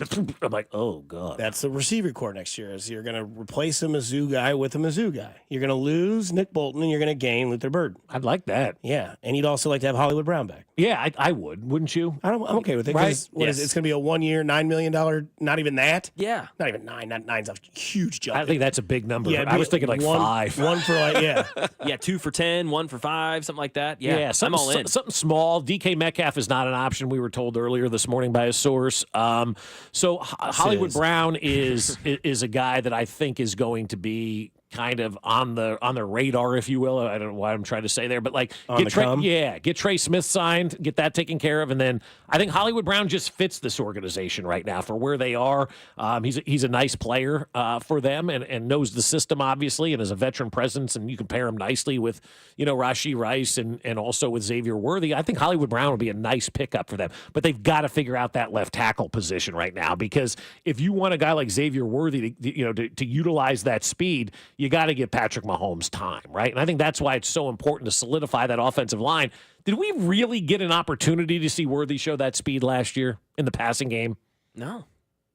I mean, there's a few. A couple here and there. But nothing like we thought we were going to see, right? Like early in the season, I think they hit a couple, and then it died out. I felt like one of the biggest showcases of speed was the first game, his first touchdown, that jet sweep against the Ravens. And it wasn't even a pass play, but you just saw him kind of separate. Everyone was with him, and then he immediately got ahead of him. Once he got through the second level, it was everybody But I'm was talking watching. from the passing game. No, like I how many agree. times do we remember Patrick Mahomes up over the top, the Tyreek Hill deuces out, touchdown, and everybody cheering, right? Like you want that to be with Worthy, but you got to find a left tackle first before you can even accomplish those things, because he doesn't have any time back there. And you think there's a chance Ronnie Stanley? Ronnie Stanley could be a guy. Like I know that the left tackle is the number one need for this organization, and everybody's an option right now. And so if Ronnie Stanley's a guy that they want to spend money on, then they're going to go ahead and spend money on him and try to get him in here. It's all up to Clark, whether or not he wants to write that check, because you got to have the cash on hand and the ability to give him the guaranteed money and all that in one fell swoop. So if they have the cash on hand and that's what they want to spend their money on, I think he could be a potential out. I'm not guaranteeing that or anything like that, but I think everybody is an option right now at left tackle. Like that's Brett Veach's job right now. Sir, you've got one job. Are you ready? Go find a left tackle. God, anything but that. Because there's just not a lot of options out there right now. So I think Ronnie Stanley is going to be an option. I don't know that they're going to get him, but that's a free agent you have to explore. He'll be 31 next week, which is okay for an offensive lineman. Trent Williams, 36 years old, but you got to find stability, dude. You do. You got to find stability at that left tackle spot. Is it the number 2 most important position on the field? Ask Binkley that on Wednesday. I would say yes, but I think a lot of people are leaving. Tomorrow. Yeah, I know it is. Yeah, big birthday for Binkley tomorrow, 53. Really? Oh. It's a quick number to throw there. See, Binkley, I'm not the oldest guy here. Yeah. No, because I remember when he turned 50, he had the 50th birthday party, right? Yeah. And it was like one of the first times that I left the kids kind of home alone. And it was the only time that I said, do not turn on the oven when I'm gone. For whatever reason, I said it. They turned it on. Yeah, you shouldn't have said it. I said, I told you not. Oh, we forgot. That's exactly how they responded, too. Yeah. I forgot. The dumbfounded, like, oh, that's right. There was one thing you said not to do. I couldn't remember. Can't remember what We didn't know that if it was to not unlock the front door, don't order DoorDash. Right. Yeah. We'll just try the oven. Yeah. Like they've never turned it on before, and I just said it because that was like dad mode kicking in, like whatever. I'm like, don't turn on the oven. I'm going to the Northland to celebrate with Binkley. I'll be back. Yeah. Because Jen was out of town or something. I was like, turned on the oven. You know, it would be fun if we got this oven. Let's fired make up, this man. pizza. Yeah, for sure. Why not? Where's the house? Well, we were hungry. Yeah. Pizza's good, though. Charred perfectly. So Yeah. that was like 2 years ago. So yeah, he's going to be 53. Or 3 years ago now. He's going to be 53. Shout out Jay Binkley. We'll do a little birthday celebration for him tomorrow. On the other side, we will get into what was our brioche of the weekend. I don't think it was a flight back to Kansas City for one Bob Fescoe. You're listening to 96.5 The Fan. You're home for the Kansas City Royals. You're listening to Fescoe and Dusty. Make sure to follow us on Instagram @TheFan965 for behind-the-scenes content from the show. Kansas City's FM sports station, 96.5 The Fan. Hey, it's Cody and Gold once again telling you about our friends over at Centric, and we've all been dealing with this brutal weather in Kansas City. Maybe you work outside and look, you've just had enough. Well, you can start a brand new career with our friends over at Centric because they allow you to advance your career on your time with their flexible schedules. You choose your curriculum, go with that new career path, and stop worrying about what the weather will do for you. Call our guy, Russ Mondry. He's been with Centric for 16 years and will be with you to guide you every step of the way. Go to Centric.com now. After you use Bounce Dryer sheets and realize how fresh, soft, less wrinkled, and less staticky your laundry can be, you'll put a sheet on it every time.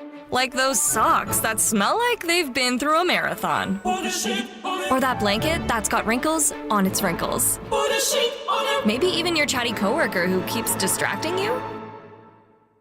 Okay, Bounce Dryer sheets can't do it all. But for fresher, softer, better laundry, put a sheet on it with Bounce. This is the story of the one. As a quality technician in a food processing center, she knows that making the right call is the best way to avoid a recall. That's why she trusts Grainger's world-class supply chain to deliver the high-quality supplies she needs to help keep her production line, her equipment, and her customers happy and healthy. Call 1-800-GRAINGER, click Grainger.com, or just stop by. Grainger, for the ones who get it done. Huge news. Right now at Wendy's, you can get a Son of Baconator for just $3. I don't think you understand this situation. The Son of Baconator is only $3 for a limited time. You know, smoked bacon, rich melted cheese. That Son of Baconator is only $3. Thank you to whoever wished upon that star. For bacon that just won't quit, gotta be Wendy's. U.S. price and participation may vary. Prices may be higher in Alaska and Hawaii, not valid on a combo or on third-party delivery platforms. Are you annoyingly inattentive? Do you watch a movie and then ask a zillion questions because you weren't paying attention? Do people ask, how do you sleep at night? Then you should get a mattress from Mattress Firm. They can help anyone sleep. Mattress Firm's President's Day sale ends soon. Get a king bed for a queen price. Save up to $700 plus a free adjustable base with select Sealy mattresses. Get matched at Mattress Firm. Sleep at night. Restrictions apply. See store or mattressfirm.com for details. Spring is finally here, and so are spring projects. So get them started at Harbor Freight's parking lot sale. This weekend, save on products like pressure washers for $69.99, 42-inch roller cabinets for under $500, plus 30% off Hercules corded power tools. Whatever you do, do it for less at Harbor Freight. Valid until 3/9/25 while supplies last. Limitations apply, so spring in before it's over.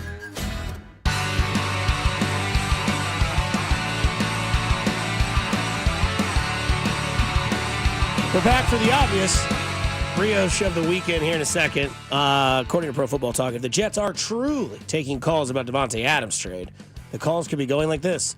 Good luck trading Davante Adams. That's right. Yeah, like $35.2 million or something like that, 32 point whatever it is, 36.2. A lot of money to be paid for a guy that, well, had a couple of moments last year. Well, that's why I said to you, during the break about Davante Adams, or last segment, whatever it was about Davante Adams, if you're in the NFL, you know he's going to get cut. Mm-hmm. Who's craving the need for Davante Adams right now? I don't think anybody. So I wouldn't expect anybody to make an offer. When you know guys are going to get cut, you try to sneak in, like in baseball, they offer somebody cash for a guy. You see that kind of stuff because they know that guy's going to get cut, but they kind of like that guy, so they want to have the opportunity to get that guy before they hit the open market. With Davante Adams right now, it's not like you can offer cash for a guy. You got $35 million, so they know he's going to get cut, and then you can sign him for next to nothing on the free agent market and don't have to give up anything and screw the Jets.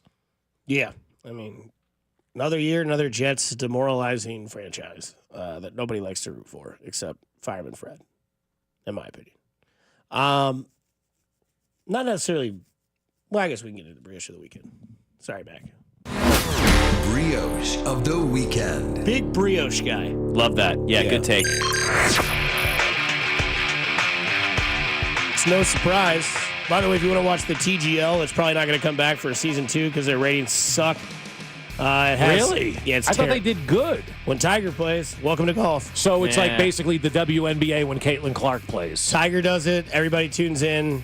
I say that loosely. More people tune in, and then when he's not there, it's like, oh, I don't really care to watch guys do what I could go do in a suburb at a simulator. Yeah, so it's true. Yeah, let me ask you this, though, real quick, totally off the subject. How long did it take golfers to embrace the Tiger Woods effect? Well, it's kind of divided when he first started. I know, that's what I'm saying. Like, until they all realize, 2001. Okay, so a couple of years later, where they all realize the purses have doubled, we're making big money. Why don't the WNBA players embrace the Caitlin Clark effect and just embrace Caitlin Clark and realize everybody's making more money because of her? How much time do you have? Yeah, about 5 minutes. Because I compared the two situations. I was like an 8:17 topic. I know, but I was having this conversation with a friend of mine the other day about like the WNBA. I'm like, it's a Caitlin Clark league, and everybody else exists in it. Instead of embracing it, people want to fight Caitlin Clark. I'm like, it reminds me exactly of what happened when Tiger Woods came in. The jealousy was there at the beginning, and then they all realized, oh man, we're making a lot of money because of Tiger Woods, right? You're going to make a lot of money because of Caitlin Clark. Instead of fighting Caitlin Clark, embrace Caitlin Clark. Yeah, you can get a barbecue bacon quarter pounder because of Caitlin Clark, because Angel Reese is now the McDonald's sponsor for that. And there you go. And it comes with a side of bricks. That was fantastic. Nice, well played. Nice. I give it a couple more years, though, for Caitlin. I think they'll embrace her eventually. Like you said, I mean, it took a few years for Tiger. We're in, year one? So... Yeah, because like when Tiger came through, everybody hated the fist pump. They hated that he was like changing the game. He won the Masters by a gazillion strokes in '97, and then Tiger proved the Masters, which just made it insanely harder for everybody else. Right. But he changed the game. Like everybody started hitting powerful drives. People started getting in shape. You look at Rory McIlroy. Either way, my prediction of the weekend, no surprise, we continue the golf talk, goes to Luke Clanton. I don't know if you watched this kid. 21-year-old kid was beaming as he held the tour card. That's he was cool. 1 point away. And just went absolutely nuts to finish it off.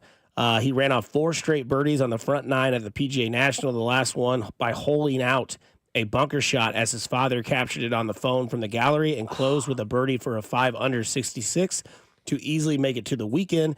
That gave him the final point needed in the PGA Tour University Accelerated Program to earn a PGA Tour card after the NCAA Championship ends May 26th. If he chooses not to turn pro, the card will be there when he does. So, I don't know. I watch every golf tournament. That's cool. Arnold Palmer Invitational this weekend, which is an awesome one. It's an iced tea lemonade mix. It's very good. 70-30 is the way to do it. Go to McAllister's. They make a very good Arnold Palmer if you like. 70% what? Tea. 30% Oh, lemonade. okay, good. Just a little sweet. Yeah. Kind of like me. Just tiny bit of sweetness, but a lot of dryness.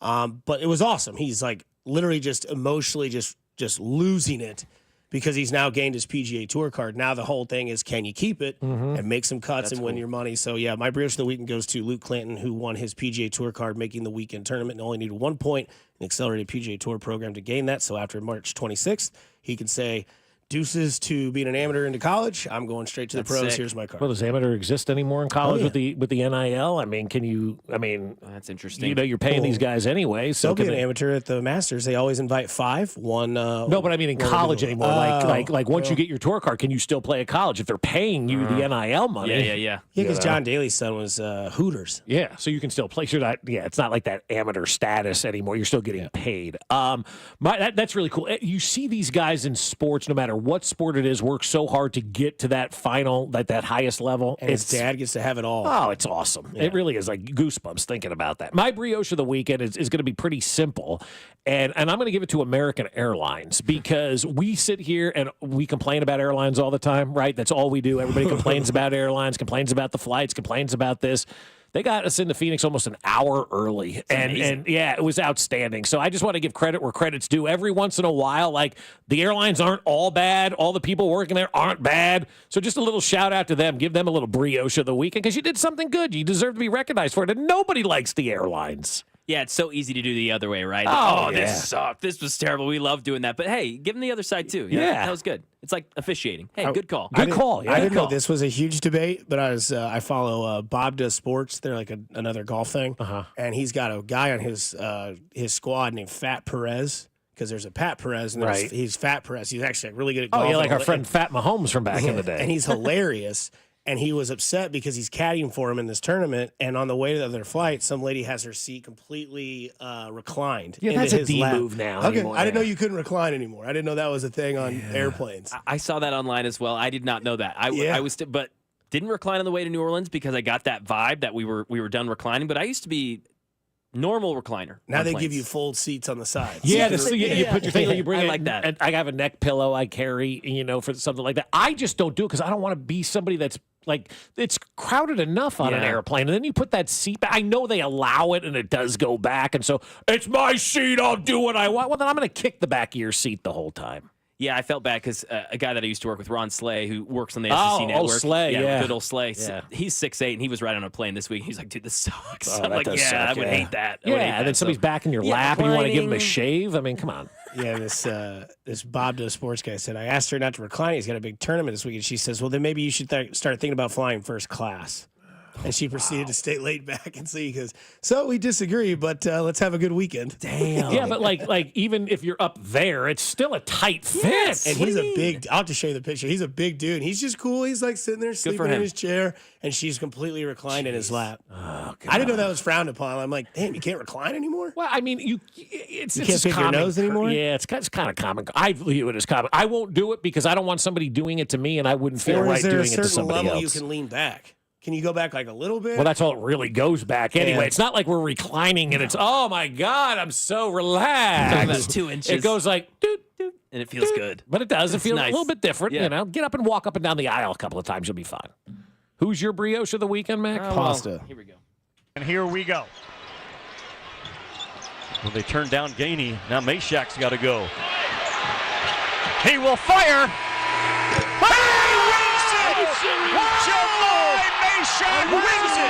Saturday. March 1st, the madness begins, baby. The Vols. I mean, that game really kind of cemented them, or at least for now, as long as they take care of business, do okay in the SEC tournament. That should be a 1 seed, the Tennessee Vols. So that was a fun game. Watch that one. Hannah was taking a nap, completely woke her up. Sorry, but not sorry. I was just jumping up and down. It was incredible. And yeah, it's a guy in Jemai Meshack who's a defender. Hustled. He was the player of the game before that moment. He doesn't score, not a shooter, takes a 30-footer at the buzzer.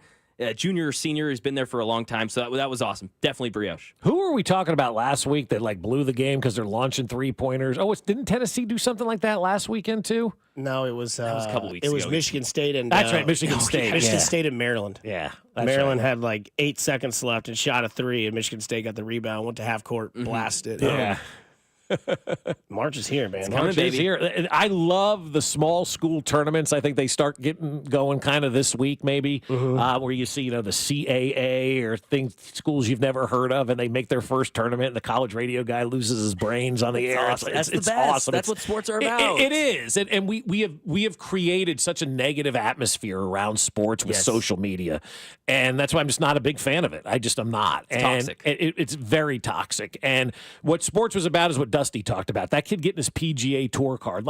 You work your whole life for something and then you achieve greatness, and then you've got losers out there that want to try to bring you down. Or, these kids that are playing at Kansas, they may not be playing the best basketball, but by God, they're playing Division I basketball. They don't want to lose games. They're busting their ass out there. That's the other thing. People think they want to lose. Yeah. Oh, they're doing it on purpose and all that kind of stuff. No. But March is a good indication of truly what sports is about, because you see those great moments. You see kids living their dreams. You meet people along the way like Sister Jean that you normally wouldn't meet. That's the best part about March Madness.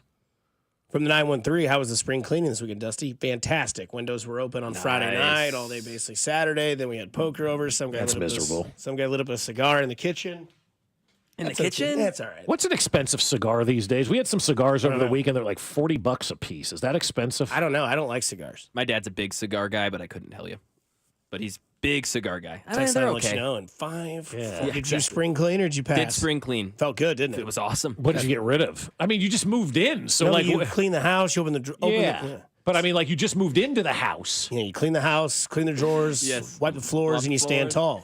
And don't you mention all the inches on the door frame. Don't you do that all the time, though? I mean, yeah, but it was good for me, especially because we had just moved in. It felt like, okay, now we can kind of clean everything. Everything was kind of tornadic, and now, boom, let's all settle. Let's get it clean. Get that fresh air in there, Daddy. Yes. Yeah, the fresh air is great. Oh, it's awesome. Get that cross breeze going. Oh, every morning before I leave, when it's like it is outside, I leave one of my bedroom windows open. I come home fresh linen. There's a reason why there's a dog sitting on my bed looking out the window. He's like, I never know you're going to come home, man. Been waiting. No, did you call out cigar kitchen guy? No, he asked. He goes, can I light this in here? I was like, well, they're lighting other stuff, so you might as well just join it. So he just had the window open, it breezed out, and it was gone, and, whatever. Hold him? Yep. Nice. Nice. Yep. It was a fun night, fun game. Yeah, I think if you're going to invite people over to play poker, you have to assume cigars are going to be had. Yeah, cigars, bourbon. And right? Yeah, normally we'll play in the garage and just have the door open. And then he was just but he's like, "Do you mind if I light this?" I was like, "Look over my buddy." I'm like, "Well, Jeremy's already got something else lit." I was like, "I'm sure that'll cancel out the smell of cigar." It didn't. I woke up the next morning. I was like, "Damn, that thing's strong, dude." And that's why I don't like cigars. They just, whatever. We went to a cigar bar, but it was ventilated very nicely. Yeah, they do a really good job. Yeah, with those. I was surprised. Yes. I walked in, I'm like, everybody's in here is smoking a cigar, and it doesn't stink. Yeah, so the Brilliantly Dumb following, which is Robbie Berger, who does Bob Does Sports. I think you would love him if you started following him. Yeah. He says, Perez asked me to caddy for him at the Q this week. Figured since I can't read greens, the least I can do is tell this lady not to recline her seat on my quarterback. She told me to upgrade to first class next time. She was scary, and most importantly, she was right.